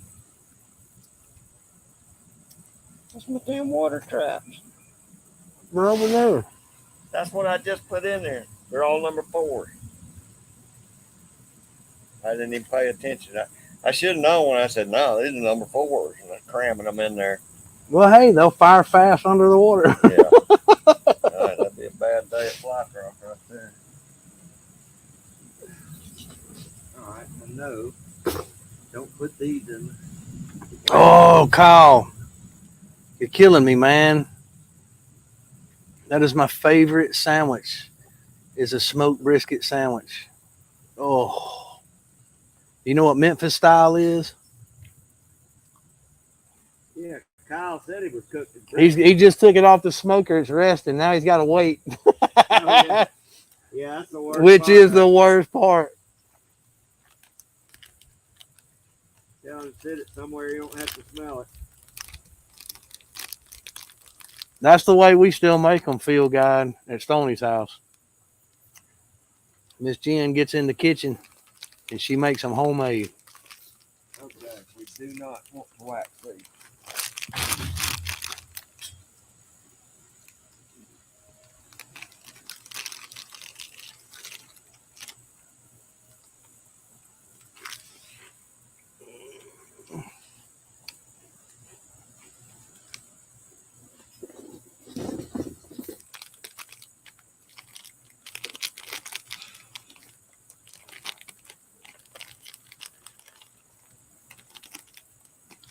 Well, I don't eat differently than my ancestors, Field Guide. I can tell you that. I still eat the same thing that I grew up on at Grandma's house. My family's been eating Southern cooking for as long as I can remember. So we all eat the same thing. But my grandfather's a diabetic. My father's a diabetic. My uncle was a diabetic. My great uncle was a diabetic. So it's in my family. I agree, Tim. Everything is gooder, homemade, gooder.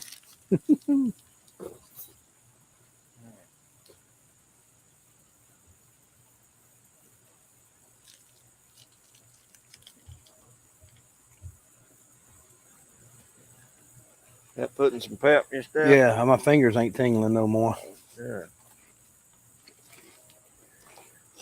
How about that face? What? I said, how about the face? My face is always tingling. Look, man. I mean, it doesn't hurt. What? Your face. No. It's killing me. If you could bottle this right here, man, you'd be a millionaire. Yeah, I'd use it for coyote trap.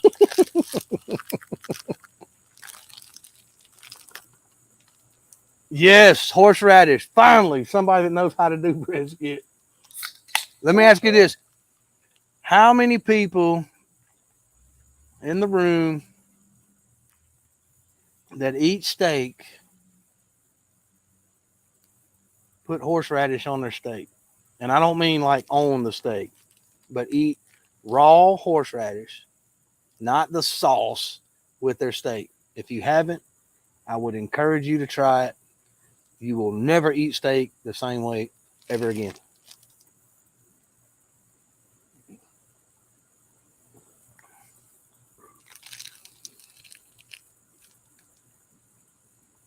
Yeah. There you go. Is Jerry still in here? Boxcar Jerry? Yeah. He is telling me it's time for some southern cabbage tonight. You gonna fry it? Fried cabbage. Fried cabbage and cornbread is probably what we're going to have. Try it, Tim. Listen to me. I said the same thing. Boxcar Jerry is here. He says, All yeah. right, Jerry. It's time for some fried cabbage, some southern cabbage, buddy. Cook your steak however you like it cooked. I like mine medium rare. All I season my steak with is salt, pepper, and a little bit of garlic. And then just raw horseradish on the side, cut you a little bite of steak, take a very little bit of horseradish, put it on the fork with the steak, and try it.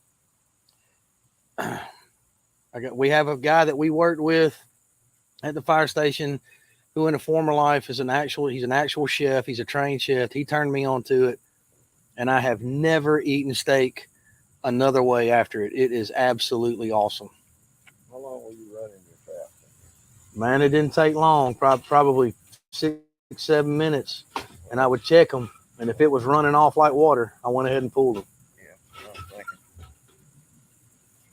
And then I would just I would shake it off over the pot a little bit. Looks like it covered pretty good. It started boiling on me. They said just below boiling. Once that trap gets to temp, you're good.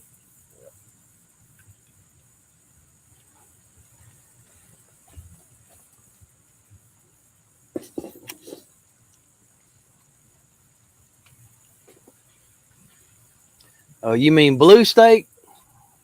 Gee, that's the way my wife likes it, but very few places will cook it that way anymore.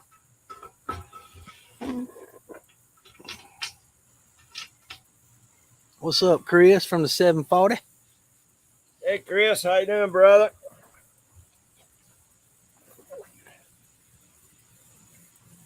Indian Hemlock. Hey, Indian Hemlock. What's going on, buddy? Appreciate y'all stopping in.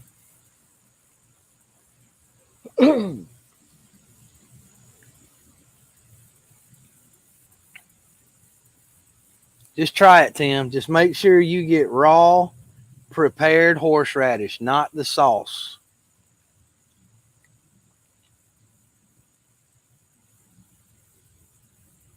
Yes, John Wayne style. That's right. None of that creamy sauce stuff.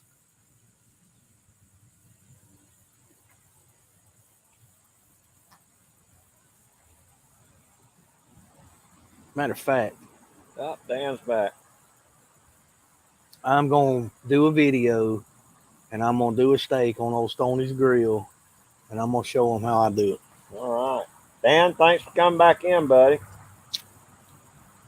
What GGW say? He learned that with prime rib and straight horseradish, or as the waitress said, you want cream horseradish or John Wayne style. He said John Wayne. The only time I use the creamy stuff is if I'm doing like my homemade. I use venison, and I usually do it with one of the shoulder roasts or one of the roast out of the hind quarter, because I make my version of Philly cheesesteaks. But I put the pepperoncinis and the banana peppers in there in a crock pot, and I will cook that thing until it just falls off the bone. Just peel it with a fork, and then I'll put that on the sandwich with some onions and that horseradish sauce. That's the only time that I use the sauce.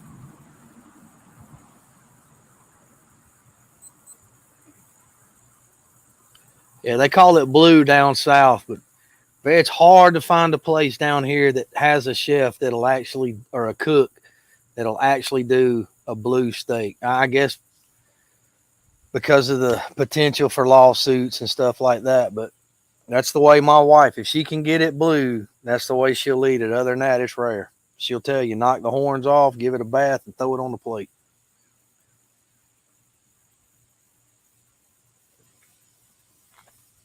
Probably the way Dan liked it.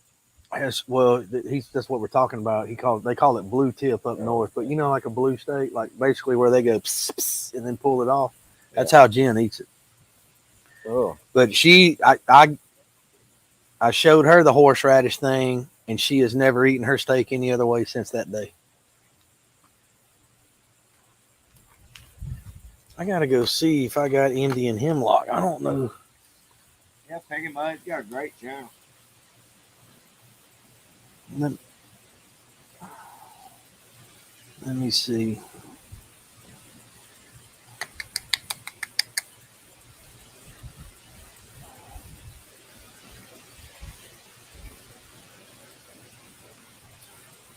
Nope. But I'm subscribed now. Boom. I just subscribed to you, Indian Hemlock. Yes, Tim. That's how my wife eats it.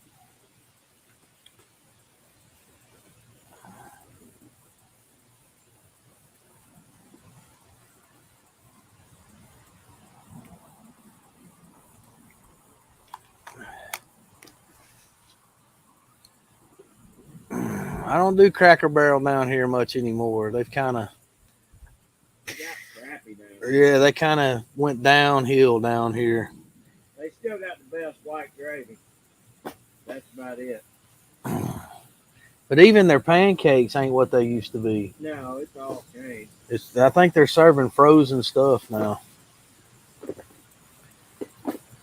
Yeah, Indian's picking up some subs, man.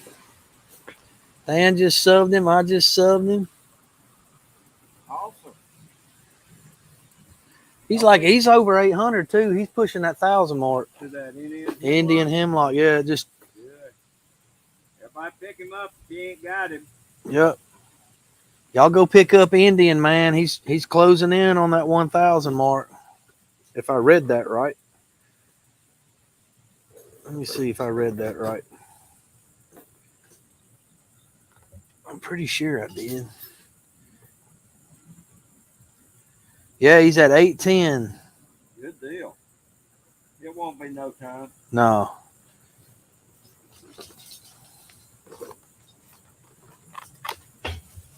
What's that? Chris from the 740 picked him up. Thank you, Chris.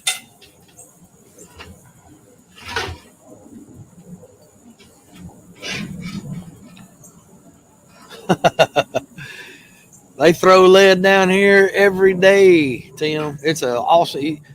If you ain't hearing somebody outside shooting, you ain't down Right, here. the shooting range ain't rocking today. Yeah, They were yesterday. they were shooting last night out behind the house, and I know they're out there sighting their rifles in because gun season's coming in October. Yeah. It's ticking me off, man, because I'm like, y'all quit shooting my deer standing out here feeding.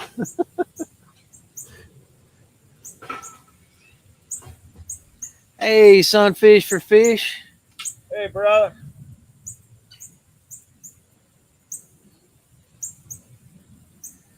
Oh yeah, where Craig lives is in the glide path for Hartsfield Jackson, which is probably 20 minutes north of here, driving, interstate driving. I hadn't heard any planes over there. Man, you kidding me? Planes flying over all day. I'm talking about, I hadn't heard them flying today. Not Yeah. low. They can hear them on here. Oh, that's common. I don't know. I guess I got so used to them, I don't hear them. And where I work is literally a mile from the airport. You can stand on the roof of our building. I swear they're 60 feet over the tip of your fingers because we are right at the end of the first runway. Hartsfield Jackson has 5 runways now, and we are right in the glide path.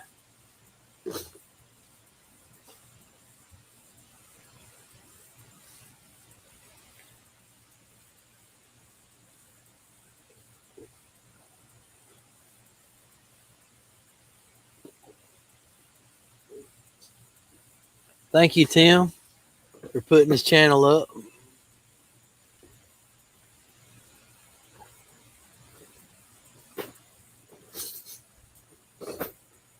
Dan put it up.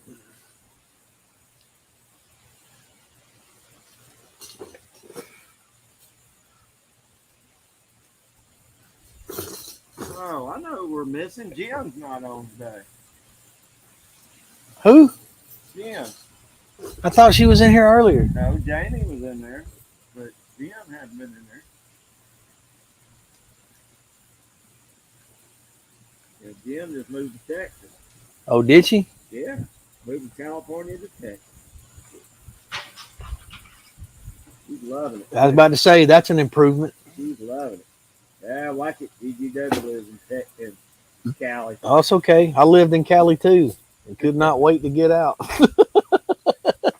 Yeah, he's up there near my daughter. He's up there near Ansel. Oh, but he's in northern Cali though. He's in, yeah. But that ain't that ain't the same as down where I was at. Southern Cal that's a whole different animal. Once you get once you get into Northern California, Yeah. Bridgeport, Santa Barbara, all up in there, it's pretty nice.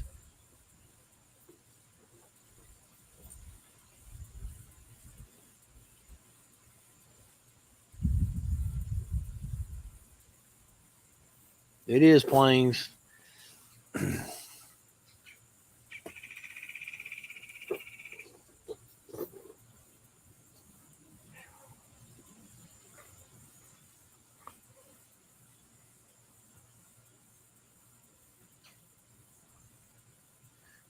Dan said California, not Cali. I wasn't going there, Dan, but you can. Austin's awesome. I lived in Round Rock. I lived in Sonora. I lived in Ozona, Midland, Odessa. Spent some time in Hobbs, New Mexico out there. But I was stationed in Southern Cali at Camp Pendleton for my first 4 years and 8 months in the Marine Corps. And I could not wait to get out. The weather's great, sunfish, but the culture is... Yeah, Jim's just south of Austin, I think. Yeah, Austin's a great place. So is San Antonio. I like San Antonio too.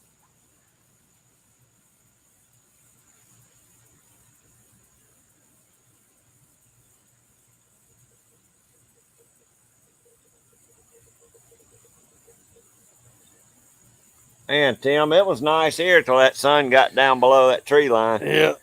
Now it's got a little toasty. It'll dip below the horizon here in a minute. Yeah, it won't be long. And it'll cool off quick. Then it'll be nice. Yeah, I had my long sleeve shirt on this morning. Had to come out of it. He saw when I got here, I had my hoodie on. Yeah, it's chilly. I got a hoodie in there. I'll stick on if it gets Damn, cold. dude, that mosquito just bit the fire out of me. Yeah. They got me earlier. Step away from the computer. Move away from that. No spray on that. Oh, come on, man. My laptop smell like bug spray.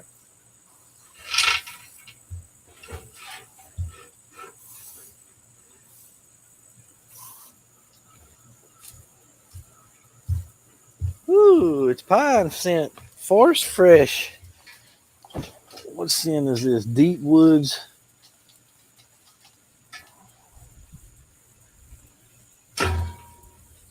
It don't have a scent on it. That stuff killing. Onifre. No, Onefre. San Onofre. That was right outside the back gate to the 25 area, San Mateo. We spent so much time on San Onofre Beach. I cannot tell you how many gallons of Bud Light I drank in that sand. San Onofre, San Clemente, Oceanside.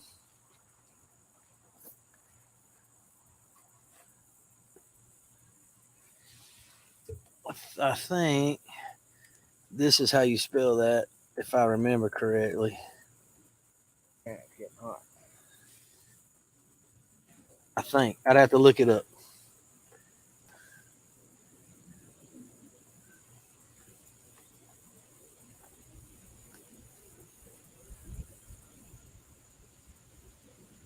Smoldering coffee grounds. Bernie. I saw that. Upwind, keep mosquitoes away. What? Smoldering coffee grounds. Oh, I ain't got no fire though. I've heard that though. Never heard of that. I have. Somebody one of the bushcraft channels. Where are you putting your wax traps at? Back on the thing. I don't give a shit if it runs a little bit. Still got something hanging on the fence. Yeah, I don't care if it runs a little bit. Just dry. As long as they're covered. Woo! Muchos gracias. Feel way better. Good. We're gonna have to move the air conditioner out here in a minute. At least the breeze is picking up. Breeze is coming back now, though.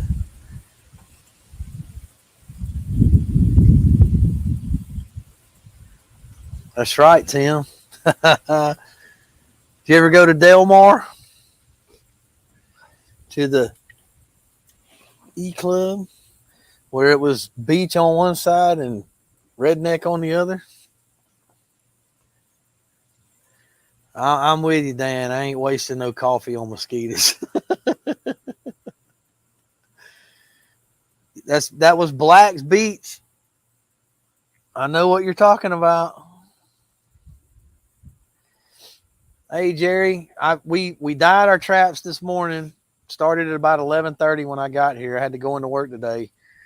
We got them all dyed, and we're now waxing. I did my traps, and now we're working on Craig's. He's got about 4 or 5 in the wax now, just letting them heat up. Only got 50 or 60 more. Yeah, he's only got about 4 more dozen to go. But yes, we are working on the traps. Yeah, getting them done, Jerry.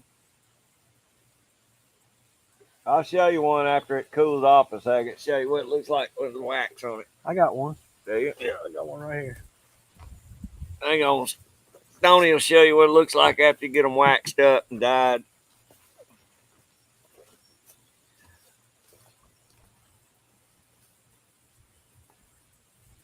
Hey, Dan, run your link so Indian Hemlock can pick you up, buddy.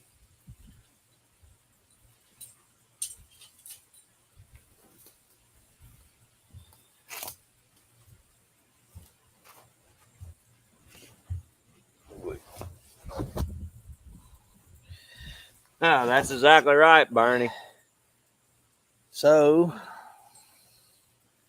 Jerry, when they go in, they look like that, all rusted up. When you dye them, they come out black, and this one's already been waxed. You can see I got one little run right there. I'll just break that off. But that trap is waxed and dyed. They come out black. You don't want them to be, where's the camera? You don't want them to be reflective. But it's got that sheen on it. There's another little bitty run right there. Just break it off. But that trap's ready to rock and roll. It's ready to go in the ground. But that's what a dyed and waxed Minnesota brand 550 looks like. That's what I use for my coyotes. But those are done. I got a spring on mine, so when they pull, the spring compresses. And this is how I anchor it in the ground. I just drive that into the ground, pull on it, it turns flat like that, and they can't pull it out. Yes, it's paraffin wax.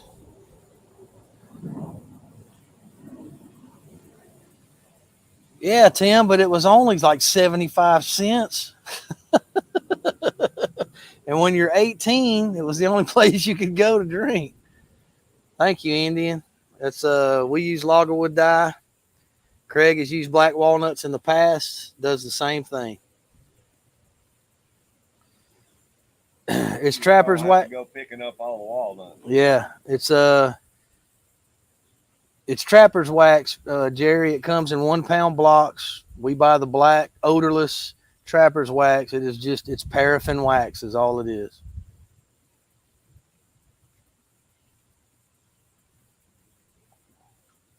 And we do this once a year. These traps will get us through the whole season, just about. And then about this time next year, we'll do it all over again. We'll boil all this old stuff off, and then we'll put them in a vinegar bath, get them rusted up. To get that kind of dye coat on there, they need to be good and rusty. A new trap will not take dye. It's too much oil and grease. So you got to boil them down, get all the oil and grease off, and then I spray mine down with vinegar or put them in a vinegar bath, and then that starts the rusting process. And then once you get a good coat of surface rust on them, the more rust you got on the surface, the better the dye will take. And when you've rusted them right, that's what they look like. They come out black. And the reason I'm wearing gloves is because once you get them to this stage, you don't want to touch them with your bare hands, because you don't want any scent on the trap. A fox will dig that up if he smells it or he sees anything, and it's crazy. They can dig them out of the ground and not set them off. But a coyote will dig them up too if they smell it. So that's why once I put the wax on them, I don't touch them with my bare hands, and I don't set my traps with the same gloves that I bait with. Um, I'll set them with leather gloves, and then I'll take those gloves off, and then I'll put a different set of gloves on, usually disposable vinyl or latex, whatever I've got, and then I'll bait with those, and then I throw those gloves out. And then when I go set the next trap, I'll put my trap setting gloves back on.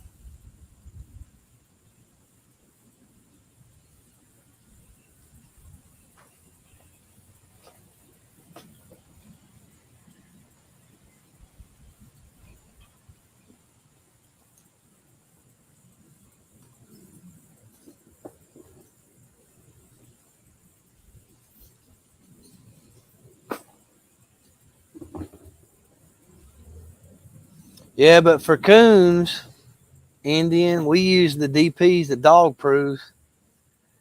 And if we usually where we set foothold traps, we have a couple of DPs around just for that reason, because Craig has had coons dig his foothold traps up. You are correct. They will dig them up, which is another reason we dye them, to get them so black. And we dyed them with our trapping tags on this year, because we have to have our trapping tags with our trappers numbers, because we're both licensed trappers in the state of Georgia. But we dyed them this year so it would take some of that shiny off. If they see anything shiny, they're going to dig it up.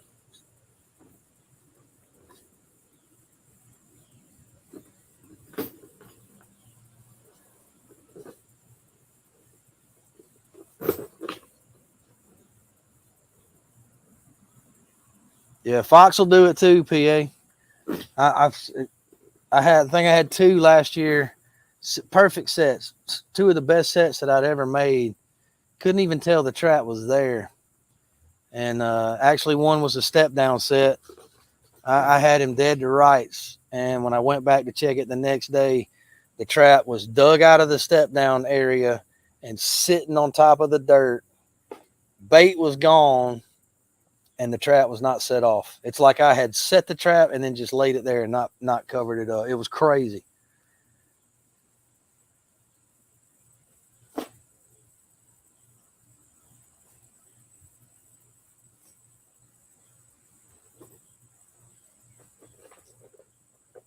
I actually caught 2 cats in a dog-proof trap last year. And I mean, let them go, but actually had 2 cats. They were feral cats out in the woods, and I baited the traps with a marshmallow and some cat food, some fishy smelling cat food. And I went out there and I had 2 cats. And I think, you know how a cat will stick his paw and he'll curve it. He got down behind that trigger and he curled his paw and hit that trigger. And one of them was PO'd. I had to use a 5-foot catch pole. I did not want to get close to that cat. Boy, he was mad.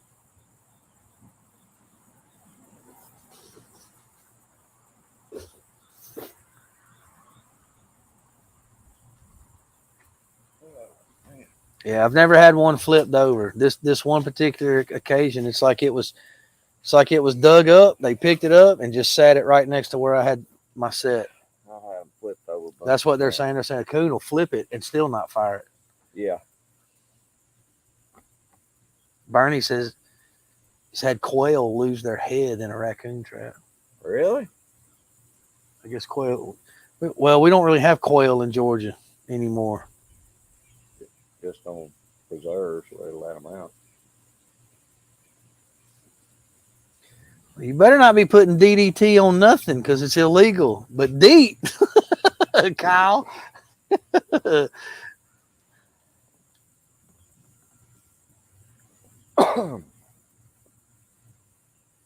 Yeah, the cats irk me, man. I agree with you, Mark. I don't like catching cats, but I think I set a record last year.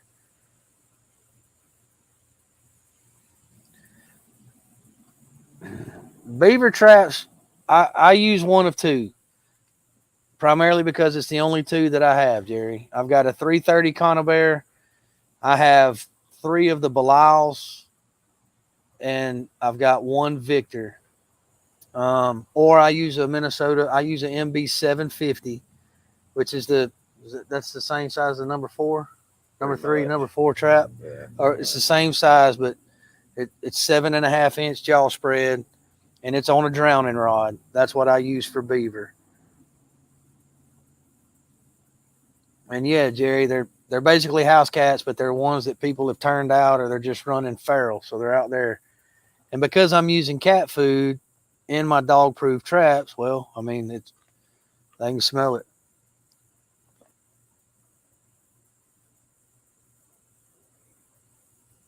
I got you, Kyle. I got you. I have yet to catch a bobcat, Tim. That's on my hit list. I want a skunk and I want a bobcat.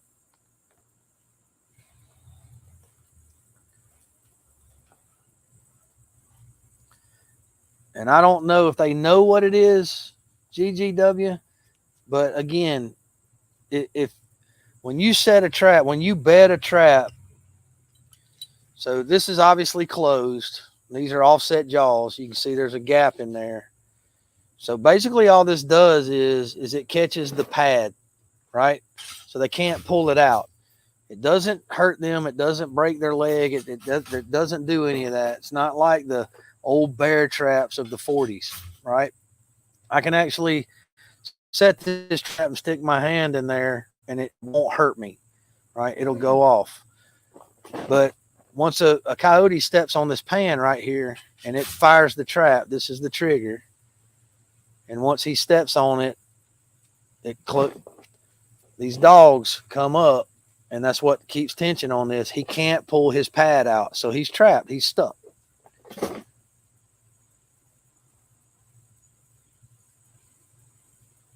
Yeah, I do want a mountain lion. I'd love to have a cougar. But what I caught last year were feral house cats in my dog-proof traps. So we set those dog proofs because they won't catch a coyote. And where I was trapping last year, I was targeting coons. This year in that same area, I've got a couple of coyotes on camera. I'm going to set some blind sets with these out there, see if I can't get them. But typically speaking, when you're trapping bobcats or anything like that, you want to build a covey set. Cats like coveys. They like being in cozy little holes. It's different. They say if you've seen one, Tim, 3 of them have seen you. It's rare that you see one out, especially during the day.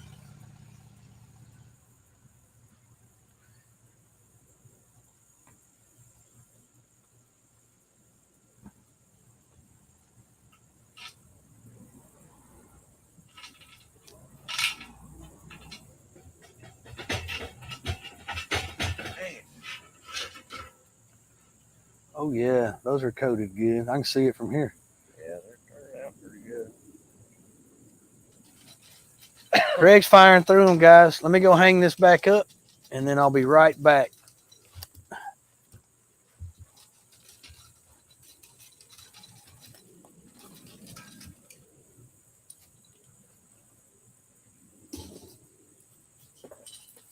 And I can't believe those 110s came out like that. I might do that with my 330s. Make them black. Yeah. I got some 120s in there. I mean, some 160s in there right now. Check them, see how they turn out. I'll set my coat back here. I like that water still in. I forgot you had those in there. Well, it's cooling down, so I left them in there longer. And I don't know if it's going to work then. I bet it does. Cool down that much or not. No, not really. Were they rusted? No. That's probably why. But I mean, that's better than they were. Take a little of the shine off it. Definitely got some of that chain.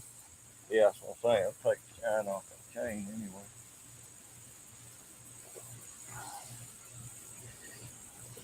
I'm going to try. I've got 3 bobcats on my trail cams. One of them is a stud. He's got to be 100 pounds, which is big for a bobcat. But everywhere that I've got him on camera, they say I can't trap down there now. So I don't know how I'm going to get him, but I'm going to try. I'm going to come up with something. Said I can't trap them. They didn't say anything about hunting them. So I may just have to go on a bobcat hunt. Got to be during fur bear season. Yeah, it'll have to be after December 1st. Or small game. And you can send me your skunks. There, Kyle, I saw that where you typed it. I want a skunk pelt. Forgot who that was I watched do his, but man, it came out beautiful. Streeter boy is supposed to be sending me a what's them wide looking things they catch? Dig real big. Badger? Badger. Oh, He's yeah. supposed to be sending me a badger. One of these days. I want to, dude, there's so many animals I want. They're not indigenous to where we are. Yeah. I'd love to get a wolverine, a badger. We've got skunks. I just got to find somewhere that I can trap one. Because they seem to be further south than we are. I want a bobcat, and I would love to get a mountain lion. Of course. But I think you got to go to Montana to do that, and they're strict on it up there. Yeah. Yarrow plant is good for lots of stuff, field guys. You should have bobcats up there, Mark. You're going to have to find timber. Wherever there's timber, that's where your bobcats are going to be. I bet Irene's got some nice ones up there on those state lands above her house. I don't want the dead ones on the road, Dan. They already got the stink going on. The idea is to trap them so they don't spray. Yes, we have bobcats in Georgia, boxcar Jerry. It's a true story. Most of you guys know I'm a retired firefighter paramedic. Worked in and around the Atlanta area for over 20 years. And we actually had to respond to a call where a lady had hit a bobcat on her way to work. And when we responded, her car was disabled. She couldn't figure out why her car would not go. She had pulled off into a gas station not too far from where we are right now, up in Fairburn. Yeah. And we got there, and sure enough, there was a bobcat wedged into the grill of her car. And I'm like, well, he probably busted the radiator. So my partner, who's a very knowledgeable guy, who's a great firefighter, he said, I'll pull it out. We'll see if the radiator's busted. So he reached up there.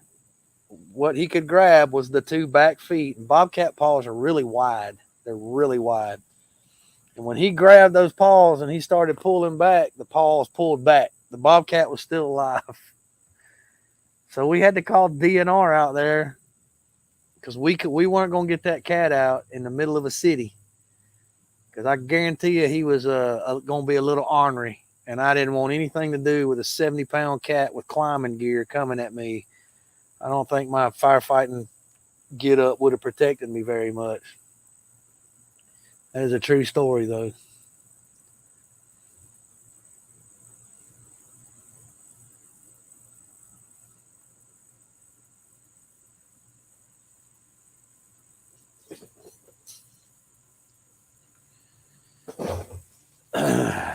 Yeah, but Mark, Illinois y'all got some big deer.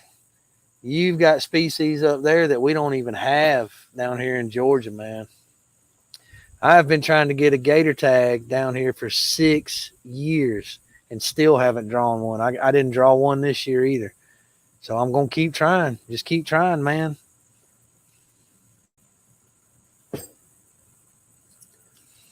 They want us to hunt them down here because, again, back to the turkey population.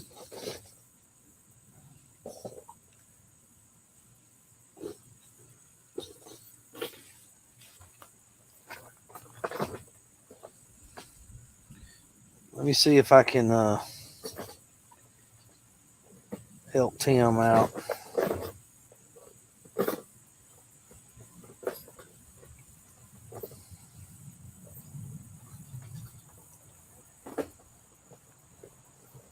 Well, there's a big old cat where I trapped coyote trapped last year on the creek, and the paw prints were bigger than my fist. Yeah, they're huge, but they.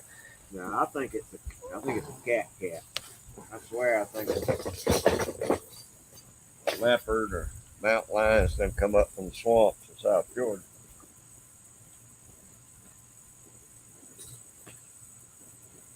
I'm trying to pull this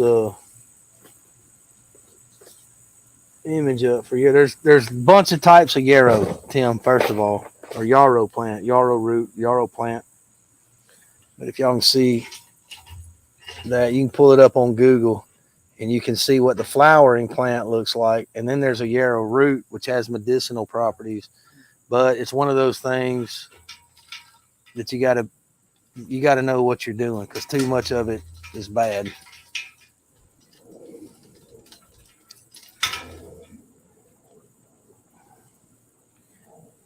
The common yarrow is yellow. It's got a yellow flower on it. They have it, I think it's in the northern part of Georgia, in the Appalachian Valley.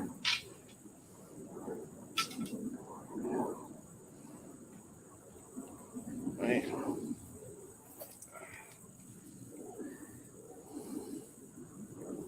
Mark's got bobcats in Illinois, but they have to get tags for them like we do gators. Yeah. Pennsylvania doesn't even have to do it there too. Where's Boxcar Jerry? Jerry's in New Jersey. He said they got beaver up there like crazy. Oh, I bet y'all do, Jerry. I tell you what, beavers are pretty prolific. I imagine about every state in the United States has got them. Do we have ginseng? Man, it is all over North Georgia. All you got to do is walk through the Appalachian foothills, and you got ginseng growing everywhere. There is a huge market for ginseng. Some of them dudes up there that own some of that land, if they catch you up there digging up their ginseng root, they'll get on you pretty quick. Yeah, my cousins live in Kentucky, and for about 10 years they planted different ginseng patches, and people come in there and poach them out from under them. You know. There's still stuff that goes on in the Appalachian foothills that nobody knows about. You go up there stealing some ginseng, or sang as they call it down here. Yeah. You light will come out leaking. See, they didn't live there year round though. They go up and harvest it. Yeah. And then somebody went in there and robbed them of it. You can sell that stuff by the pound, Tim. There's a huge market for that. Yep.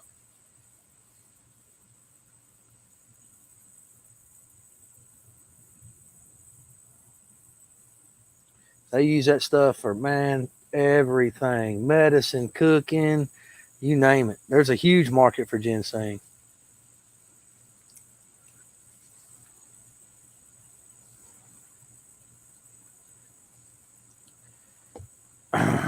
Can honestly say where I lived in Texas, didn't see any there, ginseng there either, Scott. What we had was a ton of mesquite trees and sagebrush. But like I said, I was in Southwest Texas, Permian Basin, low desert.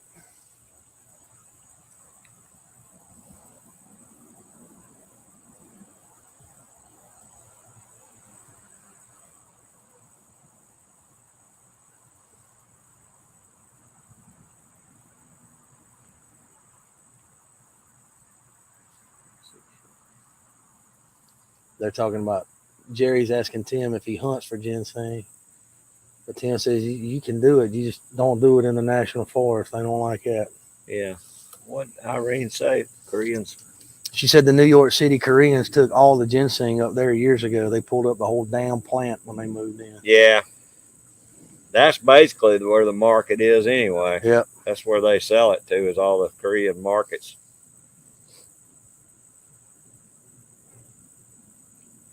You still got plenty of wax. No, but I'm making it. I think doing them 3 at a time, I'll get through. I got about 15 more traps. You guys give me 1 second. Like I said, doing them 3 at a time, I'm doing all right. Some of them in the back ain't What do you getting got left? Those? All those are done? Yeah. Oh, you got plenty. more. You get- I'm putting good track. And I'll get us restocked on wax and dye for next year. You just gotta let me use the shed, the flesh.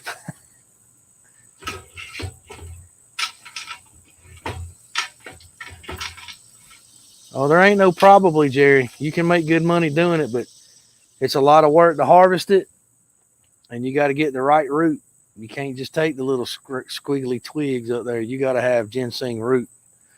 And finding those mature plants, like Irene said up there, it's getting harder to find down here, but we have a proliferation of it in the Appalachians. It grows wild.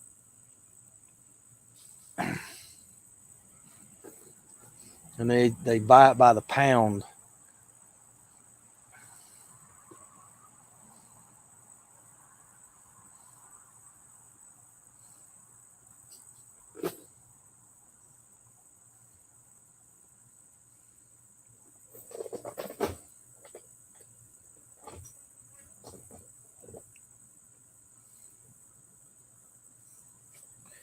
I don't have no beaver. You got beaver in Texas. There's beaver in East Texas. You got water, you got beaver. Fresh water.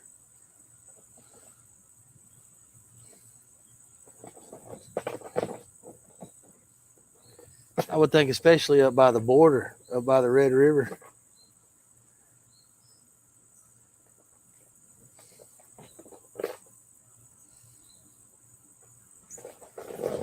I find that, man, I can't believe Texas ain't got no dang beaver. That's crazy, especially as big as that state is. They ain't got beaver? Scott says no.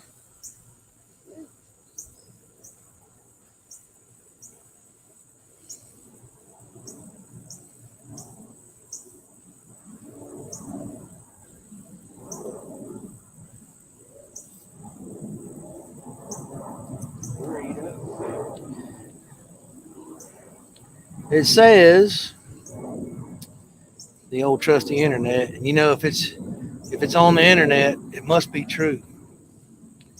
But it says beavers live along many wooded rivers, lakes, and streams in the state of Texas. Their highest populations are found in the northeastern part of the state bordering Oklahoma.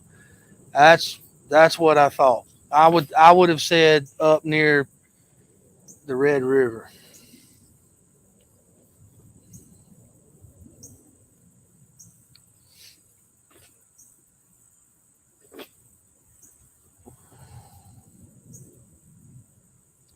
Beavers and otters are native to northeastern Texas,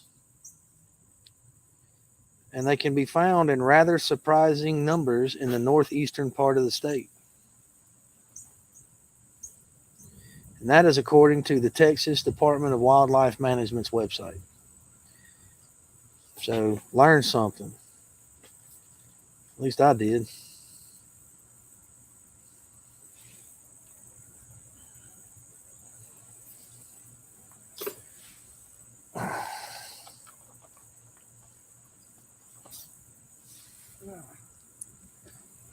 Oh, yeah, I had about enough of this fun.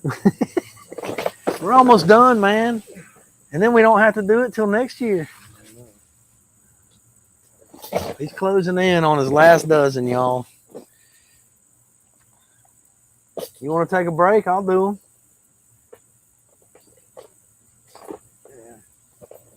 Yeah. Got 1, 2, 3, 4, 5, 6, 7 more? Yeah. Oh, man, you're on the home stretch, brother.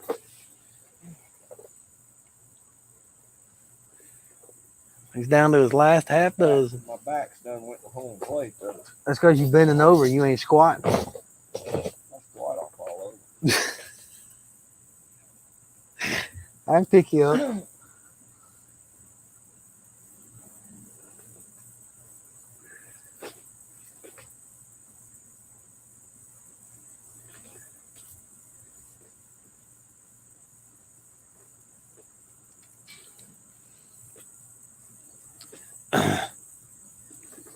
Man.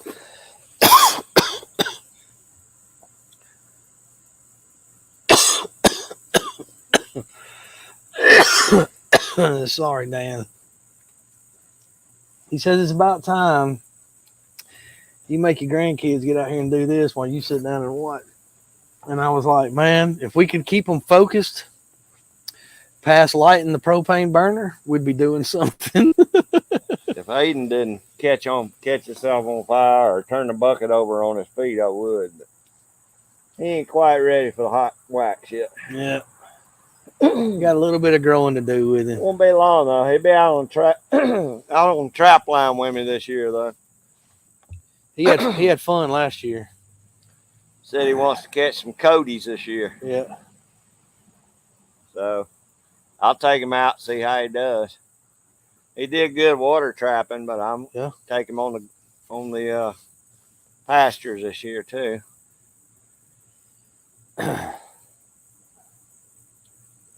If y'all didn't see that when we took Aiden, go look at my I think Craig's got some on his channel too. I know it's on my channel under my beaver trap line check. Last year when I caught my first beaver. How old is he now? 6. 6. He's 6. He'll be 7 this coming year. But we took him to check that day I caught that beaver. He was with us. And had his little waders on. He wanted to get in that water. Boy, it was funny. It was hilarious. Yeah. And his eyes lit up this big. It was great. When he caught his first muskrat, yeah. I thought he was gonna jump in the water. Yep. He puts them waders on, he's gonna get wet. He wants to get them boots wet. Yeah.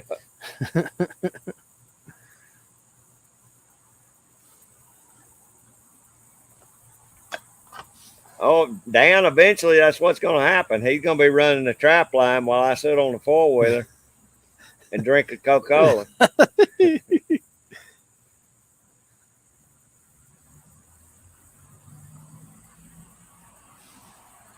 He's 6 now, Jerry. He's 6, but, you know, I only let him near certain traps. I don't want him to get hung up in one of these traps. Yeah, so. we don't let him walk up on the big 330s or. I didn't get that. Could you try again? You got voice mode activated. We won't let him get up near the 330s. We'll make sure that we pull that up and make sure everything's disarmed first. He's just so curious and he's got so much energy. It's all we can do to keep up with him once we get him out there. But he took to it like a bug on the top of the water, man. He loves it when he gets to go with his pawpaw.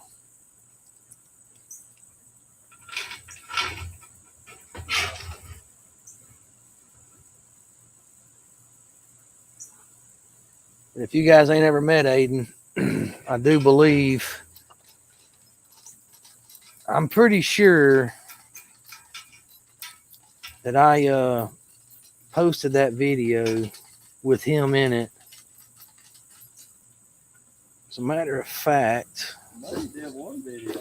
yeah, I think it was the day we caught that beaver, when I got my first beaver. And I'm trying to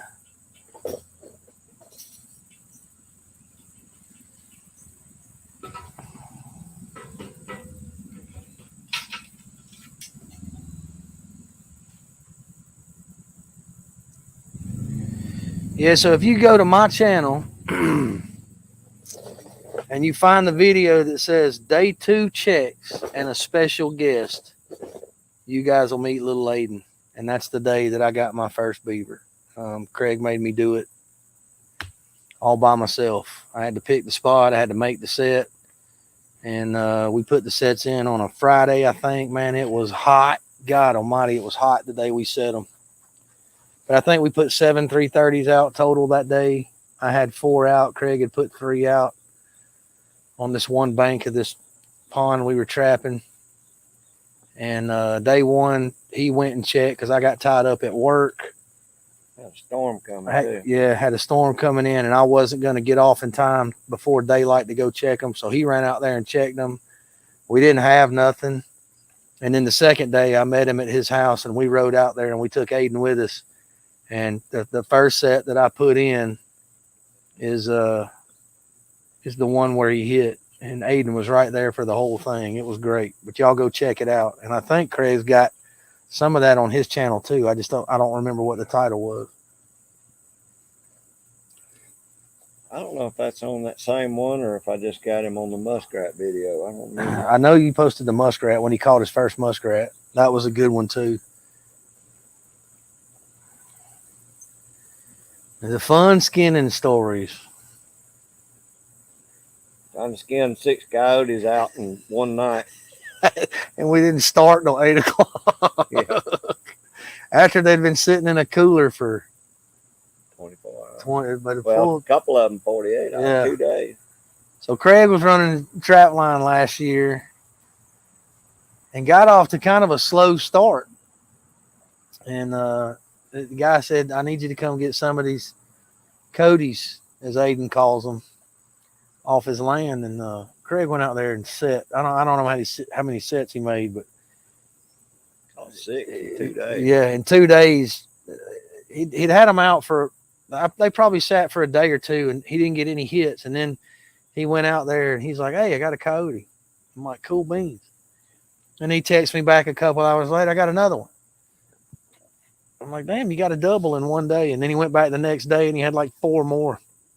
Well, he had put those coyotes in his cooler on ice. And we learned a valuable lesson last year. And then he called me. Was it Saturday? No, it was a Thursday night, I think. I had to work. You were at work. Yeah. He called me at work. He said, what are you doing when you get off? And I said, I'm nothing. He said, come on by here and help me. And I get here and he's got 6 coyotes laid out. And I'm like, holy crap, dude. He's like, well, we got to skin them tonight because they've been in the cooler for 2 days. And we got to skinning those things. And they had the green belly and the smell just kind of killed us. But it wasn't anything that we couldn't salvage. But we skinned until damn near midnight. And we figured out, okay, you got to lay them on their back. We learned that. And you ain't putting nothing in the cooler. Yeah, and we ain't putting them in a cooler. We're going to do them that day. All right, Kyle. We'll see. Yeah, we'll see you next time, brother. Thank you for stopping in and hanging as long as you did, man. Yeah, thank you, Kyle. I really appreciate it, brother. Enjoyed having you in so long. Really appreciate it. Everybody that's hung in there this long, I really appreciate y'all. This is a slow, tedious process, but for those people that were interested in it, we thought we'd do it on the live so y'all could see how we do it.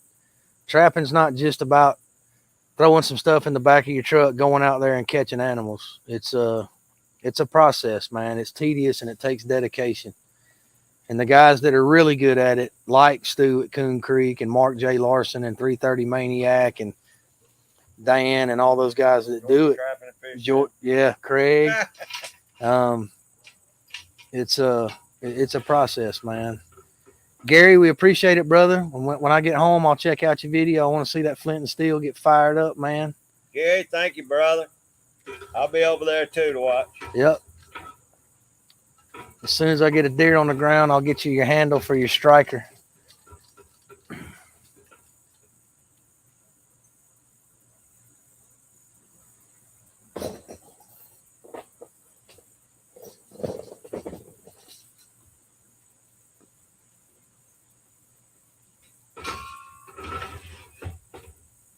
I think 3's the ticket in that pot. In that pot. I done got all jacked up. There we go. Yeah, 3's about as many number 2s as I can get in there. Now, if I bring that big pot next year, of course, we'd have to have 78 pounds of wax to cover the bottom of it.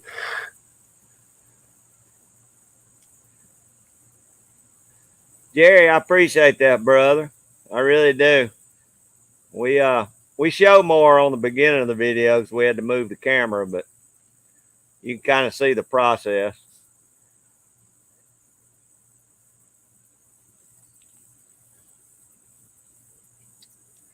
Hey, Mark, I'll be glad when I get done with this. I got about 10 more traps, and hopefully we'll have her done.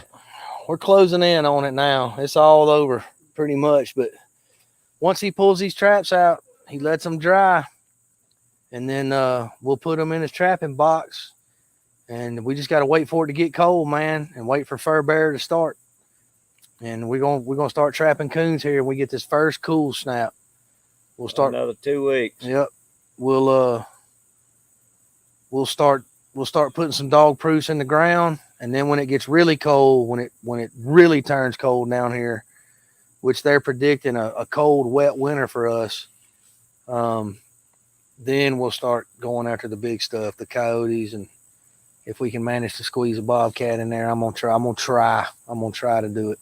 But Hobby Lobby got waxed. that's what they're saying. They're saying it's cheaper than F&T too. Huh. And it's paraffin wax. Well, we may have to go that route now. I appreciate the advice, Scott. I got a Hobby Lobby right next to my house. I'm gonna check it out. We'll go in there and tell them just load us up everything they got. I need a pallet of corn and all your wax. Yeah. Speaking of which, I need some corn. I'm gonna go get some. I'll get you some. I just need a bag. I got to put a feeder out there too. I thought you had. No, somebody was gonna make me one. Oh, you want a gravity feeder? I can do that. I ain't gonna put a good one out there. Somebody will drive by and park in the field and steal it. I'll make you a gravity feeder. I got some PVC at the house. I can make it. I just got to go get the screen. I just hadn't done it. Tim say, I get a glare. I can't see it. How much wax in the fryer? We started with, what'd you have in there? 10 pounds. Probably 10 pounds. Started with 10 pounds, and we've died off that 10 pounds of wax 2 seasons. Yeah, it doesn't take very much wax. Once it's melted, melt it down into a liquid. Don't boil it. Don't catch it on fire. But if you do, just put the lid on it, starve it for oxygen, get it back down to a liquid state. You dip all you want to do is lower the traps down into the wax just until they're covered. And then you let it sit. The wax is heated to just below boil. It's got like barely a roll on it. Once that trap comes up to temp, it'll take to that trap, and it just puts a very thin coat on it. I will turn the computer around when he picks these last 3 up, and you can watch it. It just runs off like water. It's real thin, so it doesn't use a whole lot of wax for each trap. You just want it to coat. So when he gets ready to pick it up, I'll spin the camera around so you guys can see. But picking it up is the most dangerous part because it's dripping and you got an open flame under it. And we try to let as much run back off into the pot so we save our wax, because it does get kind of expensive when you're buying from a Trapper Supply, because markup and shipping and all that. But it's odorless. That's the key, is it can't have any scent to it. And a lot of the waxes that you find at stores like Hobby Lobby they're not odorless. They have a scent to them. 6 more to go. He's got 6 more to go. Let me know when you pick those up. I'm going to spin these around so they can see it. I'm going to have to replace some of these trap tag codes and then shoot them about off. I need to get some new ones.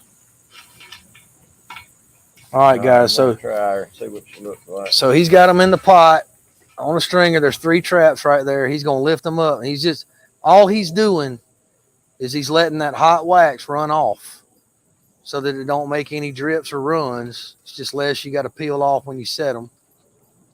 And then he's just going to let it air dry. And when it air dries, it'll look exactly like the trap that I showed you earlier. There's just a thin coat of wax on there. And that's it. He's going to put 3 more in there. So you'll watch him. He'll dip these in, and then he'll let them sit. Doesn't take very long. The metal's not that thick on them. And once they get up to temp, so there's his dyed traps going in. All he's doing is dropping them in until the wax covers the entire trap. Maybe 1 or 2 links on the anchor chain. And then he'll let those sit 7, 8, 9 minutes, whatever. And then he'll pull them up just like you just saw him do. And then that's it. You're done. It's time consuming, but the way we do it, because we do the dyeing and the waxing all in one day. You could, in theory, dye your traps one day and then come back another day and wax them. But once you get all this stuff set up, it's just easier to go through the process. Yeah, I like to be done with it all at one time. Mark said he used 51 pounds of wax for his dirt. Holy cow, Mark. He broke the bank, bro. I'm more gladder that I ain't got to use that stuff now. We Y'all gotta have it though. Yeah. I mean, I've seen your videos. You gotta have the that. way it freezes up there, yeah. And Jerry, we had Craig had some bird feeder hangers, and we tried that, but the traps are so heavy. You put 6 or so on each side, and it just Yeah. Stoney hangs his on the fence, let them drip dry. I don't care. I just throw mine back on that tub top and. So Hobby Lobby, Dan says Hobby Lobby has 10 pounds of unscented paraffin wax for $30. Well, we're getting them cheaper than that, man. Yeah, I think it's like $1 a block. Maybe not. It may be $1 for a pound block at F&T right now is what we're paying. I'll have to look it up. Matter of fact, I can look it up. I'll tell you exactly what we paid. Hold on. And the shipping ain't no big deal because we order it with other stuff, so we're gonna pay shipping anyway. Yeah, and when you order from F&T, which is pretty much who we use because that's who's closest to us. Once you order a certain amount of stuff, $1 amount, they'll send you free, so you can pick. Like you want free anchors or you want free equipment. Like I got a set of water trapping gloves, that come way up, like you'll see Mark wear when he's beaver trapping, or 330. They come up there so you can reach down and get the traps. Because I don't have waders yet, so I'll make Craig get in the water, which I know he loves. I like it. Let me see if I can find. They sell them in 5 or 10 pound blocks too. I don't remember. Yeah, but I always buy the pound. And I've got F&T on here. Let me see if I can pull them up.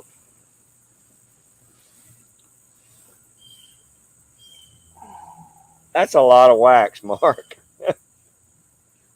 Do you buy the flake wax? I guess. Yeah. Probably a lot easier on you. I think he does use the flake. I watched his video last year when he did it. I mean, that'd be a lot easier than doing it yourself. Here we go. Yeah, Jerry, I'm sure there's an easier way. I just got so many of them. I just sling them in and sling them out. Stoney takes a lot more time with his, but I don't worry so much about it.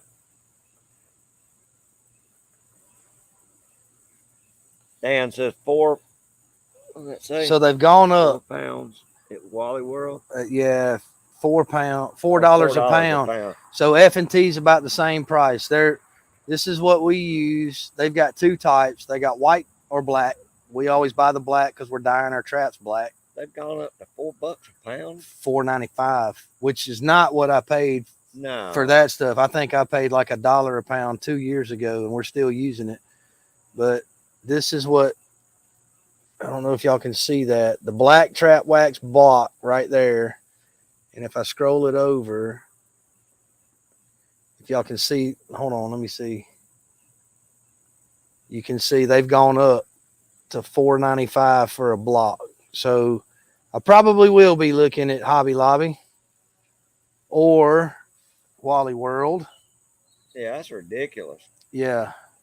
And Mark says, yeah, he does use the flake wax. Yeah. We're not using flake wax like Mark. We buy the blocks and we melt them down. So, but I bought 11 pounds last year, and I think I paid with shipping, everything. I think I was like right at $40. I think, if I remember right. I have to go pull the receipt. But they've definitely gone. Everything's gone up. I I don't. won't be paying $4 or $5 for a block. I'm not paying $5 a block. I can tell you that. So I may be looking at Hobby Lobby. As long as it's either clear or black. I don't think there's any difference in the black and the clear. I don't. If I can get 10 pounds for $30, like Dan says, that may be the way I go. Yeah. I think that's probably the best thing going.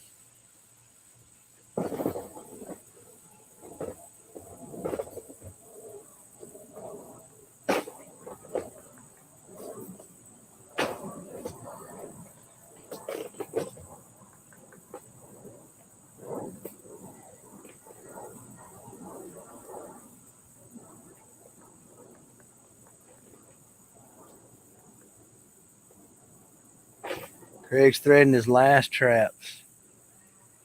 And then it'll be time to. Nope, I got 2 more.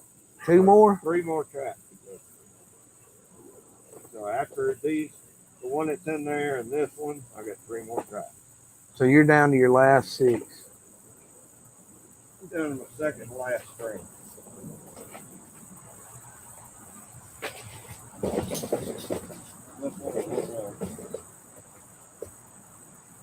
Damn, dude, we did a lot of traps. About 100-something traps.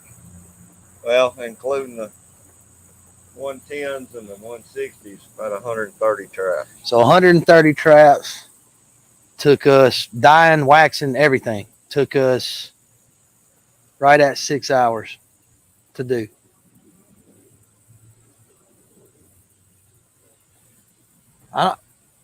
As long as, does it dry white, Tim, or does it dry clear?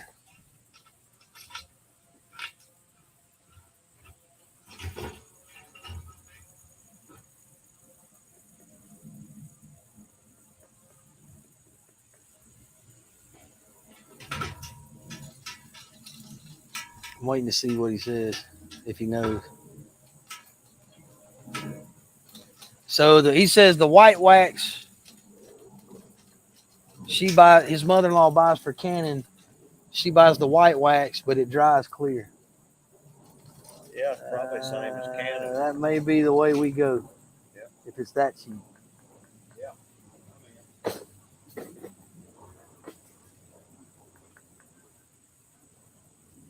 Like I said, I think sure ain't paying $5 a pound for that. No. Probably get it on. I may be making my own stretching boards too. If they've gone up like that, I'd hate to see what their stretchers are. Basswood's probably gone up. I may be making mine out of some pine or something. Yep. He says it's kind of milky, but don't that do the same thing? If you get too much on there, Yeah, it's hot enough. If you get it hot enough, it'll come off. It'll run off. That's why we have to get it like that and let the trap come up the temp so that it doesn't dry milky. Every now and then you'll get a little bit, not much. Yeah. And it really don't matter if it does because coyotes don't care. They're a dog. I mean, don't they see Yeah. in black and white anyway? Like Jeremiah Johnson said, or Bear Claw said, elk don't know how many feet a horse has got.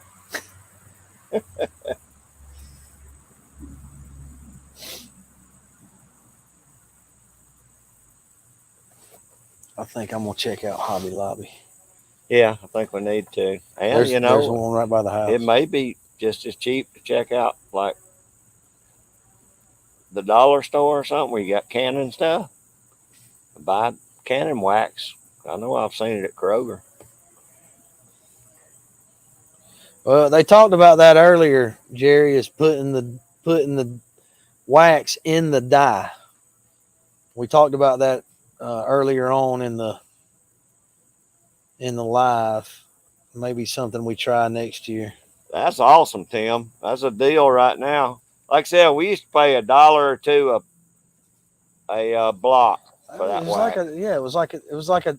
I think the highest that it was like that I had ever seen it up till this year was like $1.95. And that was shit. I mean, that was with shipping. Where we're at, tax rate's like what, 8%? Yeah. It's like 7 or 8%.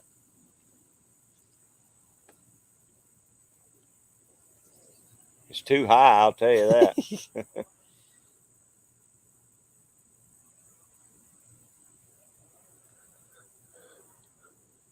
I imagine Amazon probably got waxed. We could order it off Amazon. Yeah, but damn, if you get it. Shit, I ain't never had no trouble. Man, I've ordered so much stuff. Because you live out in the middle of nowhere. I've ordered so much stuff off Amazon. That's why I got rid of my Amazon Prime. I'd order stuff and it'd never show up. Oh, we delivered it. No, you didn't. My daughter orders crap every day. There's always an Amazon truck parked out. Will you spray yourself? Yeah.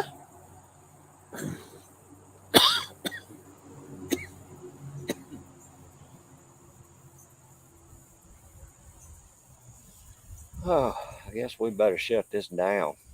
Yep, we about to start cleaning up, fellas and ladies.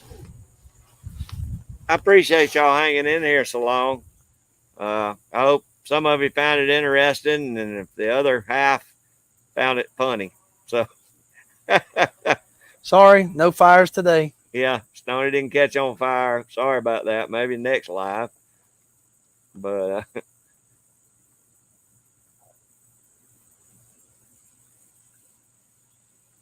oh, we'll find it, Tim. Like I said, there's a Hobby Lobby right next to me. Craig has seen the Cannon Wax in Kroger. Yeah, we got it. I don't use it when I can much, but I mean, I know we got it. I've seen it on the shelves here. Jamie says, I'm lurking. Oh, she's been here the whole time. Thank you, Jamie. I sure appreciate you been hanging in here with us. It does mean a lot for you guys to hang out with us. This is the best bunch of folks you could ask for. Yeah. One of these days, I'll learn how to do it. I appreciate Stoney hanging in here with me all day, too, because I couldn't have done this and watched y'all's comments. I missed half of them anyway. Thank you, Scott. I appreciate that. Like I said, we showed a little more of the process before the sun got down. We couldn't show a lot.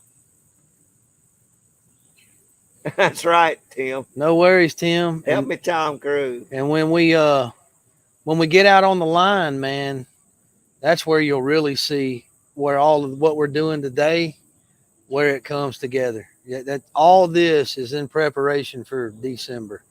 Thank you, GGW. Sorry. No, you're good. And once we get out there, if you want to learn stuff, wait till we start catching stuff, and then watch our skinning and fleshing and how we prep them. And I'm in the process of learning this brain tanning thing. Thank you, Joy. I don't quite have all the equipment yet, but I'm working on it. I'm getting it a little piece at a time, but I'm going to try it. And when I get it down on the smaller stuff, I'm going to graduate and I'm going to try to I want a deer hide to lay over my workbench, and I'm going to try to do a deer hide. And then if I can get that down where one side is tanned and keep the fur on the other side, then I'm going to try to do a buckskin where you take the hair off both sides and you actually make leather, because I want to make a homemade longbow wrapped in buckskin. I want to eventually, that's where I want to go. So, and then been thinking about it here lately, and I want to try to start doing a little more bushcrafting stuff and getting back to some of the skills I learned in the military and survival when I was with Force Recon. So we'll get into some of that too. But trapping season is right around the corner, and I'll get better at doing some of the videos. Hopefully it'll slow down at work a little bit. And then Tyler will be coming home. You guys can see him. We'll get him in the woods, and we'll get him and little Aiden on the trap line with us this year. It'll be a good time. Tim, I hope you have learned some. If not, I hope it was entertaining. All right, Dan, we'll see how it goes. Jamie, I appreciate you and Joy and Scott being in here so long. Scott, thank you. I appreciate you going back, checking the beginning out. Mark J. Larson, thank you for hanging in here this whole time. Yeah, brother. It really means a lot. We appreciate it. Oh gosh, I'm like You 2 gotta pages behind. You gotta quit scrolling. You gotta, Well, you was talking and they were typing, so thanks so much. Let me see. All right, Tim, let us know if you need any help with anything. Jerry, that's so his dirt won't freeze in the ground when he puts his trap in it up north. that's what Jamie beat you to it, and PA Trapper Oh, beat you okay. to it. Yeah, it gets cold up there where he's at, so he's got to have dirt on top of his trap, so when they hit that pan, that trap will fire. We don't have that problem down here, so it's different everywhere you go. Irene, I appreciate you hanging in here so long too. I hope you get to catch some of them coons this year. Jamie, thank you for always being in here. Yeah. PA, I appreciate it, brother. Thanks for coming and staying so long with us. Joy, thank you, and Scott, and Everybody, PA Trapping, good, Tim. Mark J, Tim. Yeah, I've used salt down here, Scott, but I think it gets so cold up there that wax dirt probably worked better. Jerry, thank you so much for hanging in here with us too, buddy. I hope it wasn't too boring. Yeah, and let me tell you guys, if y'all want to learn some stuff, like serious stuff, trapping and Somebody cold weather, post Mark's channel. that's what I was going to say. Okay. Go check out Mark J. Larson. A man, you talk about a trapping fool, that boy gets it done. I have learned a ton from him. He is a huge supporter of me. I appreciate it, Mark. He supports Craig. He's the coyote whisperer. Yeah, you want to talk about somebody that puts up some numbers with coyotes, go check out Mark J. Larson. And if you ain't subbed to him, sub him. He puts out good stuff. And he's got a nice fish tank. And he's got a nice fish tank. I just want my wall, I want my backdrop to look like his for his videos. If I get that many coyotes on my wall, I'll be doing something. You guys take care, and we'll catch you next time. This is Ol Stoney signing off here at Georgia Trapping and Fishing. Craig, you want to say bye one last time? Goodbye, Craig. All right, guys. We'll holler at you. We'll talk to you later.